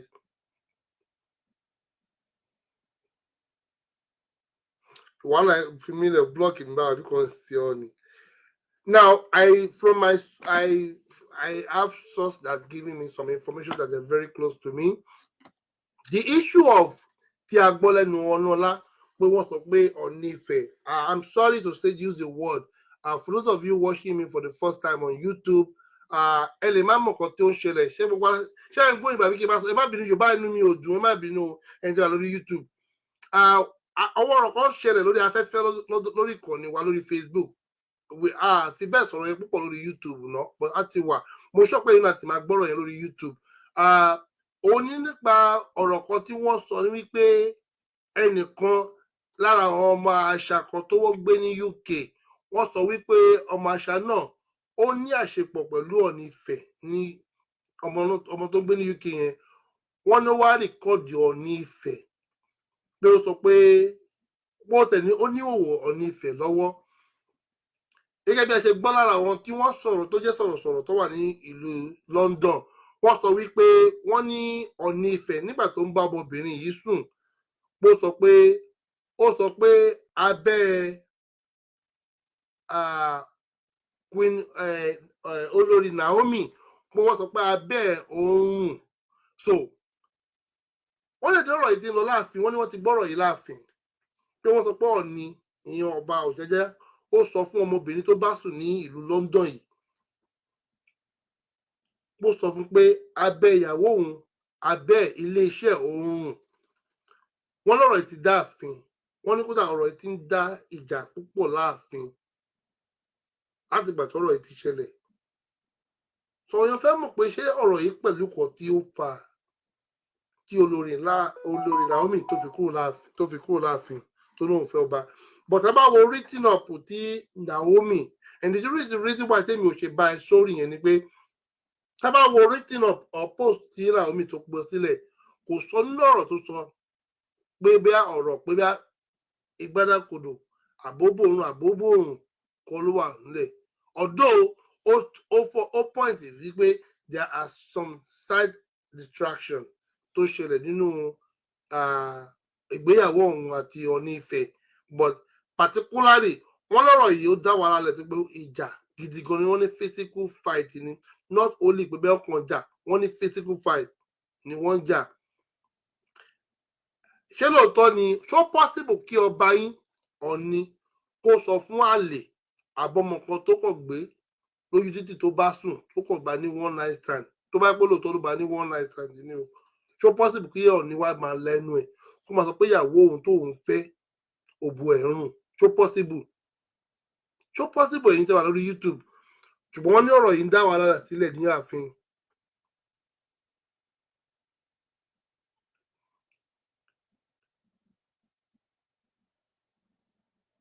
Kò yé mi náà Ooni can say that to Abi. God is faithful in leading his children toward having the best in life. Now she placed weight than God. Kinikon leading where she was wrong as person for problem. Don Toyin Kolade no Babalala Kinikon. This is the second woman living with the similar religion. Really happened me so I don't believe it, honestly. Left to me, I would never believe such a thing as it never happened, you know.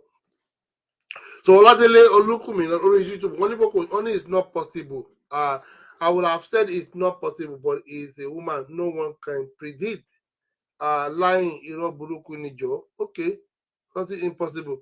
Well, jọta ṣìírí bá ti pé ọba yín ó bá ọmọ agbèrò tó wà ní London yẹn ó bá a sùn ó dàbíjọ́ ẹ̀ ní ojú gbogbo yín máa là pé ṣé ọba tẹ ní ọba yín useless àbúrò responsible until then we cannot say bí alóòótọ́ lọ bá ọmọ agbèrò yẹn sùn bí alóòótọ́ kọ́ ni kò bá sùn we cannot say that down but tó bá tẹ̀ wáyé pọ̀ ọba yín wá bá ọmọ agbèrò yẹn sùn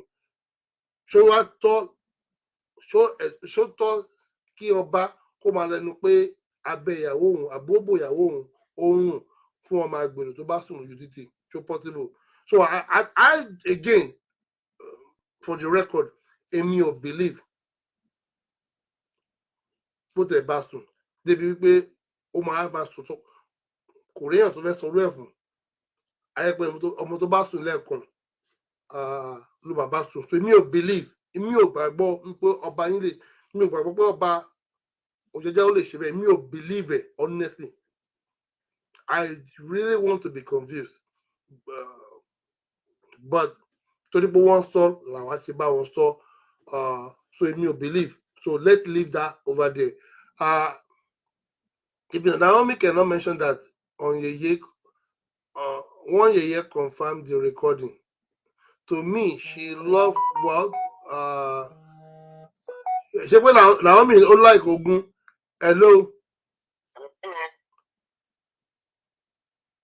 Hello? Hello, ẹ kú ètò. Ẹ ra bàbá mi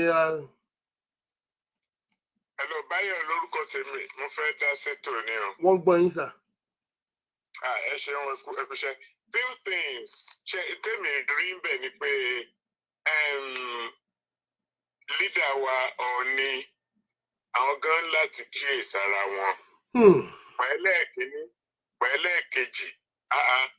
Mo mọ̀ pé all over the world marriage ti ń break káàkiri ṣùgbọ́n nílẹ̀ Yorùbá ó sì wà stable better díẹ̀ káàkiri torí àwọn agbára tí obìnrin ní bóyá ìlú ọba ní Amẹ́ríkà ni o ṣùgbọ́n ilẹ̀ Yorùbá kò sì tí ì rí bẹ́ẹ̀ àwọn obìnrin wa a sì ń kẹ́wọ̀n à ń yẹ̀ wọ́n àwọn náà sì mọ ipò wọn ṣùgbọ́n eléyìí tó ń ṣẹlẹ̀ yìí alágbó àwọn nìkan wọ́n ní Ọọ̀ni is a free man kò ń ṣe good reputation a free man. A married man, a leader, needs to be a responsible person. Be responsible as a leader to your people. Be responsible as a family man. Èmi ò mọ mọ́jọ nípa àárín òun àti Naomi. Ṣùgbọ́n wọ́n sọ pé kò lè fẹ́ Naomi, kò lè fẹ́ Ọọ̀ni torí ààbọ̀ ti bí ààbọ̀ tọ̀hún. Àwọn kìíní òǹṣọmọdé ìkejì òǹṣọmọdé gbogbo yẹn láti mọ̀ kó tó tọwọ́ bọ̀ wípé òun fẹ́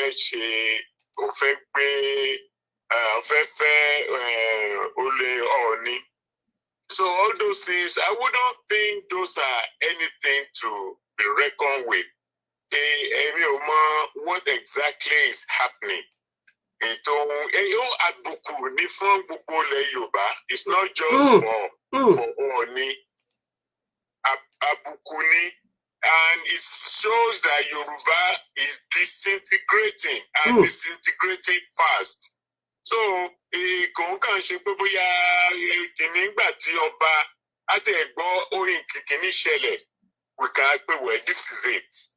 But pé bóyá torí ìyẹn ò ṣe Yorùbá, bóyá torí kìnì kan, bóyá torí pé àwọn ìyá ọkọ ẹ̀ wọ́n gbógun tì í and all those things. Okay, eléyìí tó dẹ̀ jẹ́ Yorùbá tó jọmọ wa tó jẹ́ gbogbo ẹ̀. No, kí bàbá gan wá kó kíyèsára ẹ̀. And pé is a free man, àwọn tó mọ bàbá pé is a free man. It's not a good thing as a responsible man. Pé àwọn obìnrin lè máa ta sí i. That is fine, he's a fine man, very handsome, dark, young man, but you have to be a responsible man. Ayé ti kọjá, ayé àwọn aláàfin ẹ ti kọjá máa kàn kó obìnrin jọ. Òbò mélòó ló máa dó? Aṣọ ẹ̀ wọ́n á dó ẹ pa gan ìwọ gan sef. So kí ni ibo là ń lọ tá àrọ́kọ̀? Be a responsible man. Let us see your handwork on the young people tí à ń jẹ all over. Let us see that you are feeling the heat amongst the young people that you are just 2-3 years older. Àwọn these young people, àwọn tó ń kó sómi just because ebi ń pa wọ́n rí anything change, let them see that. He needs to sit down and rethink. He can still mend, but he's a free man. Pé àwọn tó ń surround ẹ̀. And they are telling us pé he's a stupid man. So they are tó surround ẹ̀ ló ń kó sí lórí. No, he's not a stupid. I've seen him talk. Very intelligent young man ni. So báwọn kan tó surround ẹ̀ ló ń kó sí lórí. It's all rubbish. You need to be in charge. You are the head. I want to control the direction where you should go. Táwọn tó surround ẹ̀ bá ń ṣe what is not in your ethos, in your policy, in your remit. You are to control them, not them control you. So, ẹ máa bẹ́tò lọ ìwọ̀nba tí mo fẹ́ sọ nìyẹn. Ẹ ṣe kọ́ra mo dúpẹ́ fún contribution yín but tí bá ní kí n béèrè lọ́wọ́ yín orí tí wọ́n ṣe anything ṣé ẹni wọ́n ń ba orúkọ wa Yorùbá ṣe sẹ́yìn bílí pé a ṣì ní àṣà a ṣì ní culture ni ṣe bílí pa ṣì ní ẹni tó pè yẹn ṣòwò dọ̀nà. A ṣì ní culture, why tá a ṣe ní culture àwọn ọba yìí dey come and go. We have culture. We have culture, a ṣì ní culture. Àwa la nídìí àti rí pé àwọn tó bá we need to find a way to put them aright. We need to find a way to put them aright.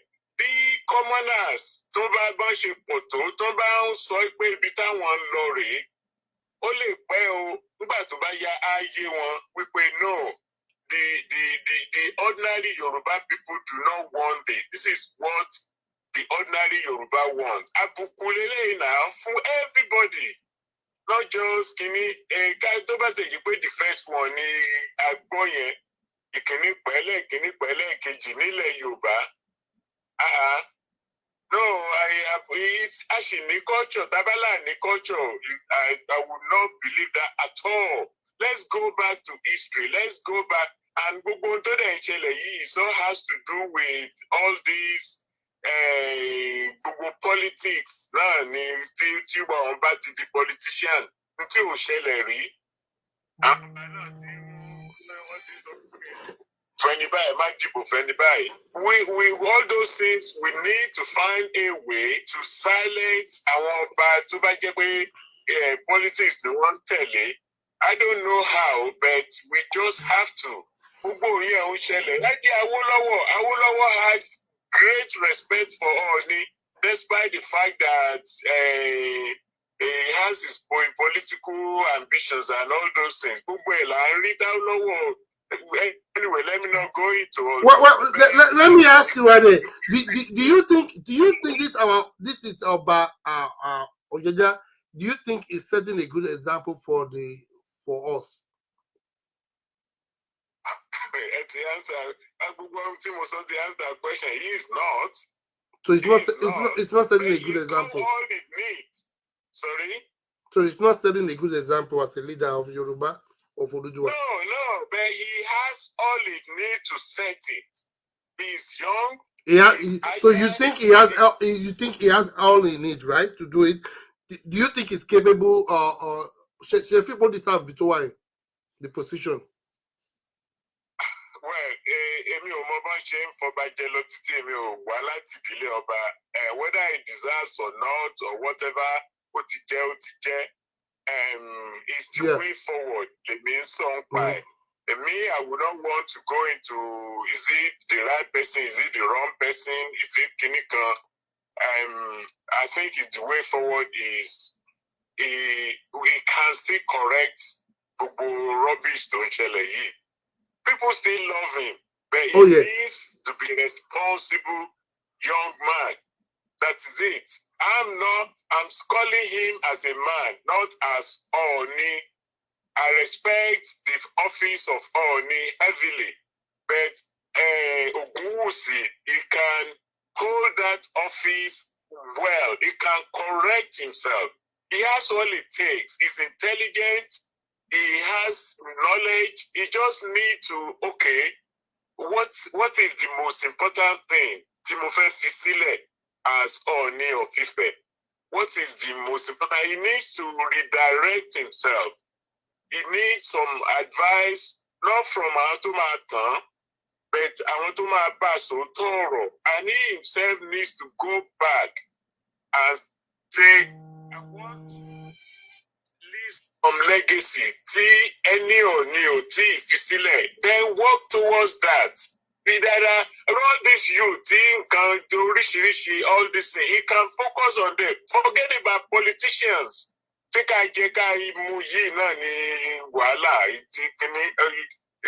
know, when people love you, you won't even say hi to everybody. Mama, so no, look at Sunday Igboho. You know, look at how it just you know. So there is work to do. There are thousands and one work to do. He can, but he just needs to simmer down. You know, simmer down and hold on to your office. It's a well-respected office. Let 50 million Yoruba that love you, let them love you for what and respect. You don't. Respect is not what you deserve, but you earn it. When you earn it, It's a big thing. So he can correct himself, but I don't know. Thank you so much, sir. Thank you for your contribution. I think the other people are calling. Thank you. All right. Now, Atinuke, what is your problem? It's a DKY blog. We are not in for the mood for the star.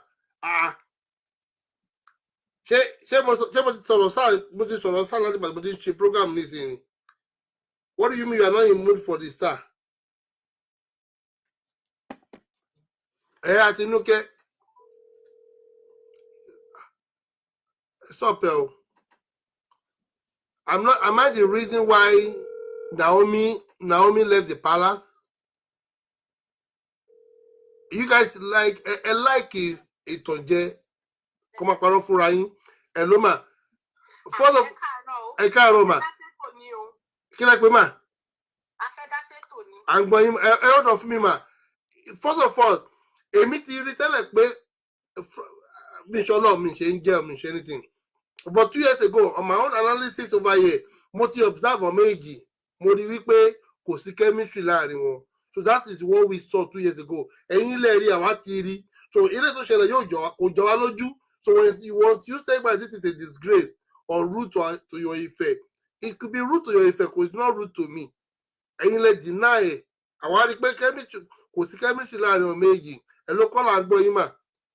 Ẹ ṣé o. Nǹkan tẹ́mi kàn fẹ́ sọ ni wípé Ọlọ́run gbogbo ibikíbi tí bàtà bá ti ń ta oníkálukú lẹ́sẹ̀ Ọlọ́run á bá wa. Àmì Ọlọ́run. Ṣé rí nǹkan tẹ́mi rí lọ́rọ̀ àwọn ìyàwó ọ̀ni ni pé àṣà obìnrin kò sí obìnrin sà tó máa wà nírú ipò tí àwọn ìyàwó ọ̀ni tó lọ yẹn wà.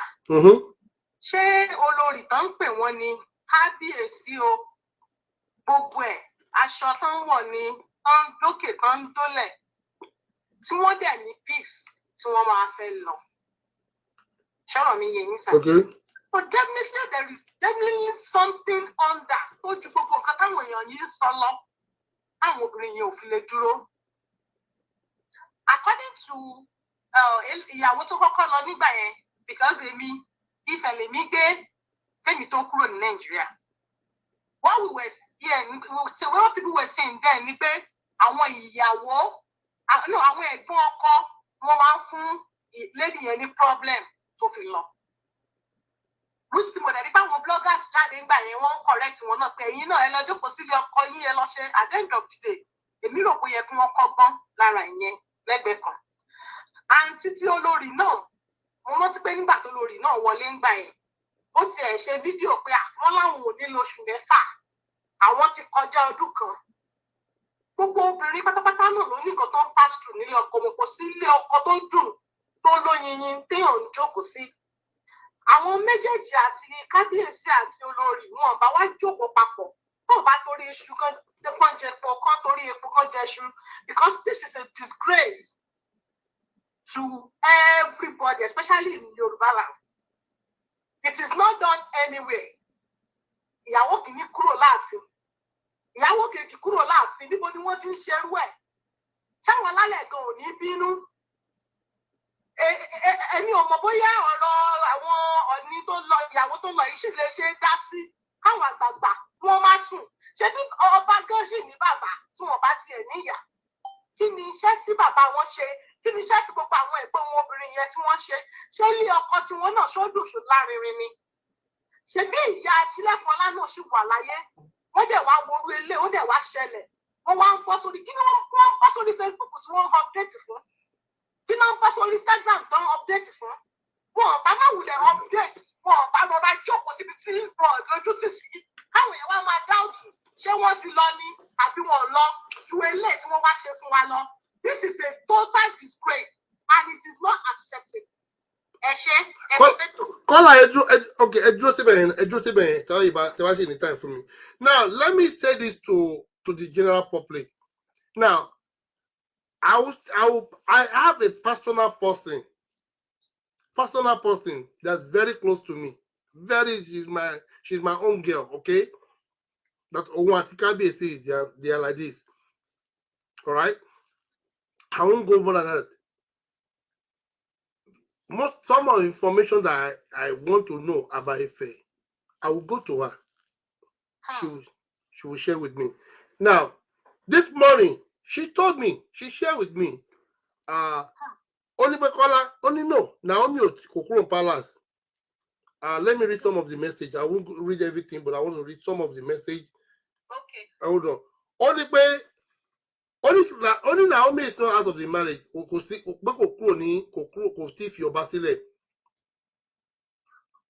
And she was the one that told me she's pregnant. She told me she's pregnant. And I remember the first time Dikini Shele see Naomi, turn up the cool laughing. The Baron I saw him 2 years ago. Was the cool laughing?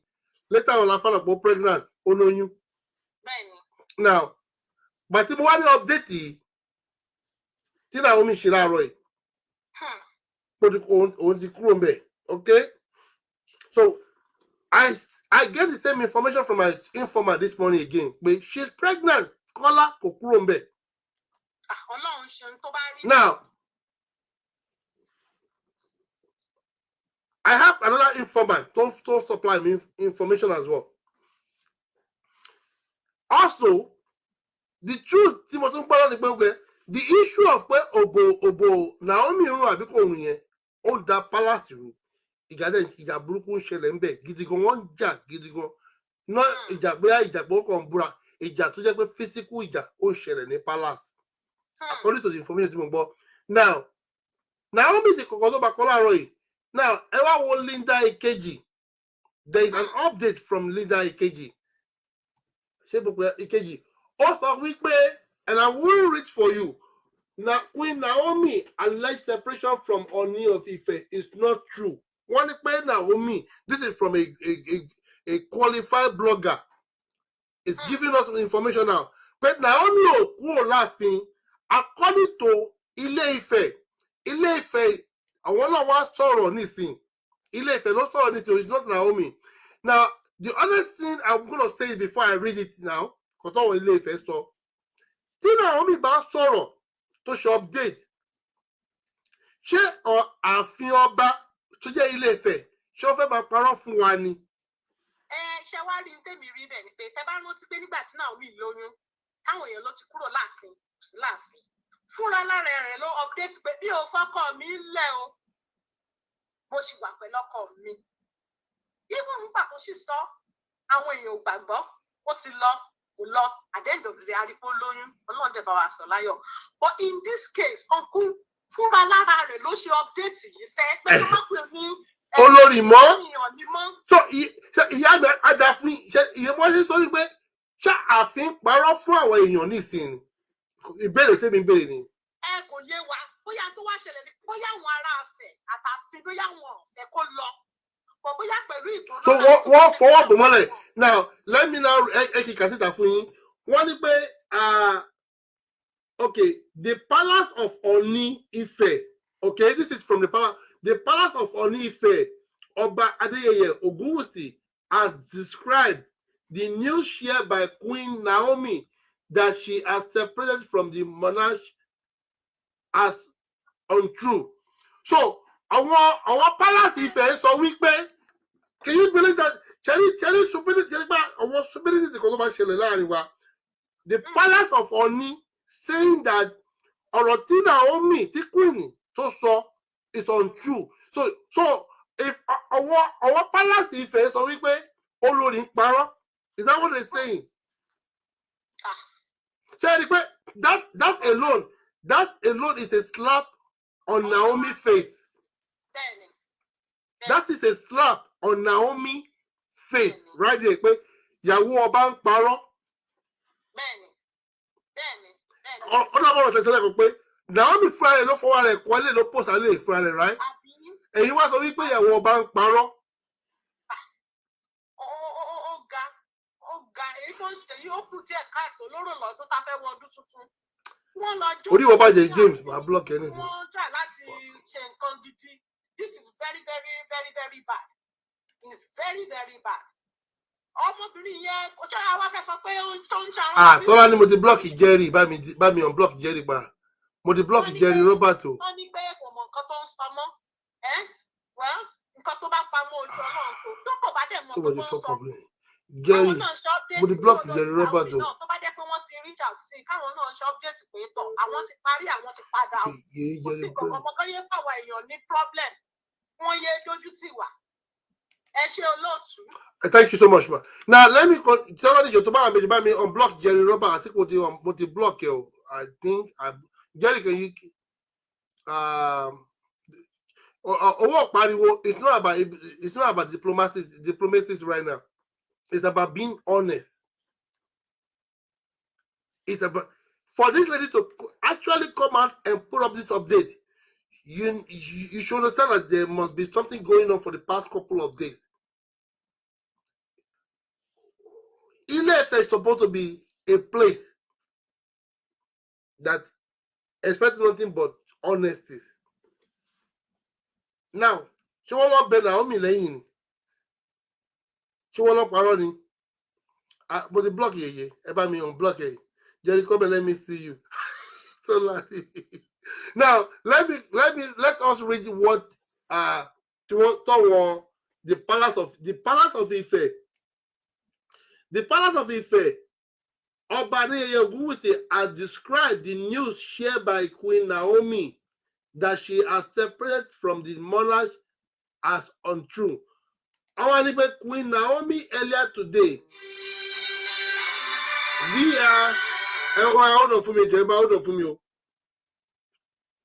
Queen Naomi earlier today via her Instagram page announced her separation from the monarch. Read it. However, in a swift reaction, the only director of media and public affairs, Moses Olafere, in an interview with Vanguard, said this is not the first time such rumors have been peddled. There was a time it was reported that she left the palace, and the next thing she gave birth. So the story is not true, and it should not be taken seriously.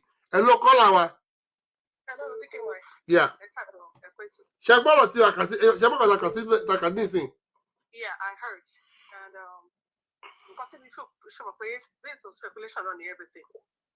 Do you think? So are you not saying Naomi put up the update and you saying speculation? Wait now, wait. Let me talk. You know, the fact will worry. Sure, you understand. But based on this, wait now, DKY, based on this new development, thank you, Jerry. What I felt is going on. Do you understand? Sure, to begin with, a lot was wrong with this union in the first place. Of course. Naomi, being young as she is and being naive, Odede fell on me. Some sort of people might have pressurized her into it. Like you said, people see chemistry lying from the beginning. Because Emi Oriditi, her religion, and the religion of Ile-Ife, put it backward. It is two contradicting things. Do you understand? Now, what is Shelley by insane? See, for Naomi to have come out and wrote what she wrote, she had it to the top. Drowning in something that is really killing her. People will take more. Now, for them to now come out now saying, hey, ironical, rebel, this is what is going on. I want God to step in me after her write-up. Some people are trying to kill it. Latin power, okay, but this is one thing I want people to understand. And this is one thing Naomi herself should understand. Life for her.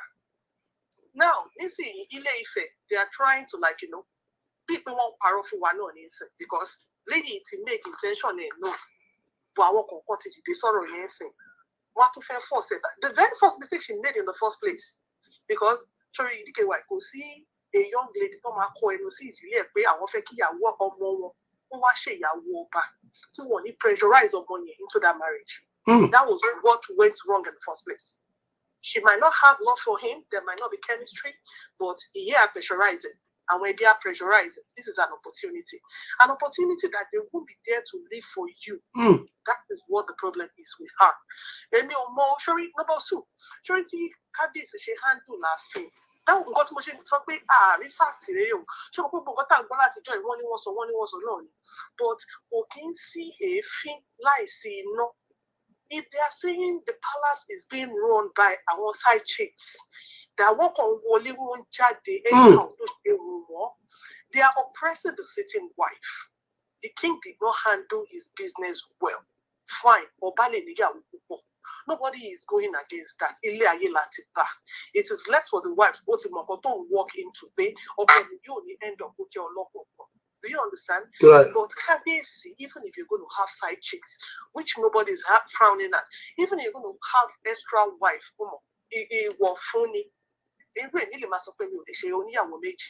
some people would not mind that, but don't rub it in her face. She does not have the age to accept such. She does not have what it takes to look sideways. She's still very young. She has no experience in marriage. I even want to doubt the relationship. There's this for long. So she must have gone into this marriage with so much expectations as a young lady.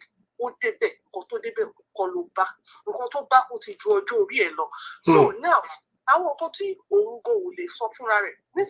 said one thing on your platform. There are 2 sides to every man, DKY. The things you do on camera and the things I do outside is different from the things you will do when the camera is not on you. And it's different from what I will do when people are not watching. I've lived with my dad, who is a DKY, the father I grew up with.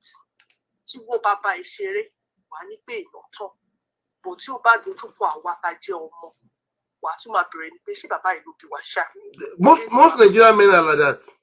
Most Nigerian fathers are like that. Yeah. So, I want to marry over he's a very good king. There is no exactly. There's no man. Is there something they can't cope with about him? Only imagine sexual aspect. He might be good sexually, only be more naturally. Is there something that doesn't just all go well? If he was here, believe me, she wants attention. That attention might not be there. So many things would run into, and as full of for she might be like, okay, even that write-up, it might be something she just woke up to and like, you know what, let me just put this out there. I want to do this. Do you understand? Right. But now, the same set of people, talk about with me in the first place. They are trying to patch things up. Now, what I'll put into them, patch things up, is there an assurance? Tomorrow would come, that issue will be resolved? No. Nobody can live a marriage for you. It's your life, you have to live it. So, it is left to her. People will judge her good and people will judge her bad because we don't know the facts. Do you understand? I, for once, when it all started, I frowned at it. But okay, if you are portraying this Christianity, you are not meant for this place you are going to. They are 2 different things. You cannot change the throne because Jesus way.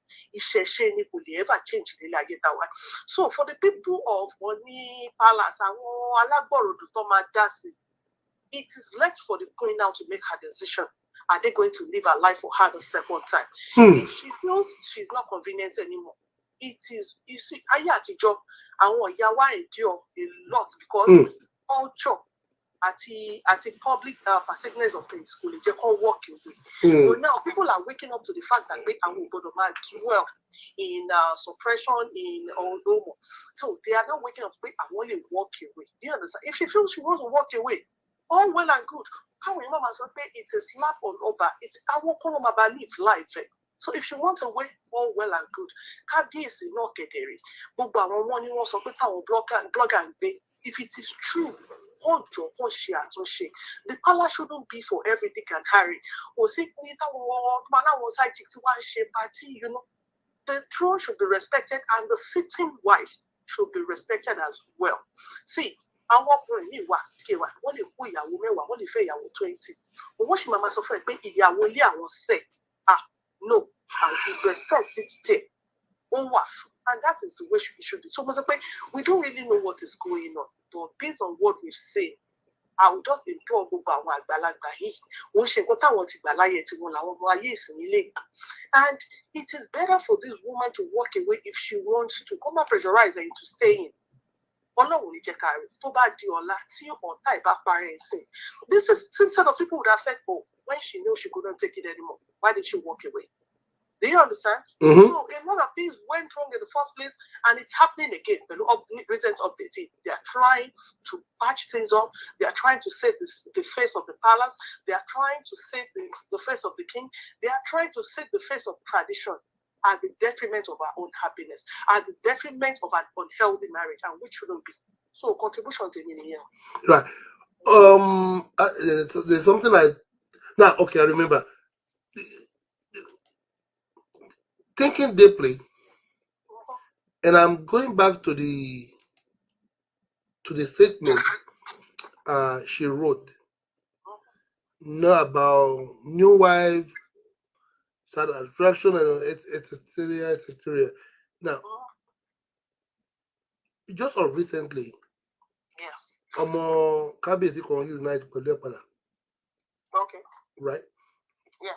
And Naomi also wrote somewhere over here wípé kò ṣorí èèyàn tí ẹ rí níta orí ẹ̀rẹ̀ yẹn tó jẹ́ nínú ilé. Does that mean pé Naomi she continued to find more things about him that she's not pleased with?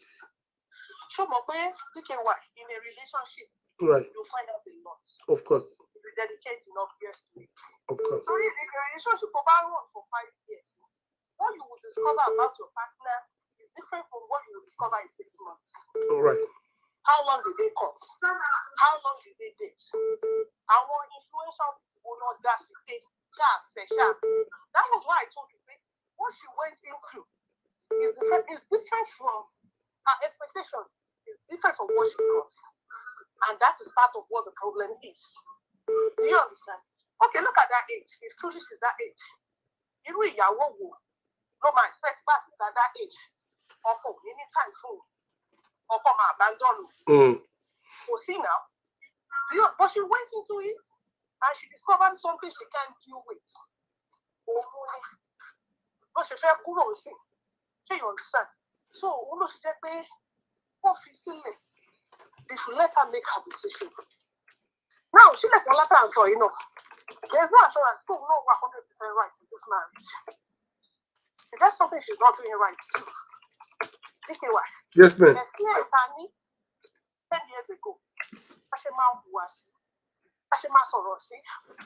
different from what we're doing now, 10 years after. The way she would have handled her marriage now is different from the way she will handle it 10 years to go. So, her man died before you. Now she might be considering the king is this, the king is that. How about her as well? We can't read between the lines without facts. She understands. Yes, ma'am. So if she wants to walk away, the palace should allow her. Walk away, please. Come from Mama, she updates you what matter away you. If there's no problem. Yes, ma'am. Obviously, there's a problem. Which she's dealing with. Definitely. Thank you so much. Thank you for contribute. Thank you so much, Kola. Yeah. I might be from Maryland in opportunity. I know there are some other people. For those of you, I think we have over 300 people watching us. Oh, we have over a lot of people watching us on YouTube. Hey, YouTube, subscribe to the YouTube channel. If you're watching us for the first time, make sure you click on subscribe on that share on our YouTube channel for more of the program like this on our YouTube channel. About subscribe, and we are also on Facebook Live on DKY page on Facebook, also on DKY blog on Facebook Live. So about subscribe on that YouTube channel. Eshiko, thank you. Let's pick on this next caller. Hello, caller. Hello, DKY. Good morning. Good morning, man. Yeah, I want to contribute into the discussion. Yes, ma'am. Okay, thank you. You see, the honey the king has his own faults, which Naomi too has her own lapses. Right. One, ó ti mọ̀ wípé ọba ló fẹ́ lọ fẹ́. A lot of shit is going to happen. All right. Ó ti mọ̀ wípé prophetess yẹn. A lot of things going to happen, pay ritual, whatever. There are some things they say she's supposed to participate in what they do in palace, which she's not doing because she's a prophetess. Gbogbo nǹkan yẹn ló ti yẹ kó ti mọ̀ tẹ́lẹ̀tẹ́lẹ̀ pé ṣé mo fẹ́, am I ready to go into this or not? Ẹ má yẹ ká purọ́ fúnra wa, ilẹ̀ Yorùbá la ti wá, ọba ò kì í ṣe oníyàwó kan. Of course, I don't think that's the issue, and I want to mention that, and she also make it very clear. I don't think that's his issue. Okay, fine. So, excuse me. The cabbage issue, he has his own flaws. No. Well, I'm not defending her, and I'm sorry. Because I want to make sure that I'm not going outside my boundary to what I'm talking about. Now, Teba will write up with. There is issue going on in not only in palace, but between both of in the marriage. Let's put it that way. Okay. According to her, give me 1 second. According to her, she wrote over here. Only where is it?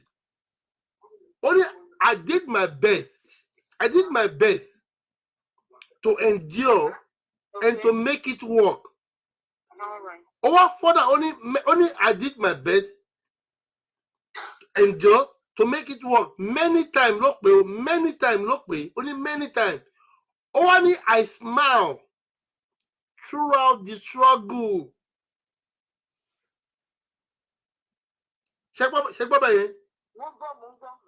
Now, tell me what are you saying now? After this statement, well, I did my best to endure and to make it work. Many times, I smile throughout the struggle. Our picture tell won't be by. All this picture tell way. It's fake. I know. That is my. This is fake. You can you see that picture is there? There are many pictures of this Timothy that there's no chemistry. My dear brother, that is how it is everywhere.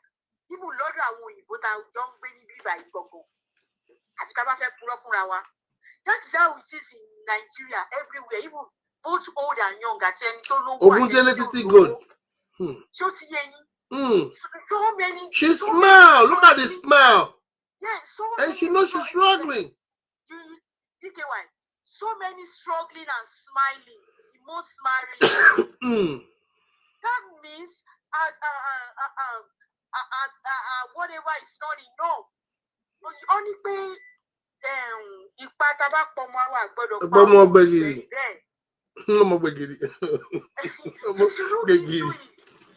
sọ̀rọ̀ mi yé yín ó ṣe nítorí tèmi o torí ìtọ́lá ìjẹ́ torí ìtọ́mọ tó bí síbẹ̀ tó bá jẹ́ pé being out of the palace will give her peace of mind, let her move to wherever she wants to move to and still be the wife she wants to be because of her son. Àwọn màmá wa nǹkan tó ju wọ́n rí kò kí ń ṣe kékeré o. Mi ò sọ wípé kó jókòó sí ẹ̀, but if being outside will give her peace of mind, let her move outside. Not by being pé torí pé when I'm from a polygamous family and growing up was like you know how it rolls. Hello? What, Palima? Yeah. You know how it rolls being in a polygamous home. Then your parents will be telling you, ẹ máa ṣe dáadáa o, ẹ mọ̀ pé lè lórogún lẹ ti wá o, ẹ mọ̀ pé kinní kan o, ẹ mọ̀ pẹ̀lú gbogbo suffering and smiling yẹn náà. Wọ́n ṣàmà ní, and that thing ó jẹ́ kó bring out a lot of good thing to us, babe. You need to be up and doing in whatever you want to do. So I'm going to beg her, she should please, because of his son. If staying in the palace will not make her happy, she should move elsewhere. For her to be with the son, because at the end of the day, they might say they want to take the son and so on and so on. And it's the king, only your baba lórí ohun gbogbo ni. Ṣé ọmọ ẹlòmíì kò máa tọ́jú ọmọ tó bí? That is my own thing. I think, thank you so much. You're very welcome. Thank you for your contribution. Àwọn tèwa ní New York, wọ́n ní SMC Arẹwà ló ń sọ̀rọ̀. Ẹ máa kó lórí kejì wá fún SMC Arẹwà. Èmi ò bá yín síbẹ̀ o. What was the last call? That's the last call we just picked now. I don't even remember the number. Let's see, we can get this is from Teza. There was a comment of you I saw now. Let me see. Let me go back. Something like KB, you are not being realistic. I don't call. Hold on for me, ma. Hold on for me. Only KB, you are not being realistic right now. You don't smile or cry every day in the marriage. First of all, I'm replying to this caller took me last year. There was something she said about Naomi or about the king. That is why I have to bring that statement up. Like, wait, what you're saying, that's not what is it? It is about she has a personal problem, marriage one. That is why I brought that statement up. But again, if you're talking about me, I also believe that in every marriage, not marriage is perfect. But what she put out there is deep. Because don't put out that she's endured so many things. And I thought there's a comment about the last video appearance of Olorial Ashley or whatever, that she doesn't want rival or whatever. I'm sure that she should know that. Hello, caller. I will talk more about it. You might hold on, caller. Hello, caller. Hello. I will talk more about it.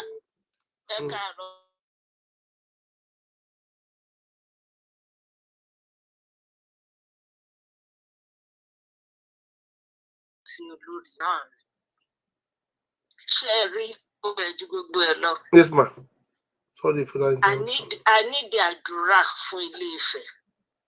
Ṣé ẹ rí ọ̀rọ̀ tẹ́ ń picture pé Ọọ̀ni àti Naomi kò ń ṣe Ọọ̀ni àti Naomi nìkan. Ṣé ẹ rí ìdílé tí ọba gan ti jáde? Wàhálà pọ̀ ńbẹ̀. Àwọn ẹ̀gbọ́n tí wọ́n ń bá dùn gan wọn fi lọ́rùn ọ̀lẹ. Ìkànnì àwọn ẹ̀gbọ́n rẹ̀ máa ń ṣòfófó fún Naomi. Ẹ tọrọ ìsọ fún mi, ẹ tọrọ ìsọ mà, ẹ má bínú. Bẹ́ẹ̀ni, ìkànnì ayé ẹ̀gbọ́n mi máa pè ń padà. Ìkànnì àwọn ẹ̀gbọ́n ẹ̀gbọ́n ta ni? Ẹ̀gbọ́n ọba. Okay.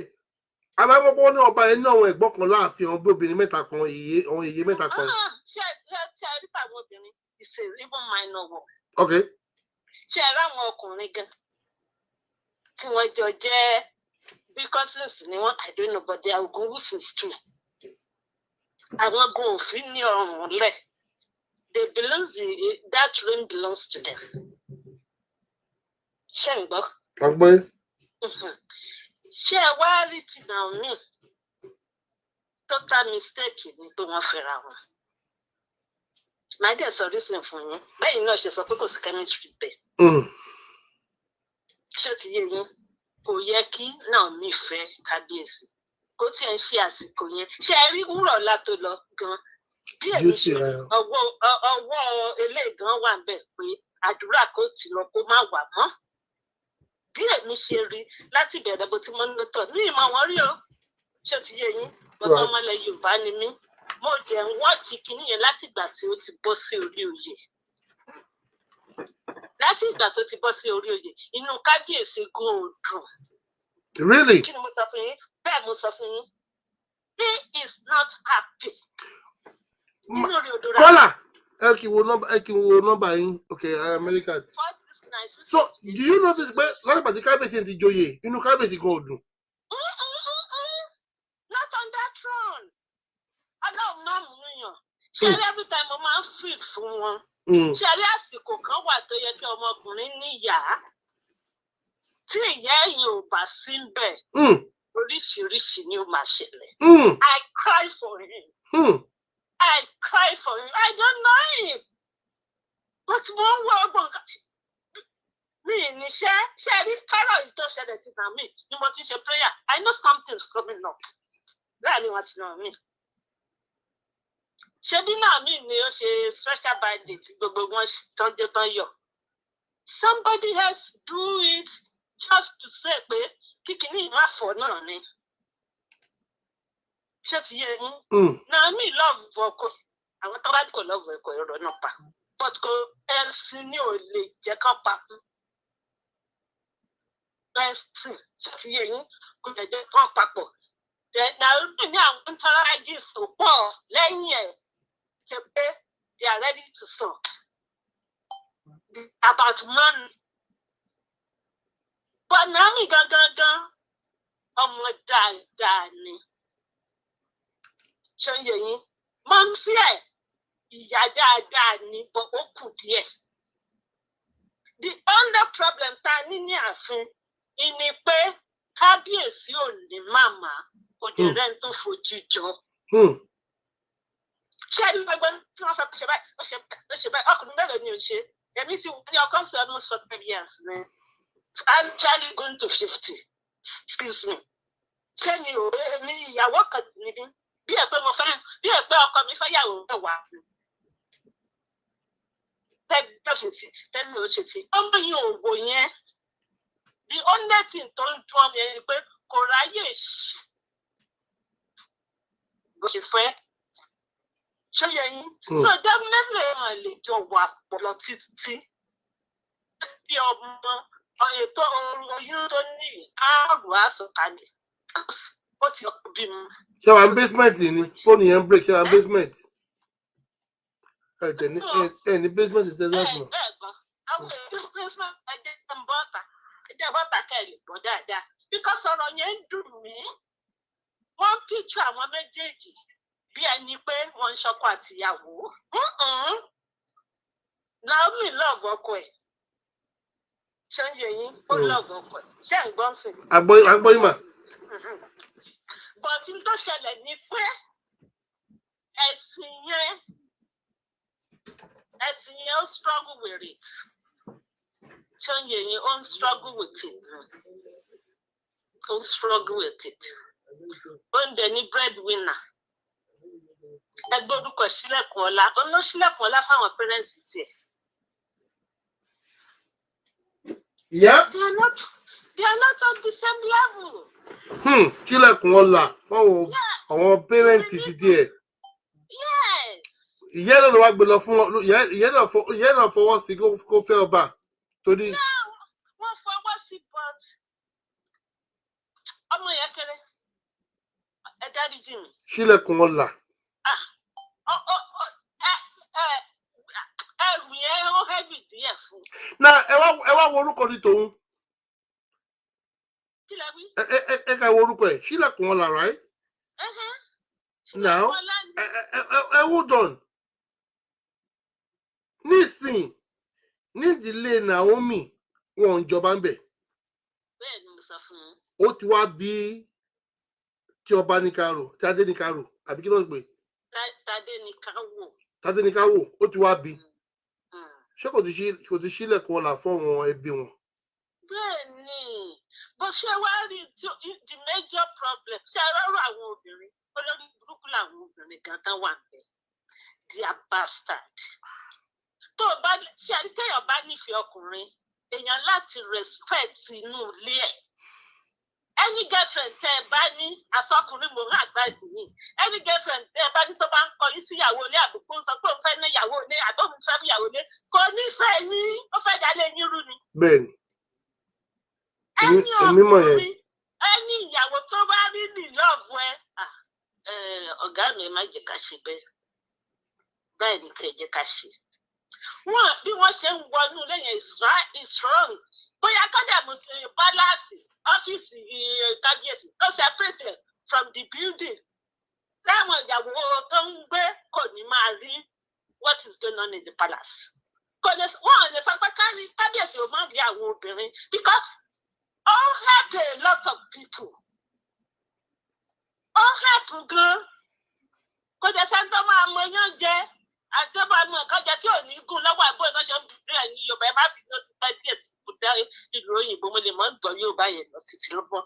But all the same tẹ́ ẹ bá gbé ọkùnrin lẹ̀ tẹ́ ẹ fẹ́ fún ní percentage èmi máa fún kábíyèsí ní 85%.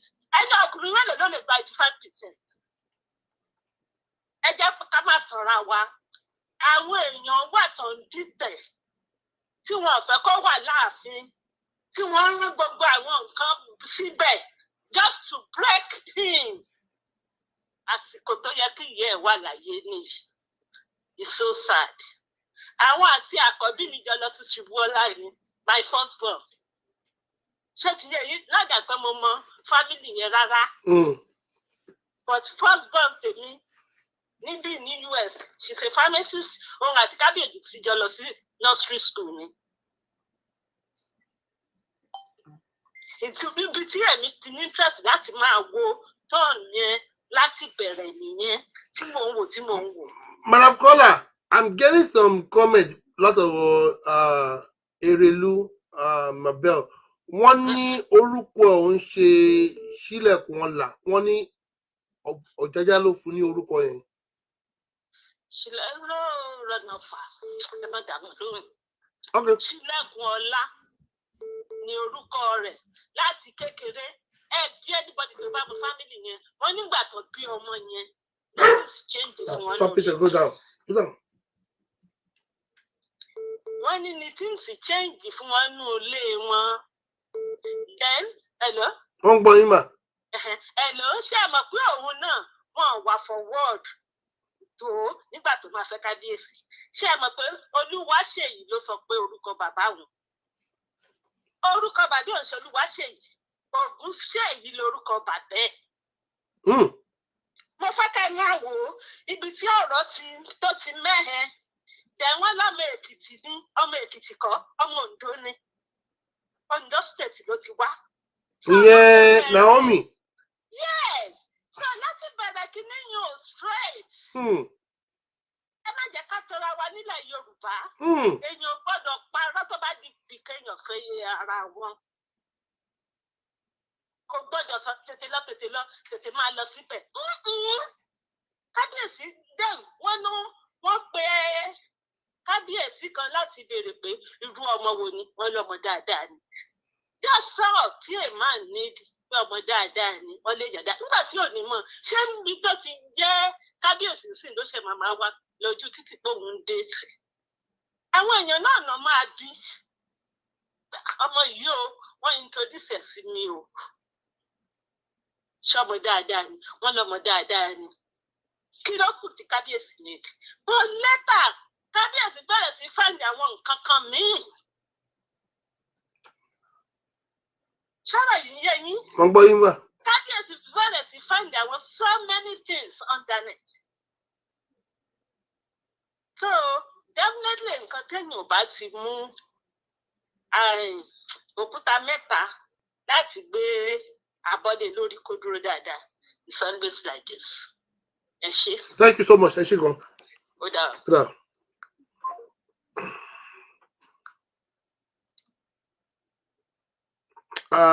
Yẹ kí kọ́sáré pé ìyá yìí náà mi mọ̀ bá fẹ́ wà lórí speaker. You are not on speaker, hello.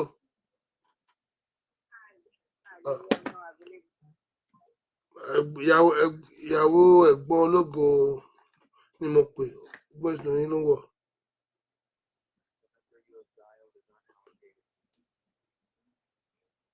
Hello.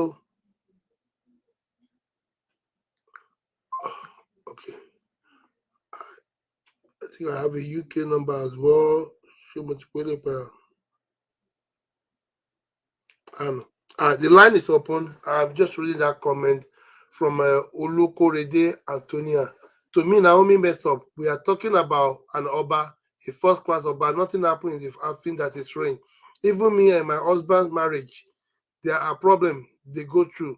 In fact, I don't like the way this king is being treated. Okay. It should put its foot down. All those everyday parties should stop. Shiguaje had many wives. There was no paparazzi of this type. Naomi mother is a mistake in that palace from the start. Kabiyesi has the right to marry many wives in Yoruba.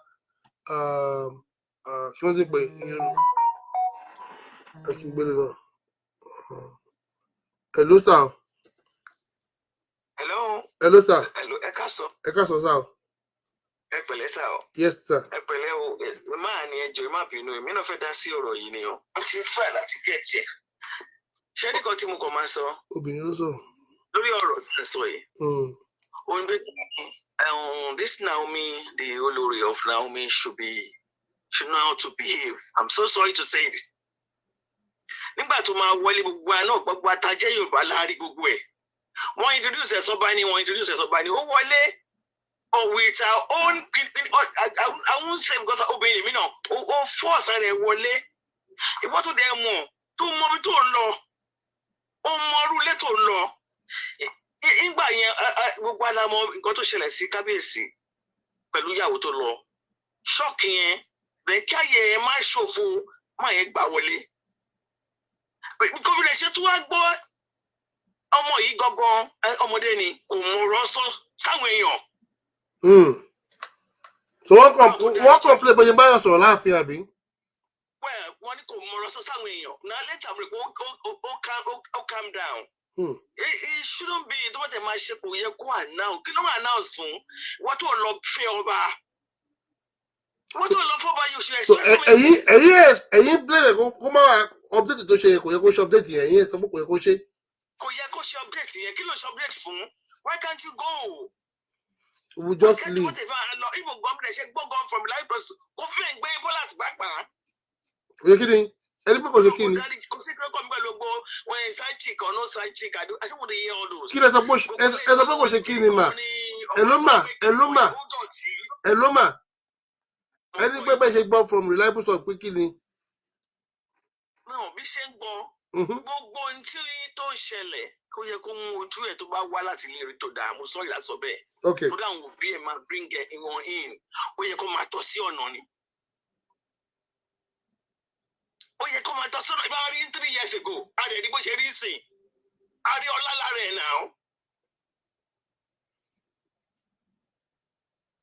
Ọ̀rọ̀ ẹnu ẹ̀ gan jùlọ.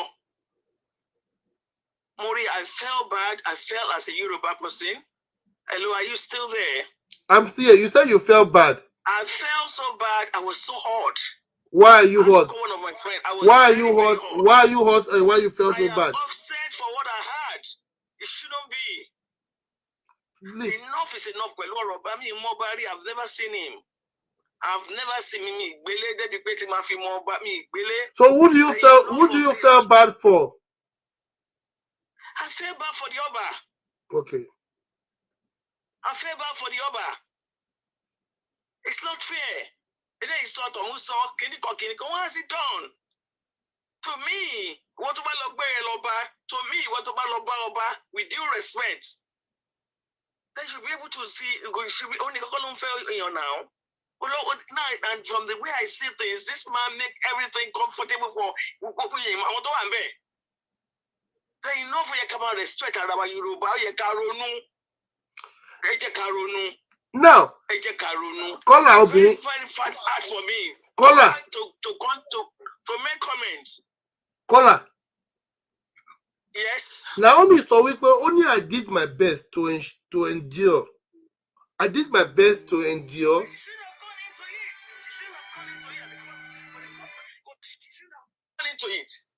She should have gone into it. But this one is a traditionalist. You are into Christianity. What does that go? What do they think more? What do you go to my advice to my phone? My you like me about only apartment here. My you like me about now. Kilo got to palace on we have section about long way to our only calling Shabani Koloa Layeni, your wife and Koloa Layeni. Why are the people bloggers my pick on him. They leave us on him. It's not fair. Put her down. I never met this Oba in my life. But it's like Oba. So why they believe we see you, but you want here. But you come and respect her. I see like we more Oba ni. You know, because if you go to Oba, we go to very select. No, I'm not going to be. But if that is the case. I can't go into that. And your parents said they dominate the house, they do this, they that is that. Must you have to leave? Why did you go into it at the first instance? Now, caller. Hello, caller. Hello, caller. Hello, caller. Hello, ma. I'm listening.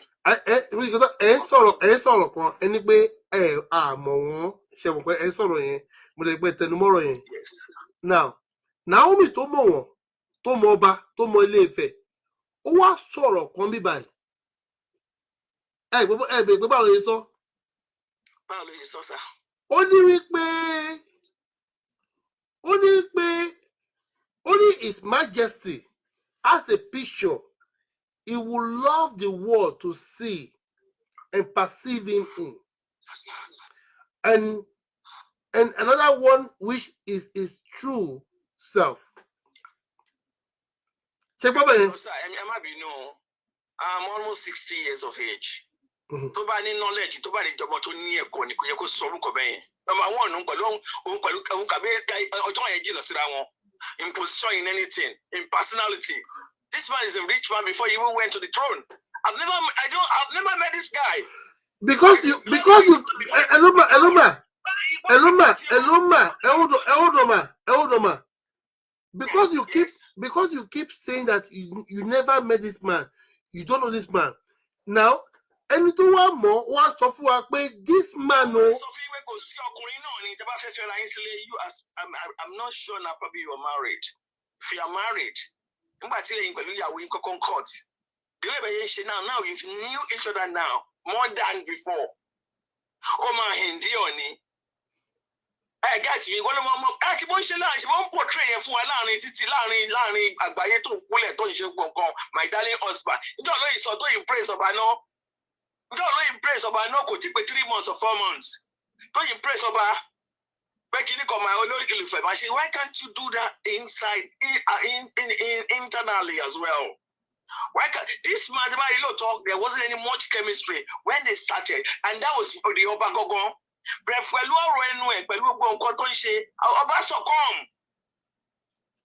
See. I am very hot. I saw your comment. Jerry, Mokofeka make sure I understand. This man is a woman. I just he's a woman being. Okay. It's a woman being. Right. You can say to my son, she will live life now. Oh no, man, calm down. So only possible. Talents here got to go down your web shape. I know late here. I know balance. Often balance. No officials. What else does she want? Could marry about every second now? Could there be one man, one wife now? Could possible? Because the man is also the schedule of the man is so busy. Oh, I'm trying to marry away now. Nobody's going to rule her. With due respect. Live now. This man is a society guy. Before he even went to the Obership. Society guy. He's a society guy. He's a big guy. Big dog. He's a big guy. Handsome guy. And don't put out the live. I think we should borrow share up with you.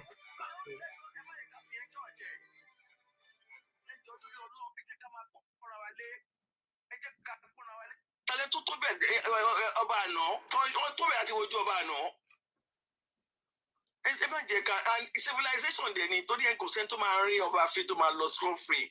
There's so many things your ban share because he doesn't want people, he wants people around him. He wants people he has advisors.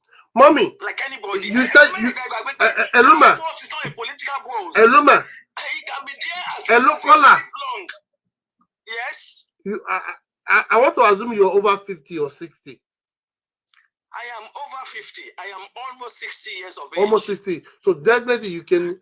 Oh, LAB Naomi no more. Hello, ma. Hello, ma. Hello, ma. Hello, ma. Hello, ma. I want you to listen to me, ma. Yes. I believe LAB Naomi no more. Okay? Yes, mo ti bí àwọn tó ju Naomi lọ. Tí ọmọ yín bá wà nínú ilé ọkọ tí kò sí inú ọdún tí kò sí dùnú fún, will you tell her to keep hanging there? Well, it's up to her, but you don't have to make it public. Do you have to make it public? So your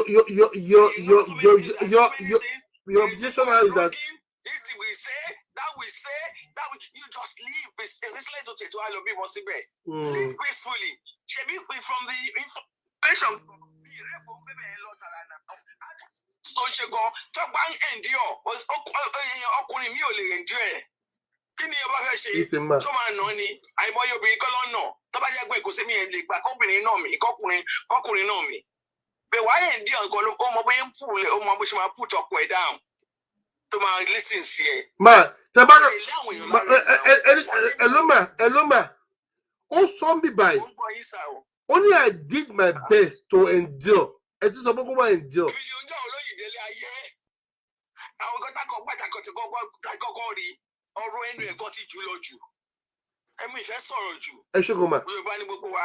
Thank you so much. From my observations, mi ìfẹ́ gbọ́rọ̀ jù. I felt so hot. Why are they dragging this man down? Why are they bringing him down? Ọ̀rọ̀ yìí gan àti sọ̀rọ̀ gan bà mí lẹ́rù. Why are they bringing him down? Ẹ má kẹ́rù báyìí ẹ̀yára London tẹ́ bá ti pè sórí program ẹ má kẹ́rù báyìí láti bá a sọ̀rọ̀. Generally, this is a general talk. Okay. I'm not talking about the politics now. I am talking about why does she do that at this particular time in Ife? It's not fair. What could have been the right time to do that in Ife? I don't know, but you should have what could the right thing to do if you want to leave. Which I can't say anything. Why do you want to leave? Why are you seeing any? Why are you looking at other parties? You walk a lot where it's between her and her husband. Like go face whatever he says to you, listen and say,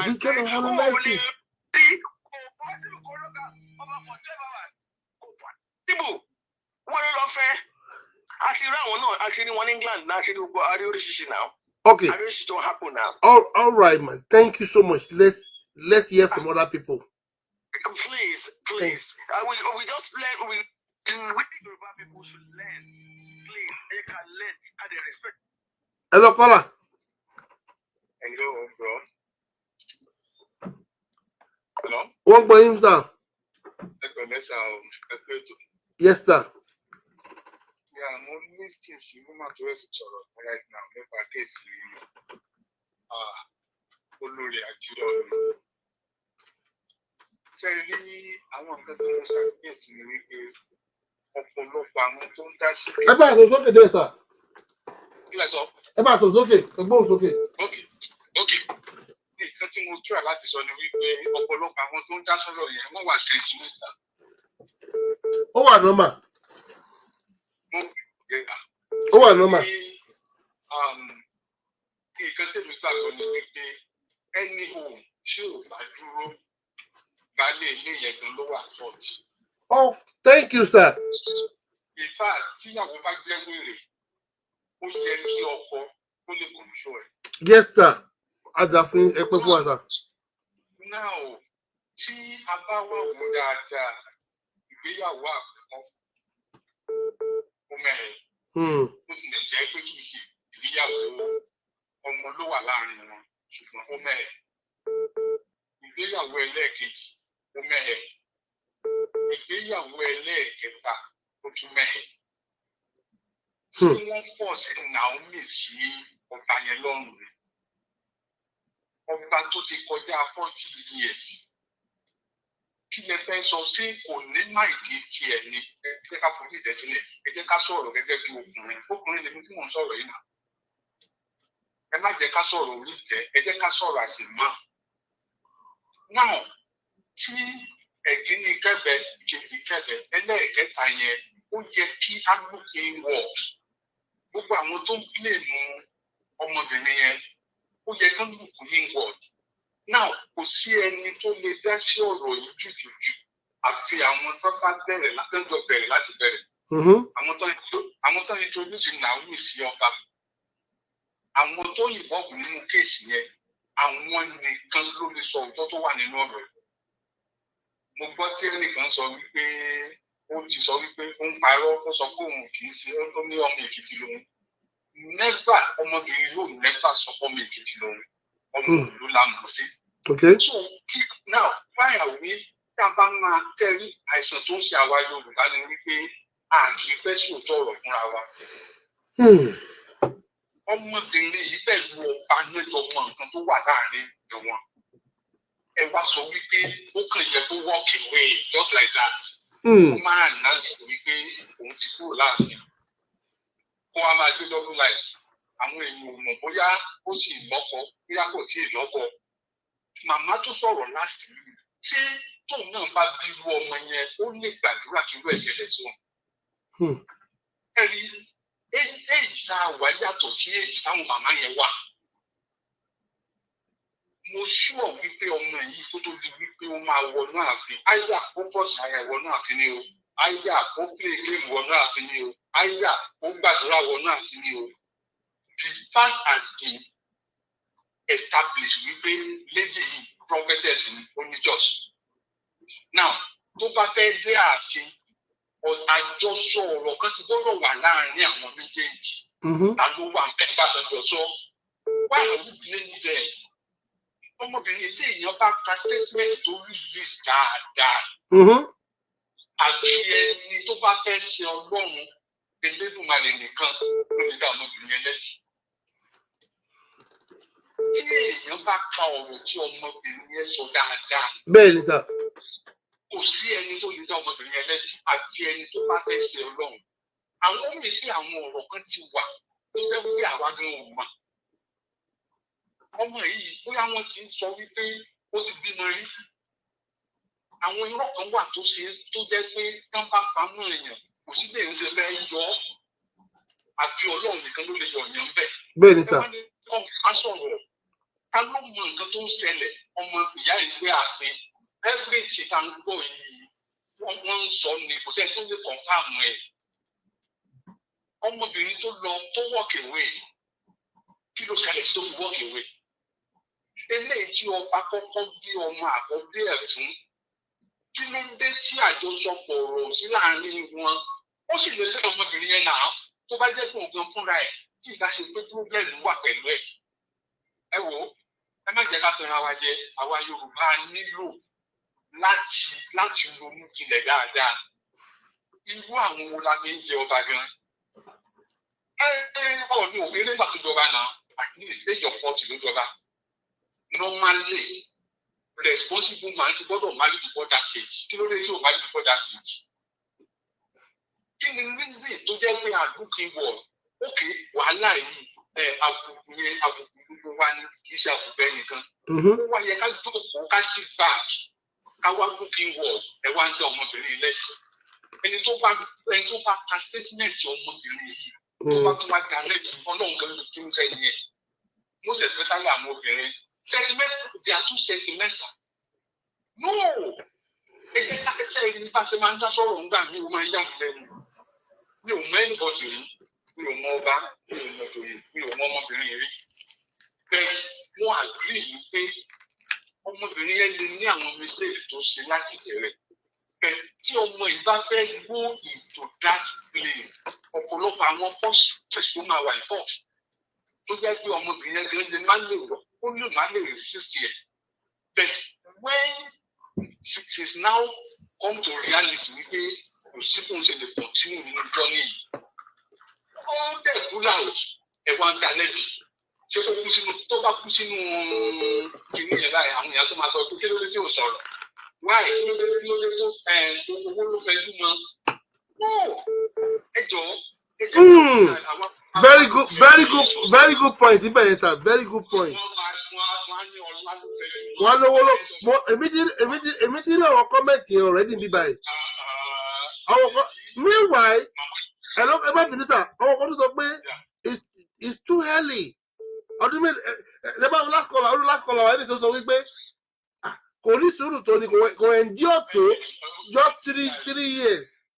And the statement yẹn màmá tó sọ̀rọ̀ láti yẹn statement yẹn ló ń dùn mí. Wọ́n dẹ̀ ti bí ọmọ tó ọba yẹn gan, wọ́n ti bí ọmọ tó ọmọbìnrin yẹn. Tí wọ́n ẹ bá ṣẹlẹ̀ sọ́mọ wọn, tí wọ́n lè wà happy. Ẹ understand pé wọ́n ní wọ́n mọ̀ bó ṣe rí tó ló fi gbé ọba. Ọmọbìnrin náà gbàgbé kó tó fi ọba náà. She's a pretty lady. Tí ọba yẹn ló tọ ọba yẹn ló tọ dé stage yẹn, tọ́ba yẹn ló jẹ́ kó fáìn tó bẹ́ẹ̀ yẹn ni. Why are we deceiving ourselves? Why can't we? Part of the statement tó bí yẹn sọ lẹ́ẹ̀kan ni pé kán wò ó náà pé ó ti change náà owó láti wà lálẹ́. Ìgbé tí mo sọ nìyẹn ṣé ọmọbìnrin tí ọba ló tọ́ ọmọbìnrin yẹn to that stage. Ọmọbìnrin yẹn ṣe ó ní ẹwà gbogbo wa la rí ẹwà yẹn tí ìyá sì tó bá tó fi ọba. Ọmọbìnrin yẹn ní ẹwà naturally ó bẹ́ẹ̀ fine ó ti wọ̀ ó tó fẹ́ ọba. So what can we say? Kí ni different tó wà nínú life ọmọbìnrin tẹ́lẹ̀tẹ́lẹ̀? So what can we say? Àwọn ọlọ́jà ríra wọn ọmọbìnrin yẹn ló mọ nǹkan tó ṣẹlẹ̀ tó fi lóhùn ṣe mọ́. Àṣì ń bẹ̀ àwọn méjèèjì nìkan ló lè wà honest láti sòótọ́. Ọmọ yìí kẹ́ sọ pé òun ti gbìyànjú. Kò sí nǹkan tó burú bẹ́ẹ̀ ṣe bí àbúrò ni màmá tó sọ̀rọ̀ yẹn wà. Tí wọ́n máa ń tún òyìnbó aláàbọ̀dù kẹlẹ̀ kọ́ra yín lọ́kejì. Is it an offense? So, Jerry, this failure is from Oni himself. It's a disgrace to Yoruba race. If you cannot try, Ewa will be killed because of selling.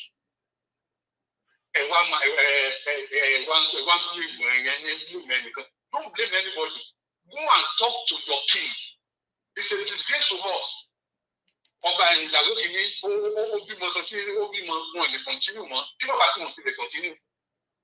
Ẹlẹ́ẹ̀kejì ó fẹ́ ìyẹn fúnra rẹ̀ ló kọ̀wé kó òun ṣe mọ́. Ẹlẹ́ẹ̀kẹta ló sọ kó òun ṣe mọ́ nìyẹn. There's a problem with this guy. At the age of 40 kò tí ì marry.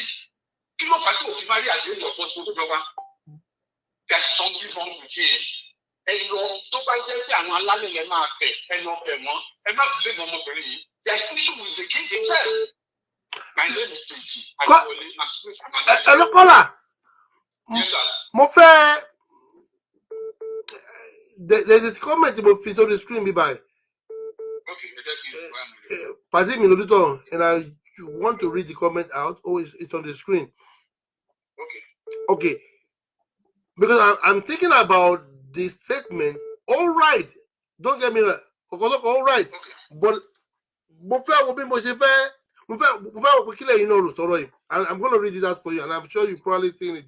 Only KB, how can you be following a written speech designed to manipulate the public in a defense?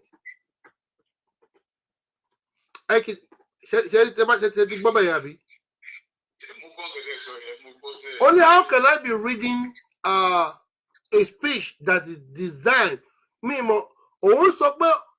designed to manipulate the public in a you break it down. How do you know that this speech is manipulated? One, how do you know that speech is manipulated? One. Number two, only we pay.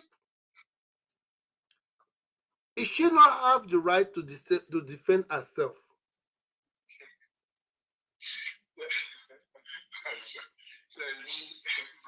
Oh, by the way, does she talk? What did I have to defend her?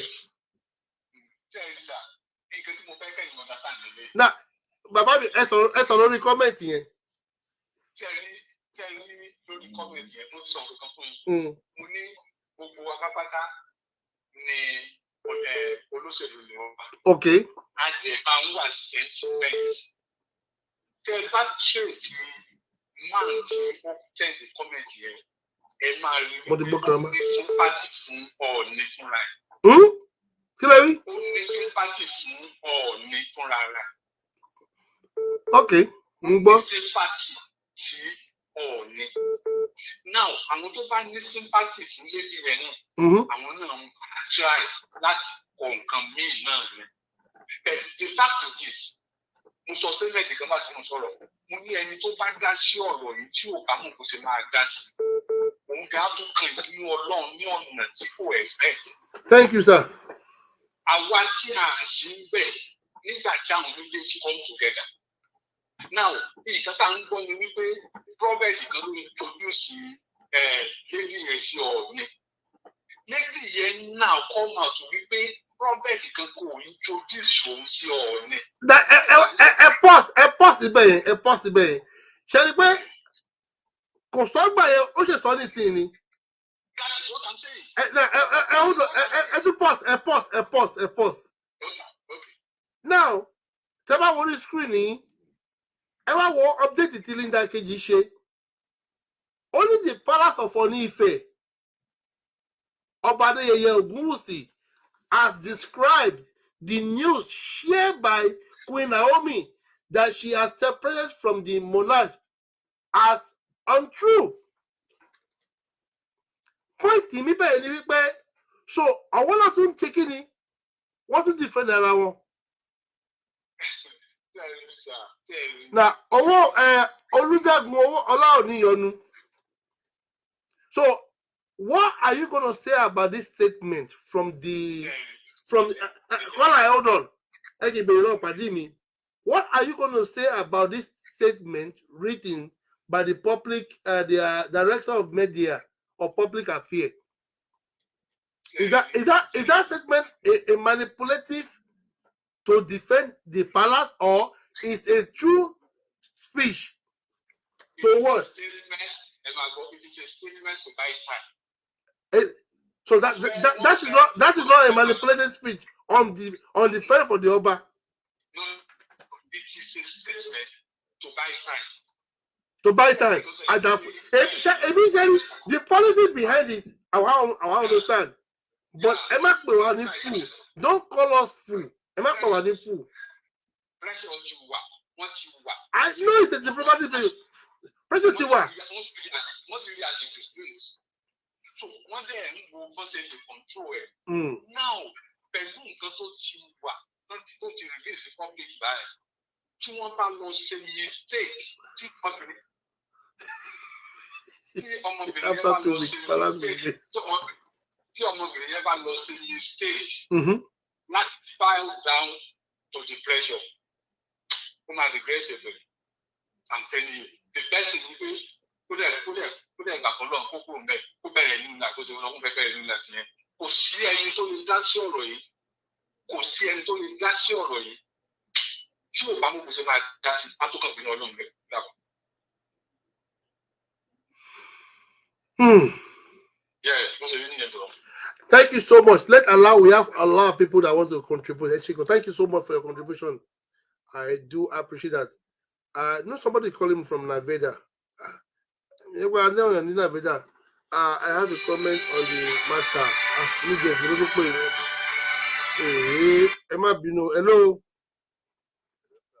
Hello. My name is Steven. Yes. I'd like to contribute to what's going on. We are listening, sir. Okay. So I don't really talk when it comes to issues like this, but from my own experience, right, I want to talk on the two sides. On the side of the wife, there are a lot of issues and there are a lot of things that the ladies or women see before they go into marriage. Okay. Now, those things are very important, but they disregard it when they are going into the marriage. Now, this same thing becomes an issue for them in the marriage. So, the side of the queen, I would say, in everything in the marriage, she's supposed to be able to control some things. Okay. That's for her own side. No matter what, anybody can come out with issues. When you said that she should be able to have something that she can control on her own side. So yes, she should be able to control. Okay, I'm sorry to interrupt you, but yes, do you realize that she's not the only Olori or wife in that palace? Do you realize that or not? I realized, and that was why I say that from the first instance, she has an idea of what she's going into. I only interrupt you because of you made a statement of what she can control. Because I want you to picture I want you to picture yourself as me, as myself, as both of us we are men. And if I have a territory that is full of ladies, what control do you think that lady will have? I just wanted to picture it. Now I missed some part from what you said, but what I'm saying is even the society that we have, right? There are a lot of ladies. They just have this thing is existing already, and when they want to hurt, they pick up the excuses and hurt on it. That's what I'm trying to say. It has been existing, and you can still do without it. As some callers said, there's a way to endure, and I'm going to go quickly to Oni because I don't want to waste time. This is going to be the first time, and that man happened to even be. I have two friends that are contesting for the same position when he became the king. Okay. Two close friends. But I've never gone into online before, but I love royalty. I love this. I'm a Christian, and I will not say maybe I'm a pastor or I'm this, but I have conscience. So now, to the side of Oni, a man is supposed to be able to control his home, regardless. There are a lot of things that happens in our home that we, as a man, you need to suppress the situation. I know what I'm seeing right now is that woman, she's not being respected in a way. I've said her own part, and I'm saying the honest. When you respect a woman, she can still try to, okay, let's say for instance, the honest say, oh, whatever, am I still online? Yes. Okay, when you respect a woman, they can admit some shit. And that is it. Like now, if you respect a woman, that even the side chicks or whatever, as I agree with a lot of people, only is human. A lot of things will be happening, even to pastors, to everybody, to imam, is happening. But the truth of the matter is, when you can give respect to whom deserve it, you will control your home. Let's say, for instance, people are coming, chicks are coming, and please don't go near that woman publicly. This is my lifeline. I don't want anything to happen to my wife. And publicly, if Bonnie is doing that, I think this woman will still have a way to walk around it. But that's the truth, because I'm telling you from my own experience. And let's forget whatever. We have seen a woman that goes out that the husband even meets her messing up. Right there messing up with a lot of people and with confirmation. But as a wise man, if you want to, marriages, we are just saying 30 years, 25 years, 100 years, 50 years, there are a lot of things in it. So as a man, people like that, we see some men that will just... Hello, sir. I'm with you. We see some men that will, because of that, they cut their wife. They will just make it public and chase the woman away and destroy the marriage. But a wise man will still go back to that woman and say, I know what has come over you right now, but I'm ready to take you back because of my own future. How many of our men can do that? And at the same time, and that is what I'm saying, that if we can give respect to that woman in some areas, maybe this wouldn't have happened. That's why I agree with you as well. So, as I tell you that, in the size of the queen, there are some ladies, it's common. They see what they know all these things before they go into the marriage. Oh, yeah. But this same thing becomes an issue when they are in the marriage. A man that you struggle, that when you are even entering, a woman that stayed on the road that a man picked and asked out and say, okay, come and be my wife. Are you not sure that when he's going through that route again, he will see different women on that same road? He will see. And when he sees that same woman on that same road, it shouldn't become a problem to you. It should become a thing that you need to go to your God, same God, and address the issue.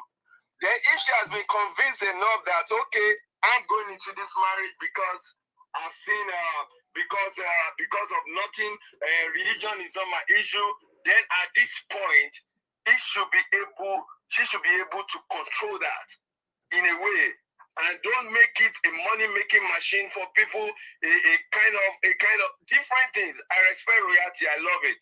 I love it. And at the same time, it's just painful, as those people have said, it's painful that our own situation or this life is going into that. I'm the same age bracket with Oni.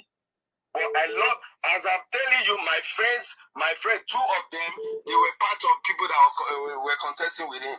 But I never have anything against him, because we need to respect, we need to have pity for people. So both of them have something to control. Oni is supposed to be able, no matter what, you try as much as possible. When you don't give respect to women, there are things like this will happen.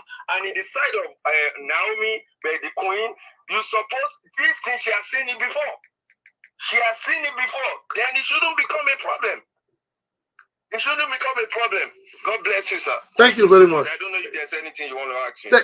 Well, you said it perfectly well. One of the key points I hold on from you was that maybe if Oni was doing something right, maybe some of the things he probably promised her, and maybe this will not lead to this. That was one of the key words I grabbed from what you said. But somebody also drop a comment that we never knew what Oni has promised her at the beginning of the relationship that he hasn't met, and could be part of the reason why she flew out or she left the palace. Somebody also dropped a comment earlier on saying that she never had a car or built a house for her. So we don't know all of this, but this is what we do know. This is what we do know. We know the fact that she's not happy. She's not an happy wife, or in that palace. So that is what we do know, and the reason why she's not happy, we don't know. Yeah, before there are a lot of people on the line, before I even get through, I know what took me. But I'm saying that Oni, I will give Oni like 70% right of the control of what is happening, and I will give Queen 30% as the Oni. She's a beautiful lady, a woman. The beautiful woman. Right. There are lots of things that you can do around a beautiful woman. She will forget all those things. Even that she's thinking of, I don't want the third wife, the second wife. She will do with it if he can manage her very well. She's beautiful. You go out of your control to even save that marriage, to take care of a beautiful woman. Let's forget about it. All of us, most of us have beautiful women at home, and we know the extent that we go. Sometimes we look as if we are crazy, that we don't know what we are doing, that we are dumps. But we know what we are doing, because for you to sustain a home, it's not about 35 years. We have some people that are married for 35 years that don't, I'm sorry to say, that is just lucky. They are just lucky. We have our mothers, our fathers, that they are there, that they cannot help the children to control a home. We have them. I'm talking from what I know, what I've counseled people. Some women, some parents, we advise the lady or the man, what are you doing with your husband? Pack your load and go. And some father, we advise us too. That's to show to you that they are just lucky to have sustained their own marriage. They are not worthy to be a parent. That's just the truth. Most of us that we are talking, our own marriages are not as old as them. Oh, yeah. I'm telling you from what I've seen, that what is happening right now, our father, the Oni is supposed to pamper that woman, give her respect for all it takes. She's a beautiful woman, and she has the conscience. That is what is important in a woman. Whatever, she has her flaws, but she still has conscience. Because for someone to serve God and be in public, you have a little bit of conscience. I don't want to call people prophetess or pastor. The conscience matters. Now, when you have that conscience, it is enough for a man to be able to handle her diligently. That is what I have to say. Thank you so much. Thank you, my brother. Thank you, welcome. All right. He said there was a comment. Only How do you know? No, that was not the comment. Only caller, you cannot keep a woman who is ready to go. I don't think a woman want to go. The same thing will happen to any man. If there's something that is not right there,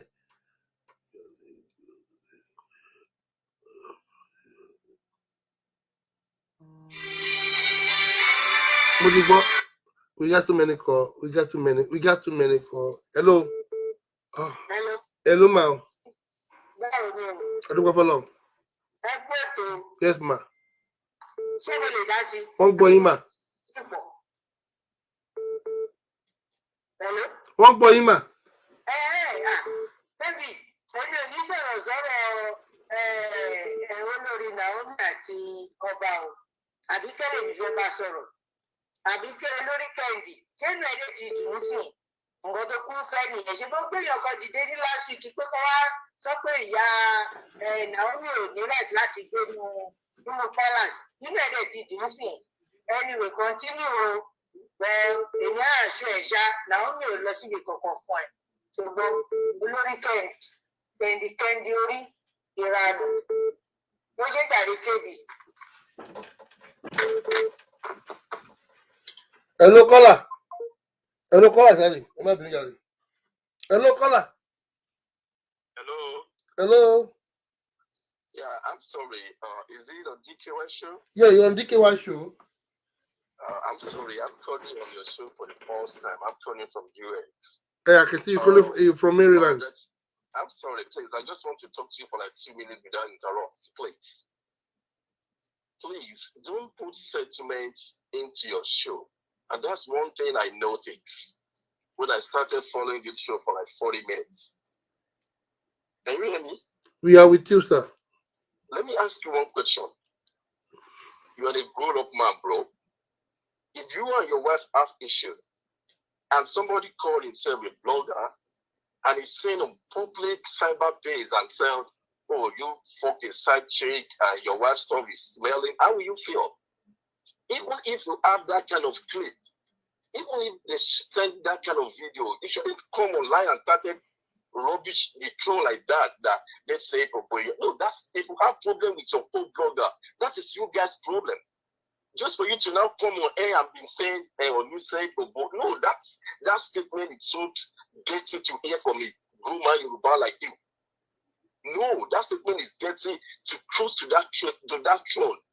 That's one thing I want you to correct. And the second one, mind your callers the way they talk. Who tell them in the palace they serve demon? Some people were saying she's a Christian and she went, because she's a Christian does not mean that she go to palace to serve demon. They were not serving demon in palace. Our culture does not, have anything with demon. There's no marriage that's perfect. Every marriage have their own issue. Nobody is questioning your show. But please, as a Yoruba man, there's a way they should respect when it comes to the throne of Obas. Even if you're not from Oba's family, when it comes to issue like that, please, that throne is not just because you guys are table your show and just say anything you like on cyber. No, that's not done. We are Yorubas. We have culture. Not to just come online and say, oh, need fuck somebody, one lady in London. So, no. If you are not a blogger and you and your wife have issue, and somebody called himself a blogger and was referring to you that you slept with somebody and you were saying so your wife, whatever is saying, how will you feel? Before you throw a stone on somebody, it's simple on you first. Even if you have that kind of clip, you have that kind of information, my brother, please mind the way you said it from there. That is too dirty to throw to that throne. That is not just a throne. If husband and wife have a problem, that's their business. They will watch their getting on public, whatever, that is their business. But what I'm saying as Yoruba is that let us promote our culture, please. God bless you. Bye-bye. Hold on 3 minutes. No for interruption. Ó lè ti sọ̀rọ̀. Ṣé bá ti rọ ọmọ lórí kẹ́ndì yẹn? Wọn ṣòro mọ̀, but mi ò fi bínú. Mi ò fi ṣe bínú. ọmọ lórí kẹ́ndì ń fẹ́ bínú fún ìyẹn gba ara Las Vegas freedom of speech. Yes, believe it not, it's freedom of speech. Ara America, I mean, they take it away from the person. Hello. Hello.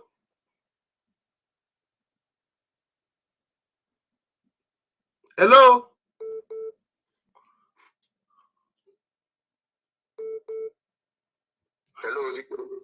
Hey, first of all, that's hello. I'm going to be lucky, I'm going to click over. Yeah, I just want to contribute quickly. The guy that just called just dropped not too long ago. I understand that we are all Yorubas and we are all people can connect. Now I know quite all right. I'm just calling for the first time, and I just stumbled on this program right now, and I realized that share. When you stumble, to the point of share, not stumble. Share. Yeah. So one amukun ewo. One ukile wo. Yeah, ìsàlẹ̀ ẹ̀kẹ́ wò. Ṣé rí níṣẹ̀ṣe Yorùbá ó ti wà diluted. Ọmọlàdé ló parí. Níṣẹ̀ṣe Yorùbá ó ti wà diluted. Ṣé rí Ọlọ́run là ń gbàdúrà kó bá wa tú ayé ọba ṣe these days. Because àwọn ọba gangan fúnra wọn ò láṣẹbí tẹ́lẹ̀ mọ́. Ọba ò láṣẹbí tẹ́lẹ̀ mọ́. Ìjọba ló ń darí ọba ń sìn. Ọba lórí ẹ̀ kó máa darí ìjọba. Wọ́n níbi tó pé ọba ò ti ní àṣẹ tó pé ìjọba ló ń sanwó fún ọba. Actually cover. Ó ti di ọba ayé ọba ò lágbára di tẹ́lẹ̀ mọ́. Náà ká wá sọ̀rọ̀ nípa ó ṣe ọ̀rọ̀ pé ó ṣèyàwó kò ṣèyàwó. Ní ìṣẹ̀dálẹ̀ gbogbo alámọ̀ pé ọba òkè níyàwó ẹyọ kan. Ṣùgbọ́n láyé tá a wà yìí at least ọba máa ń níyàwó ó lè níyàwó púpọ̀ ọba lè wọlé níyàwó kan ló fẹ́ decision wọn ni. Mo láìkí ọ̀rọ̀ tí màá kan sọ lórí online pé a ò mọ nǹkan tó ṣẹlẹ̀ láàárín àwọn méjèèjì. A ò lè dọ́ba lẹ́bi ṣé gbogbo táwọn èèyàn sọ káàkiri we are all putting sentiment into all this matter. Because ọ̀rọ̀ ọkọ àti ìyàwó Ọlọ́run ọba nǹkan ló lè ṣe kíni ló lè dá sí. Now torí pé ọmọbìnrin yẹn sọ̀rọ̀ síta ní orí nǹkan tó bá jìnnú ẹ̀ o. Ok èyí wọn ò lè palẹ̀ wọn kàn lè palẹ̀ lé ọmọ ọlọ́mọ lórí. Ẹ jẹ́ ká fi ọ̀rọ̀ ṣírò ara wa wò pẹ́pẹ́ àbúrò tiẹ̀ ni àbí ọmọ tiẹ̀ ni àbí ìyá ẹnìkan ni. Ṣé bẹ́ẹ̀ ni ṣe ń sọ̀rọ̀ náà ló ṣe máa sọ̀rọ̀? Ó ti yé sìn nígbà míì ìyàwó ẹ̀ka mọ̀ pé tọ́rọ̀ àti dọ̀rọ̀ public figure kì í ṣe tó tó fi ń pamọ́. Àwọn èèyàn á béèrè wúrà ọ̀la tó lọ níjọ́ kìíní àná àwọn èèyàn béèrè dọ̀ládọ̀lá. Ẹni ilé tó dẹ̀ wọlé ìgbà tó wọlé gbogbo ẹ̀ náà làwọn ìgbà tó gbà tó wọlé. Bẹ́ẹ̀ni. Mi ò fẹ́ mọ̀ bó ṣe wọlé mi ò fẹ́ mọ̀ bó tó ṣẹlẹ̀ láàrin wọn at least kó tó ní ọ̀rọ̀ àsọjí ọ̀rọ̀ gbúdọ̀ wà láàrin wọn kó tó ní pé wọ́n ṣe kí ni wọ́n fẹ́ra wọn. Kò ní ti ṣe pé wọ́n ẹnìkan lóyún torí ìṣẹ́ àbẹ́ nìkan ní ìjì nítorí ìṣẹ́ ọba fúnra dẹ̀ wọ́n tó lè fẹ́ wọlé ọba náà mọ̀ pé ó ṣe é ṣe kọ́ba níyàwó méjì kó níyàwó pọ̀.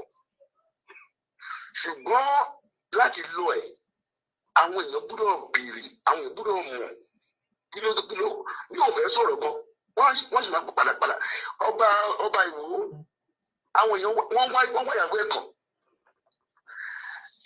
Nísìnyí ayé tá a wà nísìnyí. Ọba Ìwó ìyàwó wo lè sọ tí ó lọ fẹ́ Canada. Èyí tó wá fẹ́ lọ fẹ́ Canada. ẹni pọ̀ wọ̀nyẹn wá tì. Wọ́n wáyàwó ẹ̀ kàn wọ́n lè bèrè ìdí tó kúrò ìyá wọ́n wá wọ́n dẹ̀ bèrè ọ̀rọ̀ lọ́wọ́ ẹ̀ bẹ́ẹ̀ ni. Wọ́n lè bèrè ọ̀rọ̀ lọ́wọ́ ẹ̀ torí pé ayé tá a wà nísìnyí ayé tó pé ìdí ìsọ̀dì ayé tá pé ayé wáyé When you ask a question, you must know the reason. There are people that are suffering in marriages and they are not saying anything. That's why they die in marriage. You don't have to die in marriage. If it doesn't work, get out of the whole thing. Because there are mental issues going on around the world. Our parents suffered those things. But the generation that we have right now, their own is even worse than our own forefathers.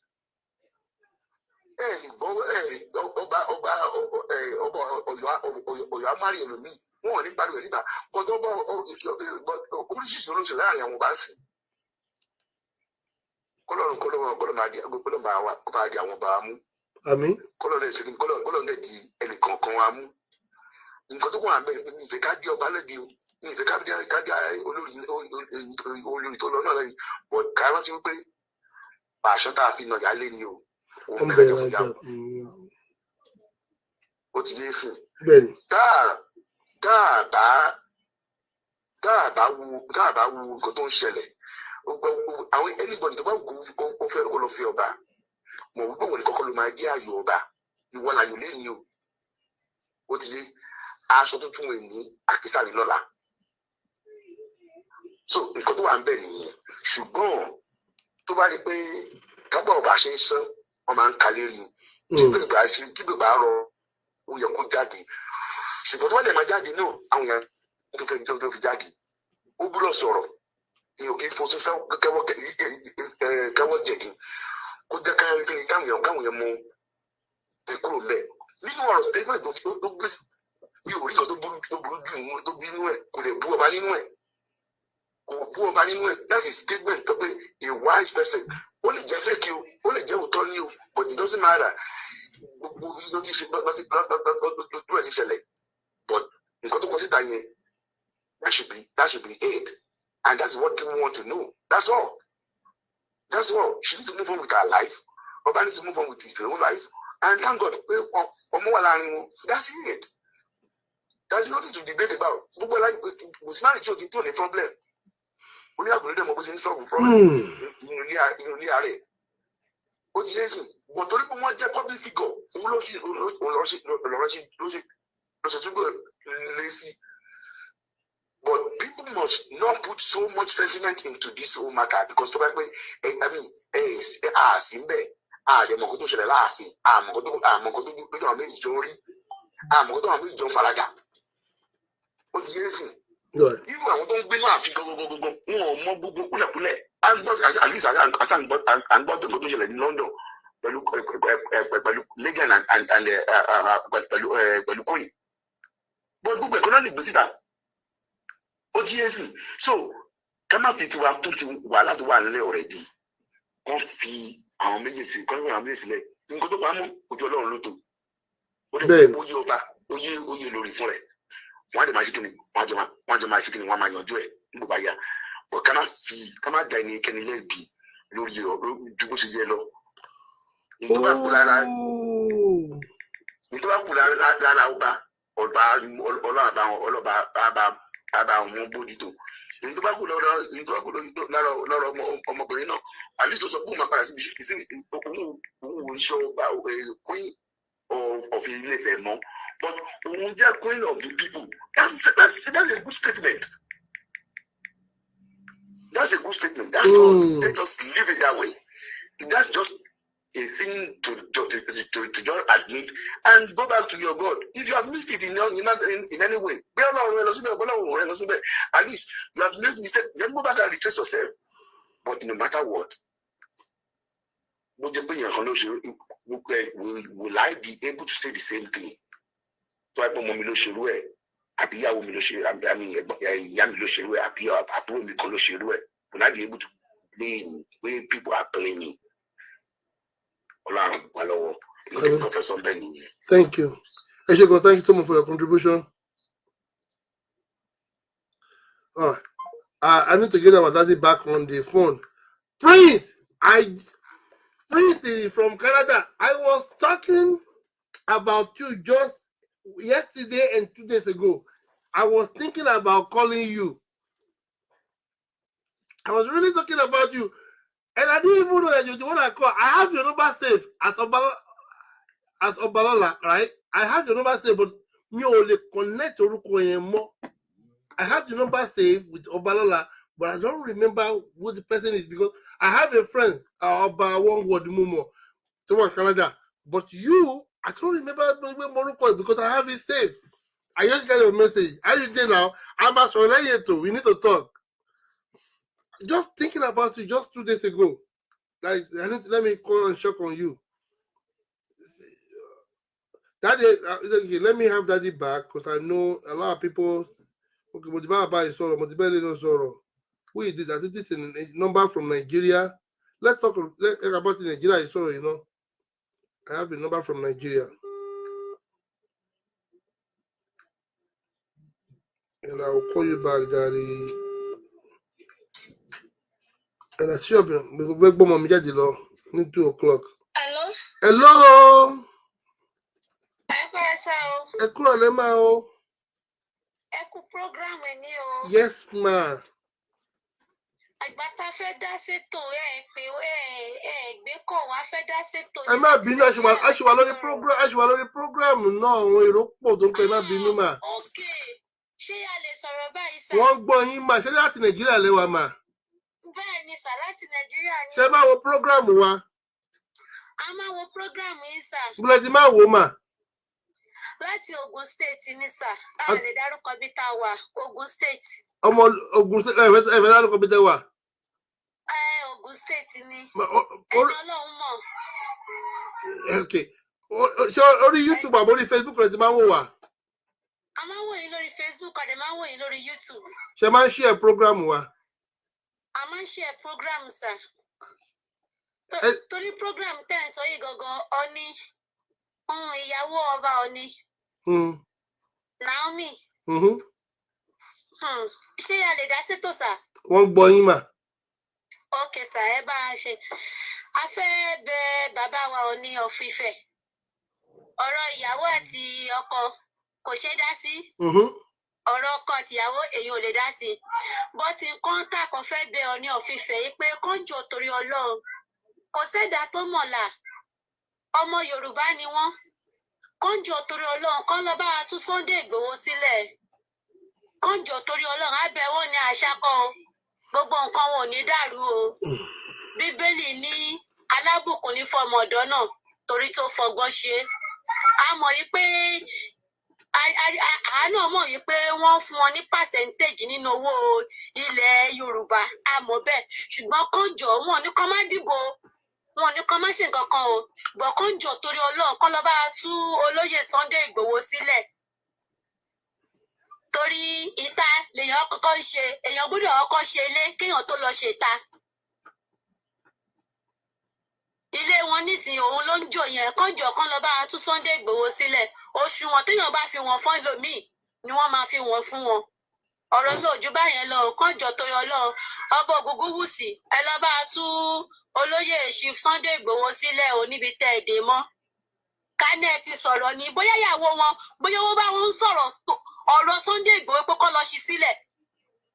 Ó lè pẹ̀lú nǹkan tí wọ́n torí ẹ̀jà, ó lè pẹ̀lú torí ọmọbìnrin yẹn, ó lè pẹ̀lú pé ọkọ mi ò dẹjọ́ àwọn ọmọ Yorùbá ni ẹ lọ ṣàánú àwọn pípé bọ́n ṣe ń pààyàn. Mo mọ̀ ìpọ́rọ̀ yóò ní ṣe sọ fún ọba ni ọ̀rọ̀ yóò ní ṣe sọ but ilé èèyàn lèèyàn ti ń jẹ̀kú tó lọ onídòdó. Wọ́n fọ ilé ìrìn tí jẹ́ kòkòrò nípò odò. Ilé èèyàn lèèyàn ti ń jẹ̀kú tó lọ onídòdó. Ẹ sọ Jẹ̀bú fún wa mà. Ilé èèyàn ti ń jẹ̀kú tó lọ onídòdó. Ẹ lọ bá wa tún Sunday Ìgbòho lé ọmọ Adéyẹmọ ẹ bá ní túnlẹ̀ o. Kẹ́ẹ̀bà túnlẹ̀ ilé tẹ̀yẹ náà ilé tòrò. Orí adé kẹ́ẹ̀ forí adé ṣe pé orí adé lè máa wá. Ṣáà bá nílé ṣáà borí adé ńlé. Orí adé èpè lè mọ ẹni. Èpè tẹ̀ mú Jẹ̀bú náà. Èpè jẹ̀ mú Jẹ̀bú. Ṣé pé ń wò? Tọ́ fẹ́ pò jí wa. Ṣé pé ń rò kó yá já o? Olórúkọ èpè ń jẹ́. Bẹ́ẹ̀ni. Ẹ̀fún àtẹ̀pè. Ẹ̀fún àtẹ̀pè ṣànjọ rẹ̀. Ṣànjọ rẹ̀ bẹ́ẹ̀ni. Ẹ̀fún àtẹ̀pè olórúkọ ń jẹ́ ṣànjọ rẹ̀ papọ̀ ṣùgbọ́n ní bí bọ́pá ṣe ń sà.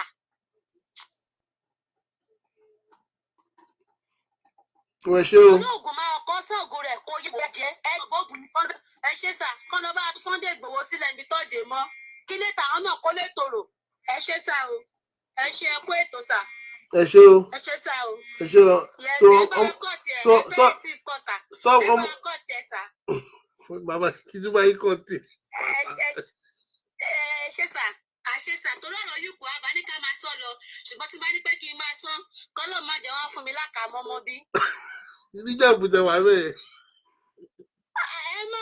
ẹ má wọrí kọ́ lọ bá wa tú olóyè Sunday Igboho ọmọ tí náà ò ní jíyà oníyà o àwa Yorùbá la rán wọn ṣẹ́ gbogbo Yorùbá náà sọ nǹkan tẹ́yìn ò lè sọ tó máa ń dùn mí fáwọn ọba in fact Ògúngúnwùsì wọ́n yìí young wọ́n fine everybody kó wọn jẹ ọmọdé kó wọn jẹ àgbà kó wọn jẹ Ọlọ́run tó gbé wọn sórí ipò gẹ́gẹ́ bí ọ̀dọ́ ó fẹ́ ní kó lọ sọ nǹkan táwọn àgbàlagbà ò lè sọ lọ́lọ́run ṣe fi ọ̀dọ́ síbẹ̀ èmi dẹ́ fi ìpè yín tẹ́ tún jẹ́ ọ̀dọ́ yẹ kẹ́ tún lè sọ̀rọ̀ kẹ́ lè sọ̀rọ̀ ọ̀rọ̀ táwọn àgbàlagbà ò lè sọ Ọlọ́run ló fi yín síbẹ̀ orí ilẹ̀ abayín náà Ọlọ́run ló fi yín síbẹ̀ a rí yín là ń pè yín bàbá rí yín ẹlòmíì máa bọ́ síbẹ̀ kì í ṣe kó àtàrun wọ́n rí yín náà ń pè yín lọ́ba tó bá yẹ pé báwọn bàbá yín ṣe nìyẹn ẹ lè dórí àpèrè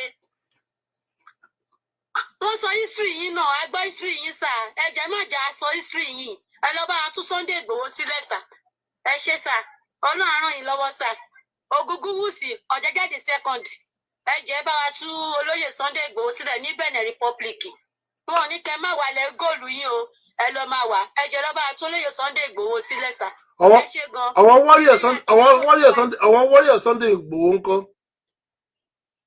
wọ́n wà ń bẹ̀ wọ́n wà standard dáadáa nǹkan tí ọba lè ṣe ni nǹkan tó bọ Ògúngúnwùsì lè ṣe ni. àwọn warrior Sunday ò lè ṣe. but àwọn kọ̀ọ̀kan wà tẹ́yẹ pé ibi tọ́ba bá ti ń pàṣẹ tọ́ba bá ń pàṣẹ lọ́wọ́ èèyàn ò gbúdọ̀ dùn ikú bàbá yèyé ni wọn àwọn ọba yẹn òòṣà ni wọn ibi tí ọba ilẹ̀ Yorùbá bá ti ń sọ̀rọ̀ lọ́yà ò lè sọ̀rọ̀ ọba bá lórí ohun gbogbo àti kábíyèsí ọba àpàgọ́ ó bá lórí àwọn president lórí gọ́fúnà ṣùgbọ́n wọ́n ti fowó rà wọ́n ti fowó dí wọn lẹ́nu ọ̀rọ̀ ṣòro wọn ò lè sọ̀rọ̀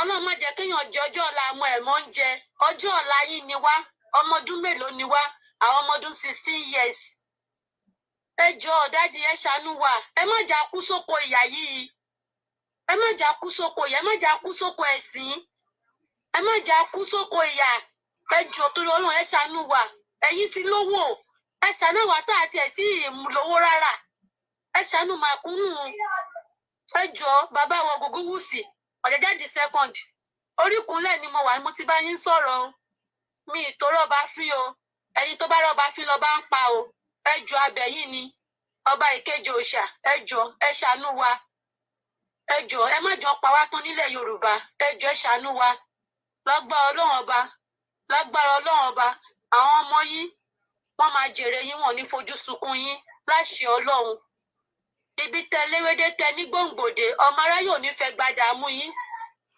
nǹkan tọmọ aráyé ò fi sí yín lọ́wọ́ wọn ní béèrè lọ́wọ́ yín ẹ jọ̀ọ́ ẹ bá tún lóyè Sunday Igboho sílẹ̀ ẹ ṣé o. sọ èyí bí nìfìtì tó pé wọ́n ti olóyè Sunday Igboho mọ́lé ni ààfin ṣe ń dàrú. èmi ò sọ bẹ́ẹ̀ o. ẹ rò bẹ́ẹ̀ ni. èmi ò sọ bẹ́ẹ̀ sà ṣùgbọ́n pẹ̀lú ọ̀rọ̀ tó wà nílẹ̀ yìí ọlọ́gbọ́n ló yé dádì wa ẹ jọ̀ọ́ ẹ bá wa bẹ̀ Ògúngúnwùsì the second kan bá a tún Sunday Igboho sílẹ̀. ṣé òun ló dì mú ní Kútọ́nù ni. dádì wa ọ̀rọ̀ pọ̀ kan bá wa tú sílẹ̀. oníkù ló mọ̀ká. oníkù ló mọ̀ká. oníkù ló mọ̀ká kán jọ torí Ọlọ́run kán bá wa tú wọn sílẹ̀ wọn ò ní rí wàhálà wọn ò ní rí dààmú wọn ò ní rí nǹkan gbé sọnù bí ìṣe bí ọmọ aráyé ò ní fẹ́ gbà fún wọn lóúnjẹ. ẹ ṣé gan ma. okay sir ẹ ṣé gan sir. Thank you. Although ọ̀rọ̀ Ọ̀jẹ̀jẹ̀ là ń sọ àti Naomi, we're not going to go into Sunday Igboho because àwa náà pariwo ń gbà yẹn pé kí Sunday Igboho kó stop nǹkan tó ń ṣe ń gbà yẹn kò gbọ́. So I'm not going to be here to campaign for Sunday Igboho, I'm sorry to say, but I just have to listen to that woman, especially she calling from Nigeria, and of course she said many things more reason pẹ̀lú ẹ̀. I don't think everybody will agree with her, but some people will agree.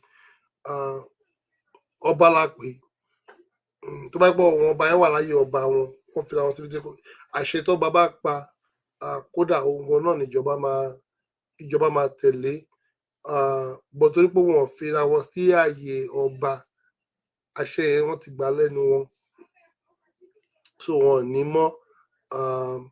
Obviously the guest said a lot of things. A lè wò pé bí wọ́n sọ̀kọ̀ tí ò dáa, but tó bá pé everybody ń follow kan tó yẹ kó follow, Sunday Igboho náà níwájú tó wà yẹn lẹ́nu. One other point tó tún make ni pé ó ní kábíyèsí yẹn Ọ̀jọ́jẹ́ kí ló tẹ̀ pé ní Ọ̀jọ́jẹ́ ó ní young ọba ni, and she even expect for the fact ó jẹ́ young ọba, he could have do better. Unfortunately, no. And these are the problem we are facing as a whole. Yorùbá táwọn sọ pé àwọn àgbàlagbà wọn ò mọ̀ ṣe, then àwọn ọmọ kékeré tí wọ́n gbé síbẹ̀ wo àwọn most of all this tí wọ́n pè wọ́n ní AliExpress ọba what do you call it, kí ìyá ẹ̀ máa ń pè wọ́n náà, most of them are young people, they are still in their 40, 50, 60, gbogbo wọn ti di bàbá 70, 80s, so mọ́tò náà fi ṣe competition, ilé náà fi ṣe competition, aṣọ náà fi ṣe competition, kí ló ń ṣe fún aráàlú. But ibi tá a wà lẹ́nìí náà nìyẹn, sábàdé pé ká máa sọ àní kúrò ń bẹ̀, àní kúrò níbẹ̀, but bí ajọ́ kan a máa bẹ̀rẹ̀ sí ní conversation yẹn. Yeah, I'm not bringing your Sunday Igboho issue on board. No. Hello, sir. You are back on speaker. Hello. Yeah.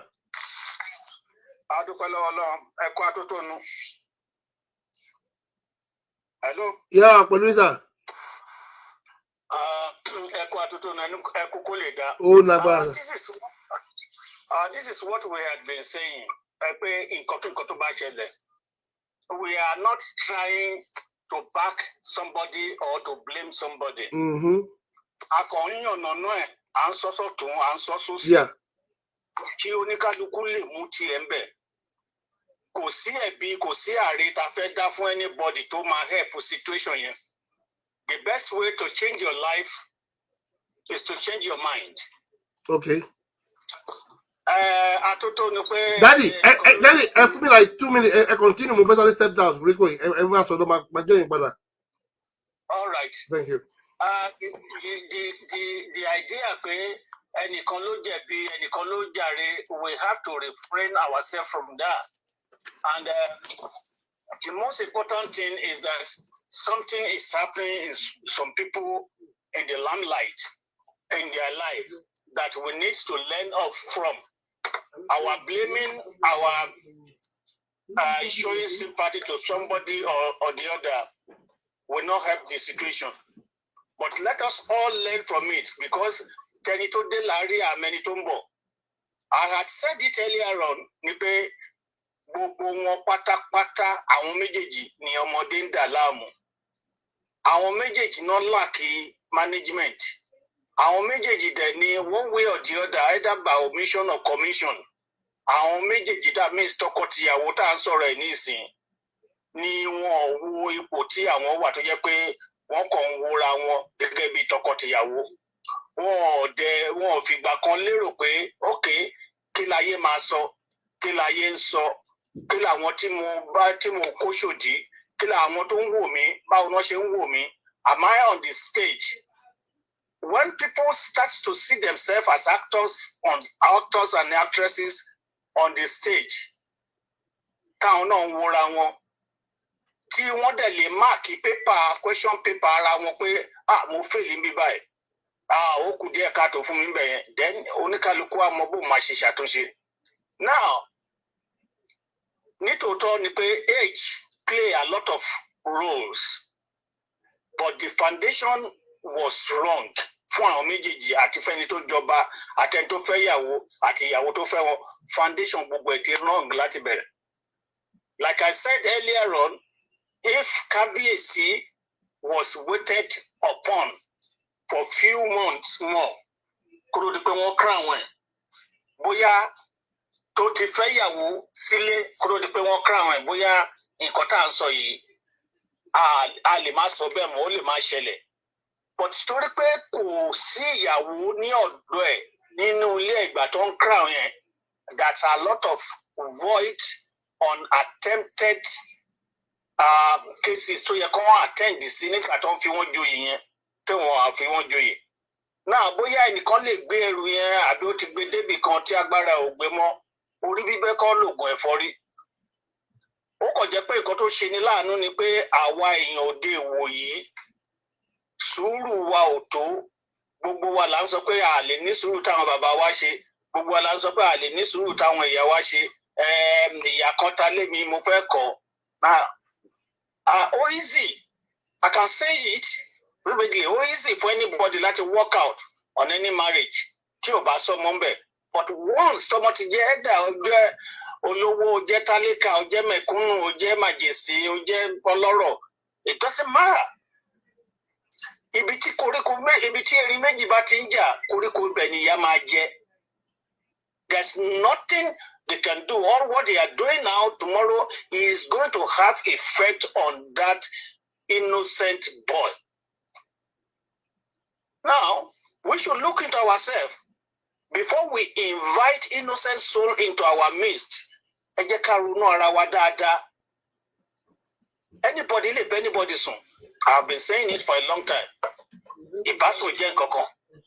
But tó bá ti di pé we make vow àti di tọkọ-tìyàwó, either by any means, we have to watch it. Ẹ má sọ pé ẹnìkan ò lè gba nǹkankan. I am not encouraging somebody to stay in an abusive relationship.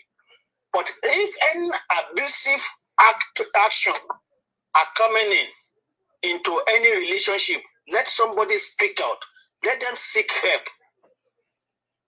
Now, tí nǹkan míì bá wà ńbẹ̀, because a kàn sọ lẹ́tà kan ṣo péré la rí, lẹ́tà ìkejì tá a rí, I am not expecting them to do.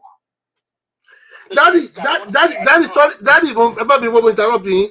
What do you think about the Palace of Ife, the so-called director of Kinikon of the anything? What is the director of Kinikon? Public relation officer. Yeah, public exactly. For coming up and said that about Olori. What do you think about that? Yes. Now, the same question I will put to you. What do you expect from them? What do you expect? Like? This is a public office. So do you want them to come out showing their hands in the air? No. But Daddy, I will expect honesty for them. Honesty from them. That is not lies. That is not lies. This we are saying you are only talking like this because we are talking of an Oba. Daddy, I will still expect honesty from the palace.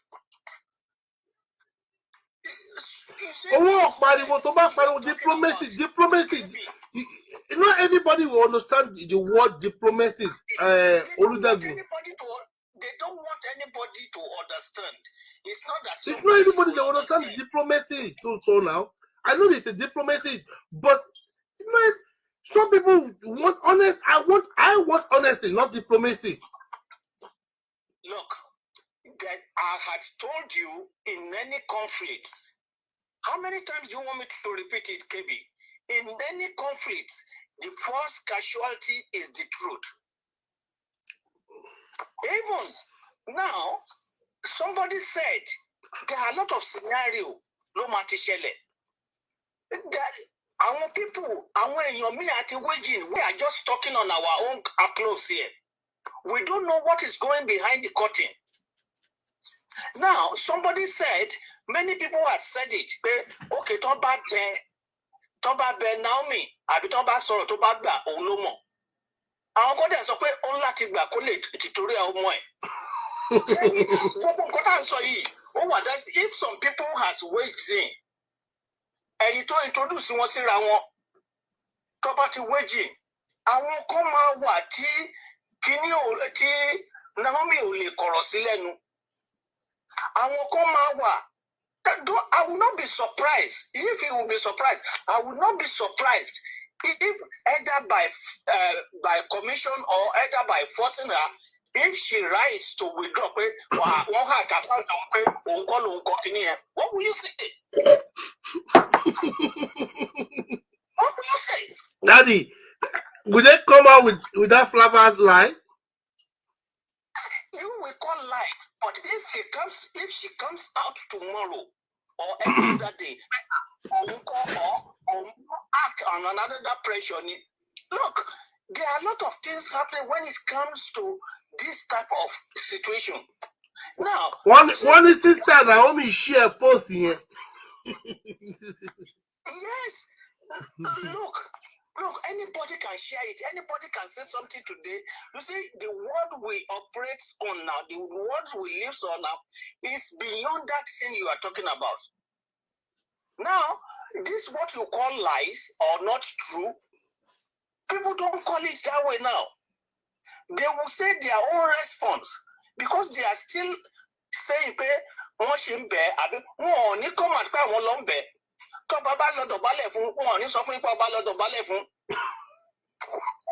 so there are a lot of things that can happen. There are a lot of things that will have made the writer to write that thing. Now that the palace has come out with a response, and the response is antagonizing or is against what has been written earlier on. They did not call Naomi a liar, and they did not say Naomi wrote it. If you can see the diplomatic way where they have worded the words, they said what they allege or something like that. The palace of the Oni of Ife, Obadeyewusi, Ogunwusi, as described the new share. Okay, Daddy, the new share by Queen. Yeah, the news shared by Queen, not written by Queen. Hello. The news shared by Queen, not written by Queen. And then Daddy, Queen shared. Yes. Written by Queen is different from shared by Queen. Get that one or leave it. That is the truth. That is what is trending. So I am of the opinion, Sherry, when we say something, we should be very careful what we say. Because our méjèèjì tí nǹkan ṣẹlẹ̀ sí wọ́n lóore olùpìwàdà lọ́la, we are not going to tell them, oh, you are telling lie. But not to be in that position, we have to be very careful. But that is what I am saying. Ẹni tó kọ́ láti sympathize pẹ̀lú ẹ, but nǹkan tí wọ́n ṣó tí a mọ̀ ni pé there is something going on in the palace that is not palatable. And I'm getting a report that it's a physical thing that is going on in palace, not even just an insult to word. It's a physical. Look.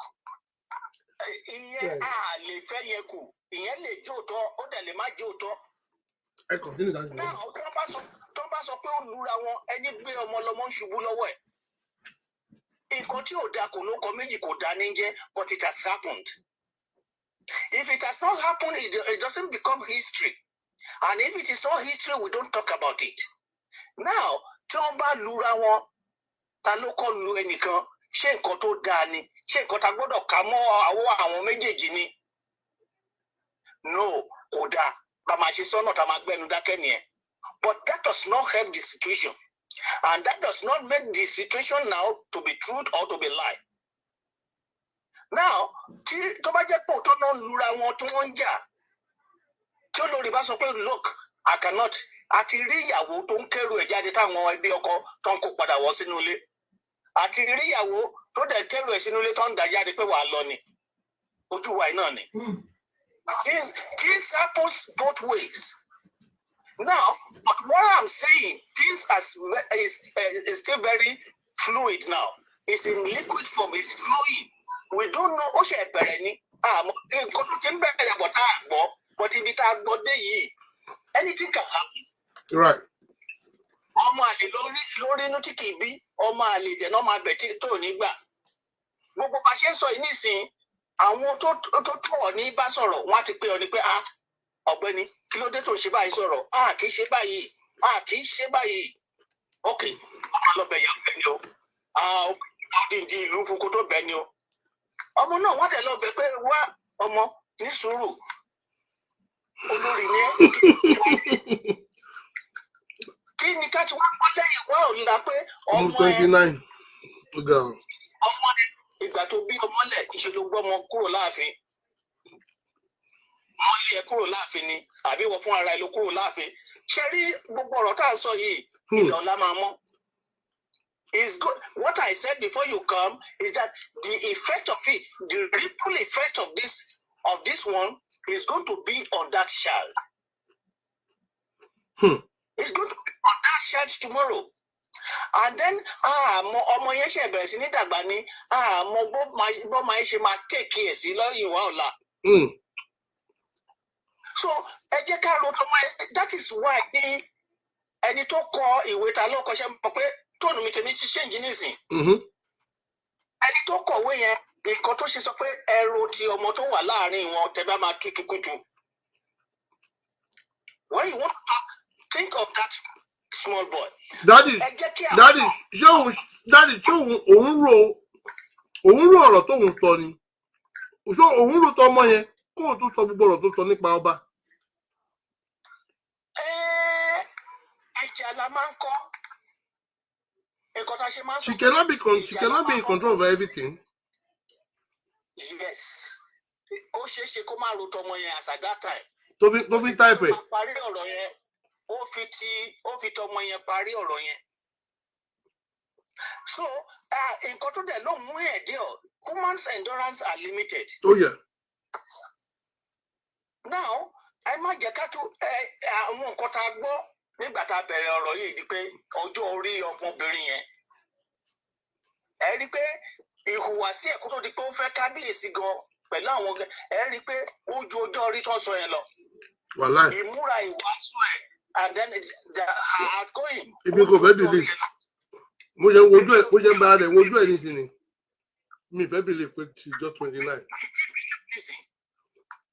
So nísìnyí pẹ̀lú ọmọdé ara ẹ̀ yẹn tó ti ó lójú ibi tó agbára ẹ̀ lè pè mọ́.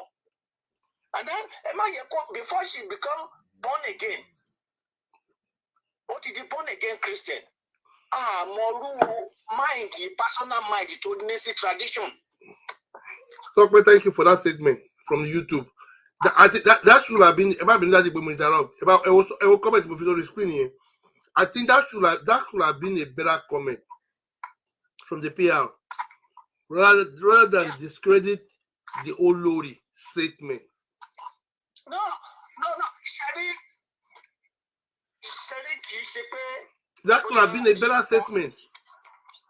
Now kì í ṣe pé bóyá wọ́n discredit statement Olori. Wọ́n sọ pé statement Olori. Wọ́n sọ pé àwa là ń sọ pé Olori ló kọ torí pé wọ́n kọ orúkọ ẹ̀ sí. Money is untrue, Daddy. Yes, money is untrue. Yes. Wọ́n sọ pé nǹkan tó Olori kọ is untrue. Wọ́n ní nǹkan tí Olori share but it's untrue.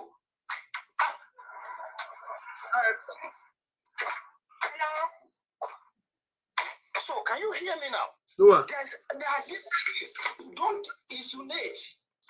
I don't go. You know, I said the person that wrote that the purported Olori statement. I want to work careful. Only the story is not true, and it should not be taken seriously. Yes. What do you want them? Just to disuse our mind. Just to disuse our mind. That is why not she's obeying. That is how to respond. That is how to respond. That's the best response that anybody can get. That's the best response anybody can get. I will still maintain it. That's a disrespect to the Olori. No. It's not disrespectful. Honestly. I want to qualify it, and they had covered themselves up. That is a slap. That is a slap. That is a slap to the Olori. No. Honestly, let me understand anyhow. I disagree with that. Daddy. I disagree with that. Okay.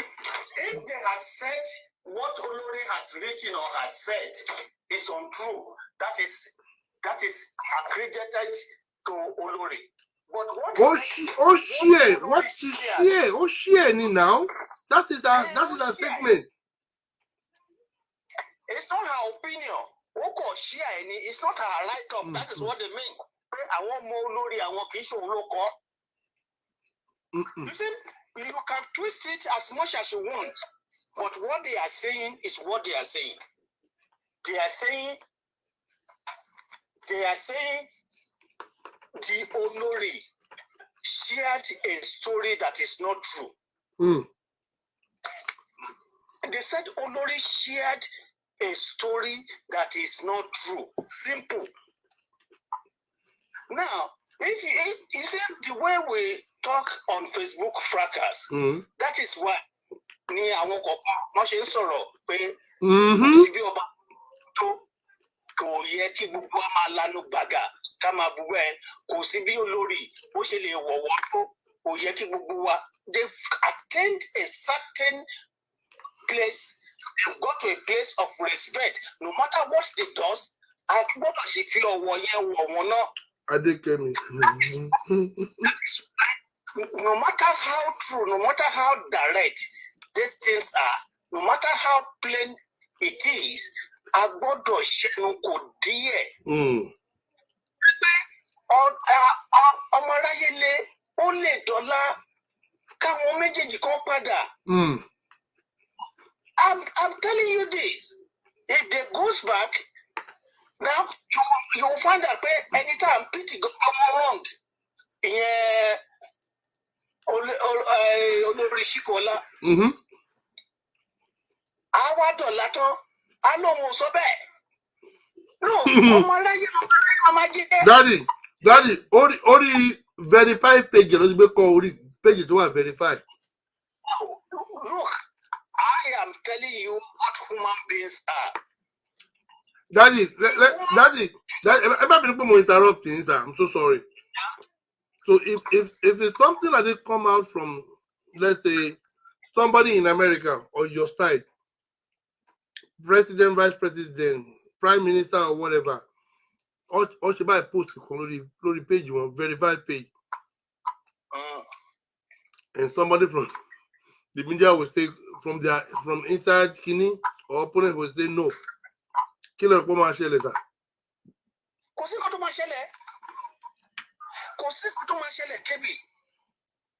Now, that is what I am warning of. Well, that's why we are commentators, sir. Yes, commentator. Now, I respected this prime minister in UK. What's this name? Bug, something bug. No.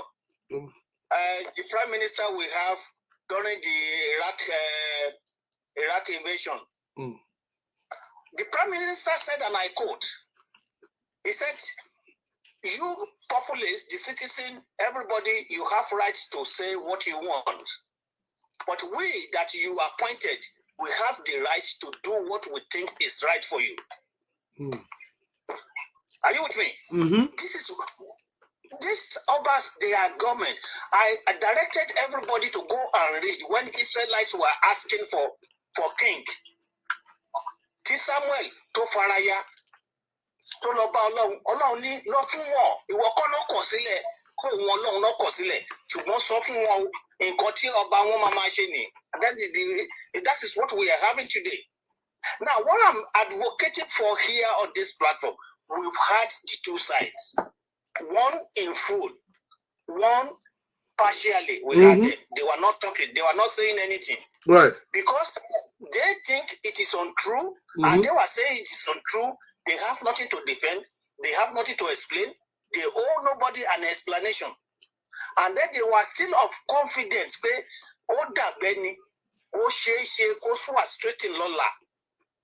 were still of the opinion now, what I will be saying now, I will go on the track from our Yawa Kotosoro.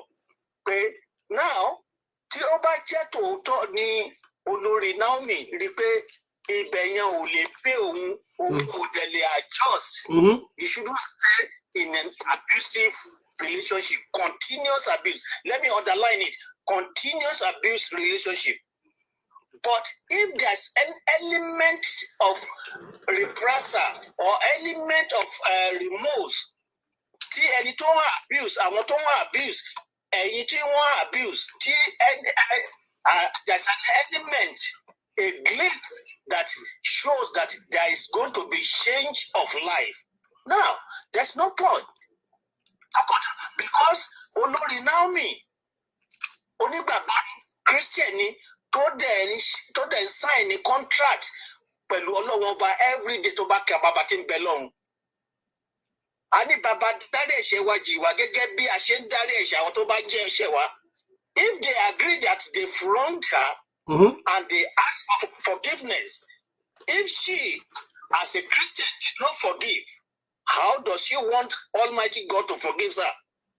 Now, let us look at every corner. She had been wronged, no doubt about that. She too, she had ventured into things that she doesn't know, and she was expecting everything to be perfect. That's why she said she cannot continue to be enslaved to her own thought of perfection. Now, that is a very big and explanatory word. Tó jẹ́ pé tí àwọn táwọn afa àbá àwọn onímọ̀ bá wọ́n á ṣe tẹ̀sí ọ̀rọ̀ rẹ̀. Alphabet by alphabet, you can do explanation of that words. Tí ẹ̀ ló sọ̀rọ̀ sí, her own mind. Ó ti ràn gí ara ẹ̀ for long. Ó ti ń base ara ẹ̀ lórí pé ṣé ó máa ṣe àṣẹ àbí kò ní ṣe. So at this point in time, tó bá convince ẹ̀, tó bá yí padà lọ́la, where are we going to stay? Ṣé a tún máa blame ẹ̀ ni? Because tí òkú bá tí débi tó ń lọ kò ní dúró, it shows even the human nature tó wà lára Jésù Kristi ló mú sọ lókè Káfárì tó ní bàbá èyí ìbàjẹ́ ré kọjá mi ìgbà tí tẹ̀kún mú tí ọkọ̀ dùn lẹ́gbẹ̀ẹ́ tí ìyá dùn lára ó ní bàbá eléyìí ìbàjẹ́ ré kọjá mi. This is Jesus Christ. Ìgbà tó ṣẹlẹ̀ sí Ànábì wa Muhammad. Tóun náà kọra tó wárìrì Ọlọ́run wá sọ fún bàdà Auzubillahi minash shaitani ó ní fa intawalla fakuli hasbi Allah ó ní ìwọ Ànábì kí ló ń ṣe tó ń gbọ́ pẹpẹ ó ní àwọn tó ṣáájú ẹ̀ ń gbé bá wọn gbà fún wọn Ọlọ́run ọba ni. So if Naomi comes tomorrow or tonight tó bá bẹ̀ tó bá gbọ́ láì jẹ́ pé indication wà pé kò ní sí abuse something yẹn mọ́ àbí wọ́n ti wá pàdé láàrin méjì tó bá gbọ́ fine tí ò bá dẹ̀ lóhun ò gbọ́ fine náà ni kò sí nǹkan tá a máa rí ṣe sí but ọgbọ́n tá a rí kọjá ń bẹ̀ ni pé a rí pé Ọ̀jájá cannot manage himself. A rí pé agbára ò ní nǹkan tó rí nínú Ọ̀jájá. So these are the two things that anything tá a bá sọ kò kọjá outside the méjèèjì yẹn. Now àti bẹ̀rẹ̀ la fi sọ the non-existence of his mom ó make kábíyèsí láti rely lọ àwọn sisters ẹ̀ tó ń pè ní kí ló ti ń pè wọ́n náà èrèlú àkọ́kọ́ àbí kí ló ti ń pè wọ́n. So all those things ó jẹ́ kí ó rely lórí àwọn ìyá wọ̀nyẹn tó ń decide fún. And then kò dẹ̀ sí ìyá wa àwọn ìyá wa gbogbo wọn obìnrin ni wọn gbogbo wọn ń fẹ́ ká bímọ wọn ò fẹ́ jí ká níyàwó ńlé ni.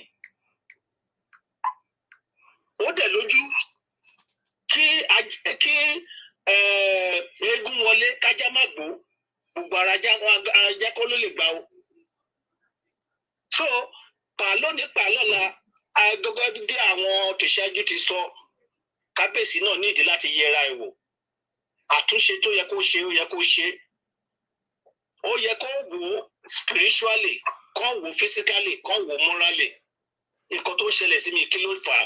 Ẹ̀yin olóyè ìlú, ẹ̀yin abọ́rẹ̀ ìlú, kí dá àwọn nǹkan tó yẹ kí n ṣe? Ìkànnú ẹ̀ ni mo ti sọ yẹn ń ṣe ló yẹ kó ti delay coronation yẹn at least nothing less than 9 months. Kó tó di pé wọ́n gbádé lé wọn lórí because wọn ò gbádé lé wọn lórí pẹ̀lú obìnrin lẹ́gbẹ̀ẹ́. So àyè yẹn máa sílẹ̀ ń bẹ̀ yẹn láyéláyé tí wọ́n bá ṣàtúnṣe.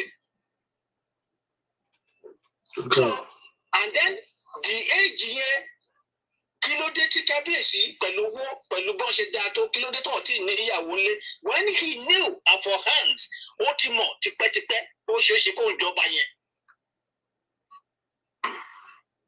Hello. Mo gbádùn ìmà, mo gbádùn ìsà. So ó ti mọ̀ tipẹ́tipẹ́ pé ó ṣeé ṣe kí ọba yẹn kan òun tóun ò bá kú. So òun ò dẹ̀ prepare ara ẹ̀ lẹ̀. Ìdílé kò jọ ẹni tó prepare ara ẹ̀ for that throne. Ọkàn náà nìyẹn is going. And then the youthful exuberant kò tí ì kúrò lára wọn. So wọ́n dẹ̀ òótọ́ wọ́n gbé ipò yẹn lárugẹ. Wọ́n gbé ṣùgbọ́n àwọn ibi tó kù sí kọ́kọ́rọ́ obìnrin àjàjẹ́ ìkọ̀kan ló bàjá ó jẹ́ apá ẹkùn jùdọ lọ. That is why ni àwọn Yorùbá ṣe máa ń sọ pé àpọ́nlé ò sí fọ́ba tí ò lólórí. Irú pressure tó máa dálẹ̀ náà ló ń dálẹ̀. So a gbọ́dọ̀ jọ mọ̀ àwọn olórí tí wọ́n dẹ̀ lè ní níyàwó tó máa lè bite kò gbọ́dọ̀ jẹ́ kí àtọ̀tún àtòsí wọn gbọ́dọ̀ jẹ́ kí wọ́n pressurize wọn. They should be able to sit down and iron their life out. Bí ọba ṣe ní àwọn sisters tó ń pè ní ìlú àbí kí wọ́n ń pè wọ́n yẹn tán ní olórí náà nìyẹn náà gbéyàwó ẹ̀ wá sáàfin àwọn advisers wá di alternative advisers wọ́n wá di rivalry advisers to the two of them wọ́n dẹ̀ polarize wọn. So tìtorí pé ọmọ yẹn kéré ni ìyá ìṣe náà ṣe lọ kó náà lọ jókòó tì kó máa ṣọ lọ́wọ́ kó máa ṣọ lẹ́sẹ̀. So these are the small skirmish tó wrong nínú relationship wọn yẹn. So I will not be surprised. But Daddy, in the real world, so it's not even allowed fún ìyá ọba kó máa ìyá ìyàwó ọba ìyá olórí kó máa gbé palace, so it's not a one-on-one. No. Kì í ṣe èèwọ̀. But nǹkan tí ò da kò lọ́kọ méjì kò da ní jẹ́ irú ọmọ tó máa ń bí nì. It's just like you are married. And kì í ṣe pé ìyá ìyàwó yín kì í ṣe pé ó kò wá bẹ̀ yín wò. Ẹ jọ ń gbé ní the same building. So ọjọ́ tí ẹ bá pe ìyàwó yín sọ́dọ̀ ìyá ìyàwó yín gbọ́dọ̀ mọ̀. Ọ̀dọ́ tẹ bá wọ ìyá ìyàwó yín máa mọ ìgbà tẹ wọ yàrá ìyàwó yín. So all those things ó ní ọmọ tó máa ń bí irú ọmọ tó máa ń bí nì. Then gbogbo ẹ̀yẹn náà ọmọ náà máa dálé lórí. Ó lè jẹ́ pé ìgbà tí wọ́n rí pé kinní yẹn ń lọ ó máa di pé màmá ó máa dàbí pé ẹ máa lọ gbé ilé ọ̀dọ̀ yín àbí mo ṣe kọ́lé kan síbẹ̀ yẹn màá fún yín nìyẹn kẹ́ lọ máa gbé bẹ̀. Ẹ̀jẹ̀ tí kan tí mò ń sọ àmọ́ nǹkan tó ṣẹlẹ̀ ń bẹ̀ yẹn tí ìyá yẹn fi kúrò láàfin àmọ́ orú ọ̀rọ̀ tó gbọ́. And then gbogbo nǹkan tí ṣe mọ̀ pé gbogbo. wọ́n ní ọba ló lè kúrò ń bẹ̀ bí mo ṣe gbọ́. People will say that, but it did not happen before me. I did not witness it. So èmi ò ní bá wọn lo èdè pélé, but she can be told kó ṣe gáfárà fún wọn, which is normal. I'm putting it to you. If your in-law started to live with you, ó máa lójú eré tẹ́lẹ̀ ṣe lójú in-law yìí náà. Bẹ́ẹ̀ni. So ẹ jẹ́ ká fi ẹ̀tẹ́lẹ̀. Ẹ má jẹ́ ká máa wo ṣe rí àwọn nǹkan tó rọ̀ gígbẹ̀ yẹn kékèké yẹn àwọn nǹkan ńlá ni. Ó wrong both ways. Àwọn tó dẹ̀ control àwọn olórí àbí kí náà ń pè wọ́n tó ń control tó ń rò pé àwọn ní control kábíyèsí lọ́wọ́. It shouldn't be. It shouldn't be. Àwọn olóyè tí kábíyèsí ní wọ́n ti tó lọ́tọ̀lọ́tọ̀ láti bá jíròrò ilé ayé ẹ̀. So when they don't give them, because of the way they come onto the throne, they don't give themselves the right. Àwọn nǹkan tó yẹ káwọn ṣe fún ara tiwọn, àwọn kan máa rò pé wọ́n lè control life fún wọn. If they allow it, fine. Irú ẹ̀ náà ló ṣẹlẹ̀ sí àwọn ọba Nàìjíríà, àwọn ọba Yorùbá, àwọn ọba Áfíríkà tó jẹ́ kí àwọn olóṣèlú gbapò lọ́wọ́ wọn. So wọ́n lanúlẹ̀ wọ́n ń wò ni. So the same thing náà ló effect yẹn ló dénú ilé àwọn àti ẹ má jẹ́ sọ̀rọ̀ jù because ẹ má sọ̀rọ̀ jù wọ́n á mọ ẹni tó ń sọ̀rọ̀ wọ́n mọ.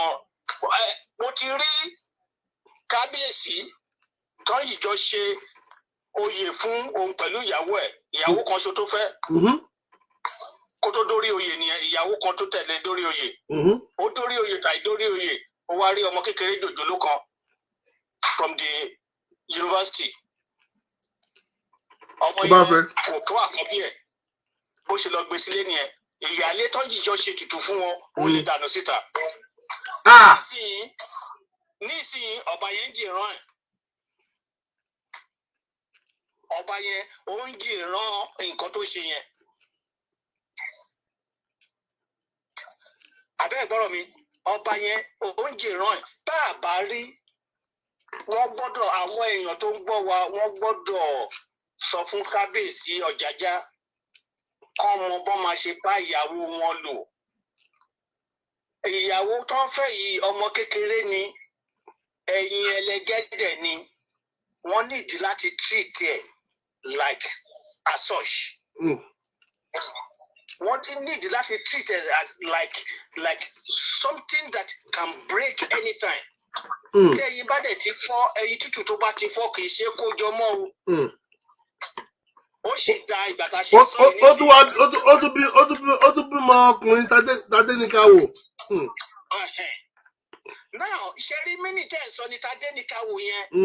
Literary meaning ẹ̀ ni pé tá a bá máa ṣe nǹkan kan kí Naomi náà kó lọ mọ̀ ni pé tadé ní kóun náà wò ó. Before tadé ní kó wò kó tìtorí tadé kó ṣe nǹkan tí ò fẹ́ ṣe kó má ṣe nǹkan tó fẹ́ ṣe. Tó bá torúkọ ọmọ ẹ bá ń jẹ́ tadé ní ká wò. Bẹ́ẹ̀ni sà. Dàmí ìsìn kankan ti ń ṣẹlẹ̀. Lójoojú yẹ pé ọmọ yẹn ló parí orúkọ ọmọ yẹn ló parí kíní òun ní the god. Àbí tó mọ̀ ó máa ṣẹlẹ̀. Ohun tó ti ń ṣẹlẹ̀ bọ̀ nǹkan tó ṣe ní ìmọ̀ ọmọ yẹn ni tadé ní ká wò. Pé ẹ má wo tiwa mẹ́ṣẹ́ mọ̀ pé tá a bá ń gbàdúrà sọ́lọ́ àásọ pé Ọlọ́run má wo tẹ̀ṣẹ̀ mi o. Torí tí mo ṣe yìí ni kò wo. Àwọn méjèèjì náà ń sọ fúnra pé nǹkan kí nǹkan tẹ bá fẹ́ ṣe o, nǹkan tí mo bá fẹ́ ṣe my dear, nǹkan tí mo bá fẹ́ ṣe, nǹkan tó bá fẹ́ ṣe tadé ní kò wo, òun náà sọ pé my dear ẹ̀yin òbí kan tẹ́ bá fẹ́ ṣe o tàdé ní kẹ́ wo. So but àwọn méjèèjì nísìnyí àwa rẹni tó ń lo orúkọ yẹn fi ṣe wà hù. So tó bá ti sọmọ wọn ní ti tàdé ní ká wò wọn gbọ́dọ̀ jèbúrẹ́ ni o wọn ò ní choice wọn gbọ́dọ̀ ro tọmọ yẹn mọ́ wọn ò ní choice. Ìkíní tó bá jẹ́ pé wọ́n ń lura wọn kíkíní kó lọ jáwọ́ bẹ́ẹ̀. Tí ìkejì tó bá ti fẹ́ kẹ́rù jáde kó lọ wo kọ́kọ́rọ́ alátẹ kó kẹ́rù ẹ̀ padà wọlé o nítorí pé tàdé ní ká wò. Àwọn tí wọ́n sọ orúkọ ọmọ wọn ní tàdé ní ká wò giving themselves reasons to continue. Tàdé ní ká wò we shall continue we forge ahead. Kọ́lọ́ kó ṣàánú gbogbo wa. Abisa. Thank you, Daddy. Thank you for your contribution. We spent over 6 hours over here. For those of you watching us on YouTube, please kindly subscribe to our YouTube channel to see more of our videos, updates, and our news. And of course, breaking news and gossip, celebrities news, and all this fracas news. And all this premium politics and everything else that go on around the world. Subscribe to our YouTube channel if you're watching us on our YouTube for the first time. And please follow our DKY blog right there. Click on subscribe. The same thing on Instagram, DKY blog. Oh, excuse me, DKY on Instagram. That's our IG on Instagram. Or the same thing on Twitter, DKY blog on Instagram and DKY blog on Twitter as well. Although I do have my own personal Instagram and Twitter, which is DKY85 on Twitter and on Instagram as well. So for most of our videos, we're doing them on this channel. And don't forget, if you want to buy a deal,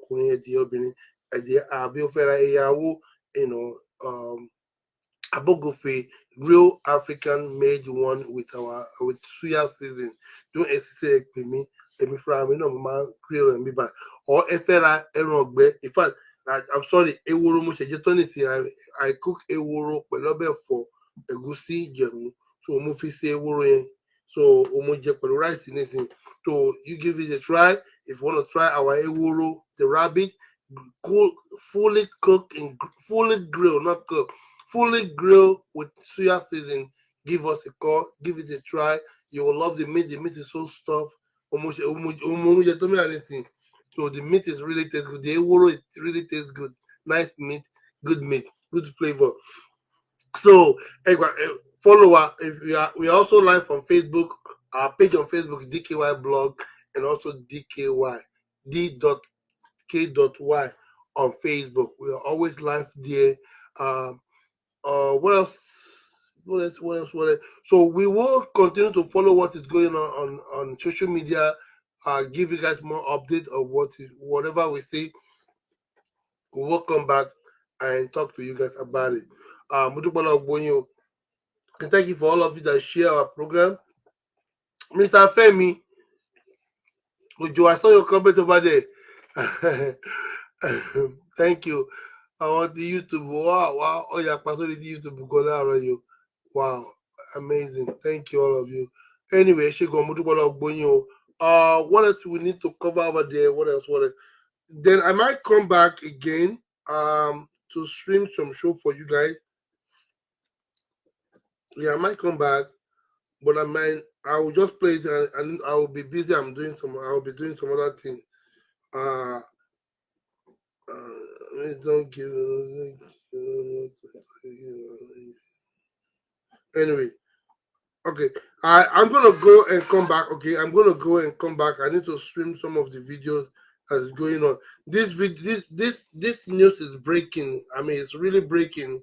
Even though this part one Palace of Funny, they're trying to discredit Naomi update. But I mean, the whole all of the social media is full of this breaking news of Naomi departing. This is a slap. It's embarrassment to the palace. I don't know how Oni allowed this to happen. I try not to go deeper and talk about these people. I'm trying not to go deeper on them, but the true matter is They are shameful. They are disgraceful. Honestly, I'm just going to keep it honest with you. What is our chance of having those meat in UK? Why not? I think we are still in holiday season. I think if it's being shipped today, you should get it in the next 2 days. Between 2 days, you should get it in UK. All right. Yeah. Ooh. Yeah, I'm tired. I've been up since morning. I need to go and do some running. Take care of what I need to take care. Yeah, but all right. So I can feel it. It's so embarrassing. It's so embarrassing. Anyway,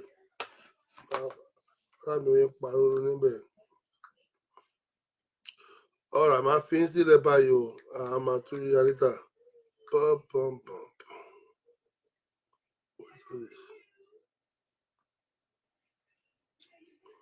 I've been.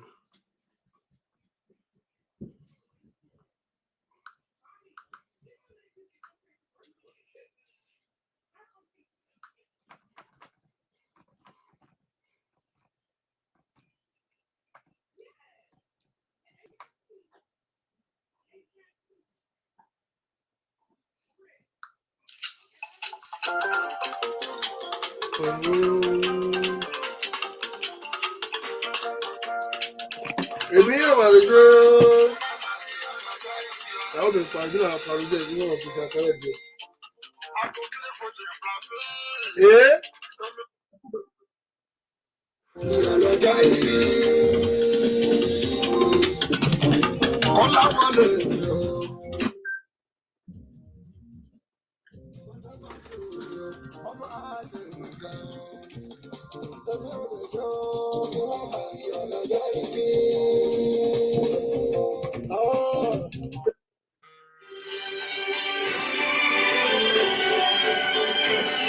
Ṣé ọ̀rọ̀ àmì ló pè mí? Ṣíàmà. I dey house now. Wetin dey how you dey? I did. And you give every Christmas. Christmas after the Awo, right? Oh, you're ready for Christmas. Yeah, Awo for Christmas now. Why not? Okay, tomorrow like Friday. Yeah, no problem. You should be a mirror anyway. You're Awo for Christmas. Kill it Thursday. Okay. Yeah, Okay, all right. So Yeah. I just here. Yeah. Many call it up by 5 million. We send 120 here. Okay, that's good. Well, true catch up. Okay, Baba. 100, then we say 20. All right, I sure about me. I will many, no problem. I sure about it. Sure. All right.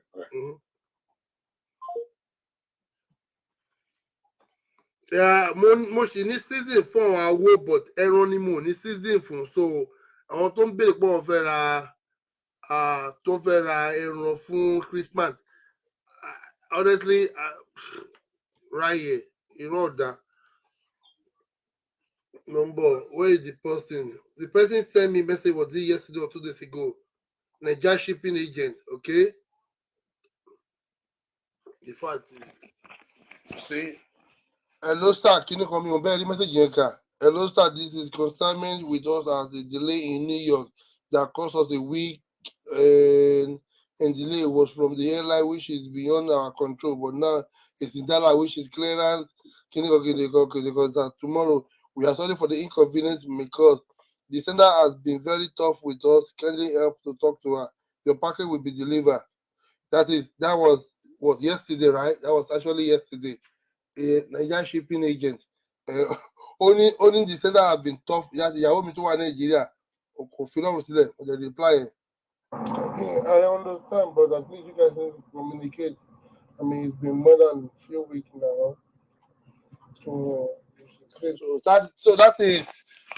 So I'm really sorry for those of you that I will not be able to provide or make the goat meat for Christmas. In fact, after it last week, only delay in New York. Now it's in Dallas. All this American agricultural and whatever, they have to go through all those.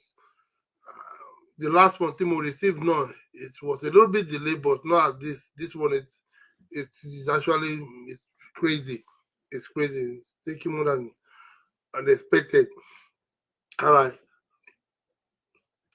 Then I don't know the giveaway. I don't know.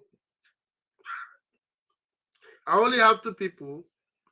To want them in screenshot, and I'll be mailing out. Oh shoot! Today is Thursday. I'll be mailing out for them as well. The AWU. So please always remember to share our program. Enjoy. Share program. Please. All right. Let's go. My later. This is all I hear me by me. What is this again? So to the lens of your long. Oh, I like baby job. All right. Later, double thank you, my No, actually, let me put this for you.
àwọn olóòrò, àwọn aláwọ̀, àwọn owó olówó, àti bọ́lọ́kì kí ọmọ ìyá olóòrò, ọmọ olóṣèṣì, ìmọ̀ta aláṣẹ olóṣèṣì pẹ̀tù lọ, ọkọ̀ tàbí káwọn tàbí láti mú.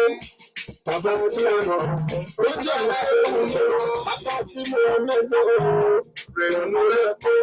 Bàbá mi ẹgbẹ́ tí mo Adéyẹ mi ṣe. Bàbá tí mo rí àmì ẹgbẹ́ olúwa ọmọ ẹgbẹ́ ló kà ó. Lórí dẹ́pọ̀ lọ́sọ̀ tó mọ̀ ọ́. Mo máa ń dùkọ̀. Bàbá lọ́pàá tó lè gbé tó parọ́ tó lè ní láyọ̀ rẹ̀ ọ̀pẹ̀ mọ́ tó láyé rẹ̀ láwọn rẹpẹtẹ tó. Lábẹ́ mújọ, mo ti bá jù rẹ̀. Ọkùnrin bá ń dùnkọ̀, obìnrin bá ń dọ̀kọ̀ lọ́rùn. Bàbá lọ́pàá tó lè gbé tó parọ́ tó lè ní láyọ̀ rẹ̀ ọ̀pẹ̀ mọ́ tó láyé rẹ̀ láwọn rẹpẹtẹ tó. Nígbà náà bí ojú kékeré ọlọ́pàá ń ṣàjọ ẹ̀mí pé ọ̀là àkọlọ́ wọlé bàtàṣe àkọlọ́ wọlé. Wọ́n jẹ́ kọ́ wọ́n máa pààrọ̀ tó mọ́ ọ̀rẹ́. Wọ́n sọ pé ọ̀pọ̀ ló kẹ́lé, wọ́n sọ pé ayé ọkọ̀ olùṣẹ́ inú ẹgbẹ́ olùyà kó bàtà òun lápẹ́ pípẹ́ fi pọ́. Àdúrà tí bàbá wọ́n ṣe fún yín. Àìtọ́ tí wọ́n máa ń lò ní ọjọ́ ìbíní. Ó ti wá wọ́n já ọ̀kẹ́ òun. Àjọ àti bàbá òun. Mo ti bá ìlú bọ́. Mo bá yẹ bá ìlú tó tẹ́ parọ́ sọ èmi láyọ̀ ìyẹ̀sọ̀ tó bá tó láyé àpẹẹrẹ kẹta sí. Mo ti bá ìlú bọ́.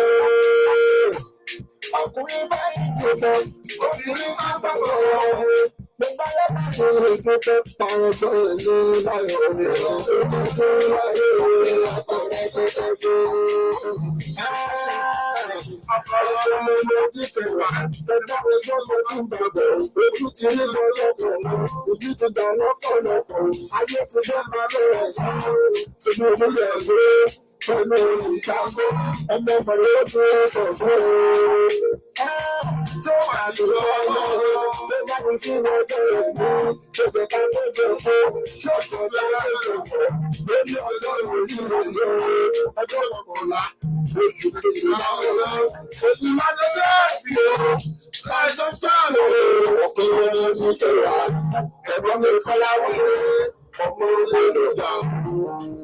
Wọ́n sábà àìkútẹ́ ló jẹ́ kó sábà àìkútẹ́ ló jẹ́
Tọ́lá ní kò ọba sọ̀rọ̀.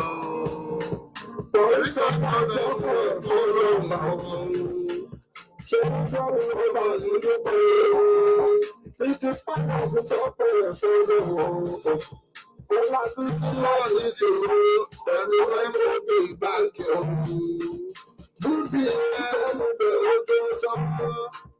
àtàrí ọlá pẹ̀lẹ́ sí aláàlú ẹlẹ́yìn tó àìlò olúkúlù lọ́la ní èkó ẹ̀jẹ̀ ìdílé wà lọ́pọ̀lọpọ̀ káàkàkà fífi dọ́là sínú ìwé ọlá bí tó oníkòòrò ọdúnpẹ́ ọmọ agbẹ́rẹ́ ìwé ẹ̀tọ́jú lókè ìwé ìsọ̀rọ̀.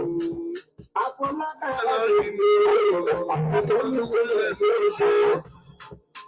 Àgbẹ̀kọ̀ ìwé ìwé ayé lọ arúgbó òṣèlú. Ayé lọ arúgbó òṣèlú. Ìgbéraga òwe. Ọlọ́jọ́ ìbí ọ̀ òkè wọlé ọ̀. Akọ́láwọ̀ lẹ́yìn ọ̀pọ̀ ìgbéra. Ọlọ́jọ́ ìbí ọ̀ òkè wọlé ọ̀. Akọ́láwọ̀ lẹ́yìn ọ̀pọ̀ ìgbéra. Látọ̀lọ́kọ̀ ṣe wò wálé. Dókítà ọ̀pọ̀ sọ́wọ́ ìkàkiri. Ọlọ́làkà ọ̀rọ̀ ìṣẹ̀lá yẹn. Lórí ẹ̀sìn Brown ló kọ́. Ìfowópamọ́ àmì ìgbésùn. Bọ́lá lé àwọn ìwòsàn ló ń jẹ́. Bọ́lá lé àwọn ìwòsàn ló ń jẹ́. Fún mi àgbà báwo ni ìwọ jẹ́? Fún mi àgbà báwo ni ìwọ jẹ́? Bàbá láwọ̀ èyí tí mi bẹ́ wá jà. Tó sàrọ̀ máa wọ̀ fún ojú.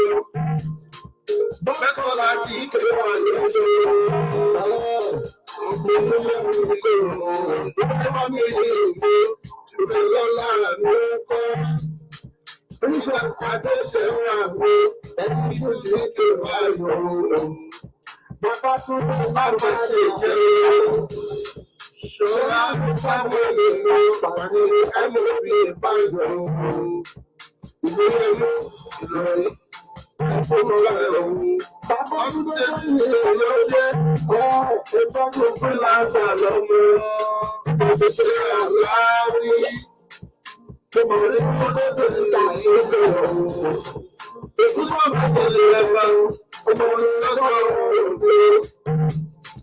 Ẹ̀rù bàbá ẹ̀yìn ọmọ ọmọ ọlọ́dọ̀ ìbí ọmọ bàtẹ̀ òsì ìwà ọ̀pọ̀. Ọmọ bàtẹ̀ òsì ìwà ọlọ́lá ìbínú. Àwọn olùkọ́ ẹ̀ ṣe lọ. Àjọpẹ́ ayọ̀ọ́lá orí ilé rẹ̀ yọ. Ẹ máa máa ṣe lọ. Dájú nítorí ẹ̀ṣẹ̀ bàbá ìfúnra àná. Ẹ máa máa ṣe lọ́wọ́ gidi gan. Àgbẹ̀yìn tí a bá tún mọ̀ ẹ̀ṣẹ̀. Alájà méjì náà tó kí wá. Ìyàwó olúwa tó lò. Àgbẹ̀ ọjà òwò. Pàtí sí ọ̀rọ̀ ní ọ̀sán ẹ̀ṣẹ̀. Ọmọdé tó lè wá.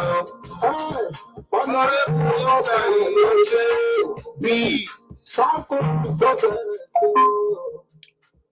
Ọwọ́ oríṣàjọ pọ́nù kàyé ṣe fún ọkọ̀ ìlú. Ọmọ ìpọ́jọ́ ti yí wa o. Ọmọ ìpọ́jọ́ ti yí wa.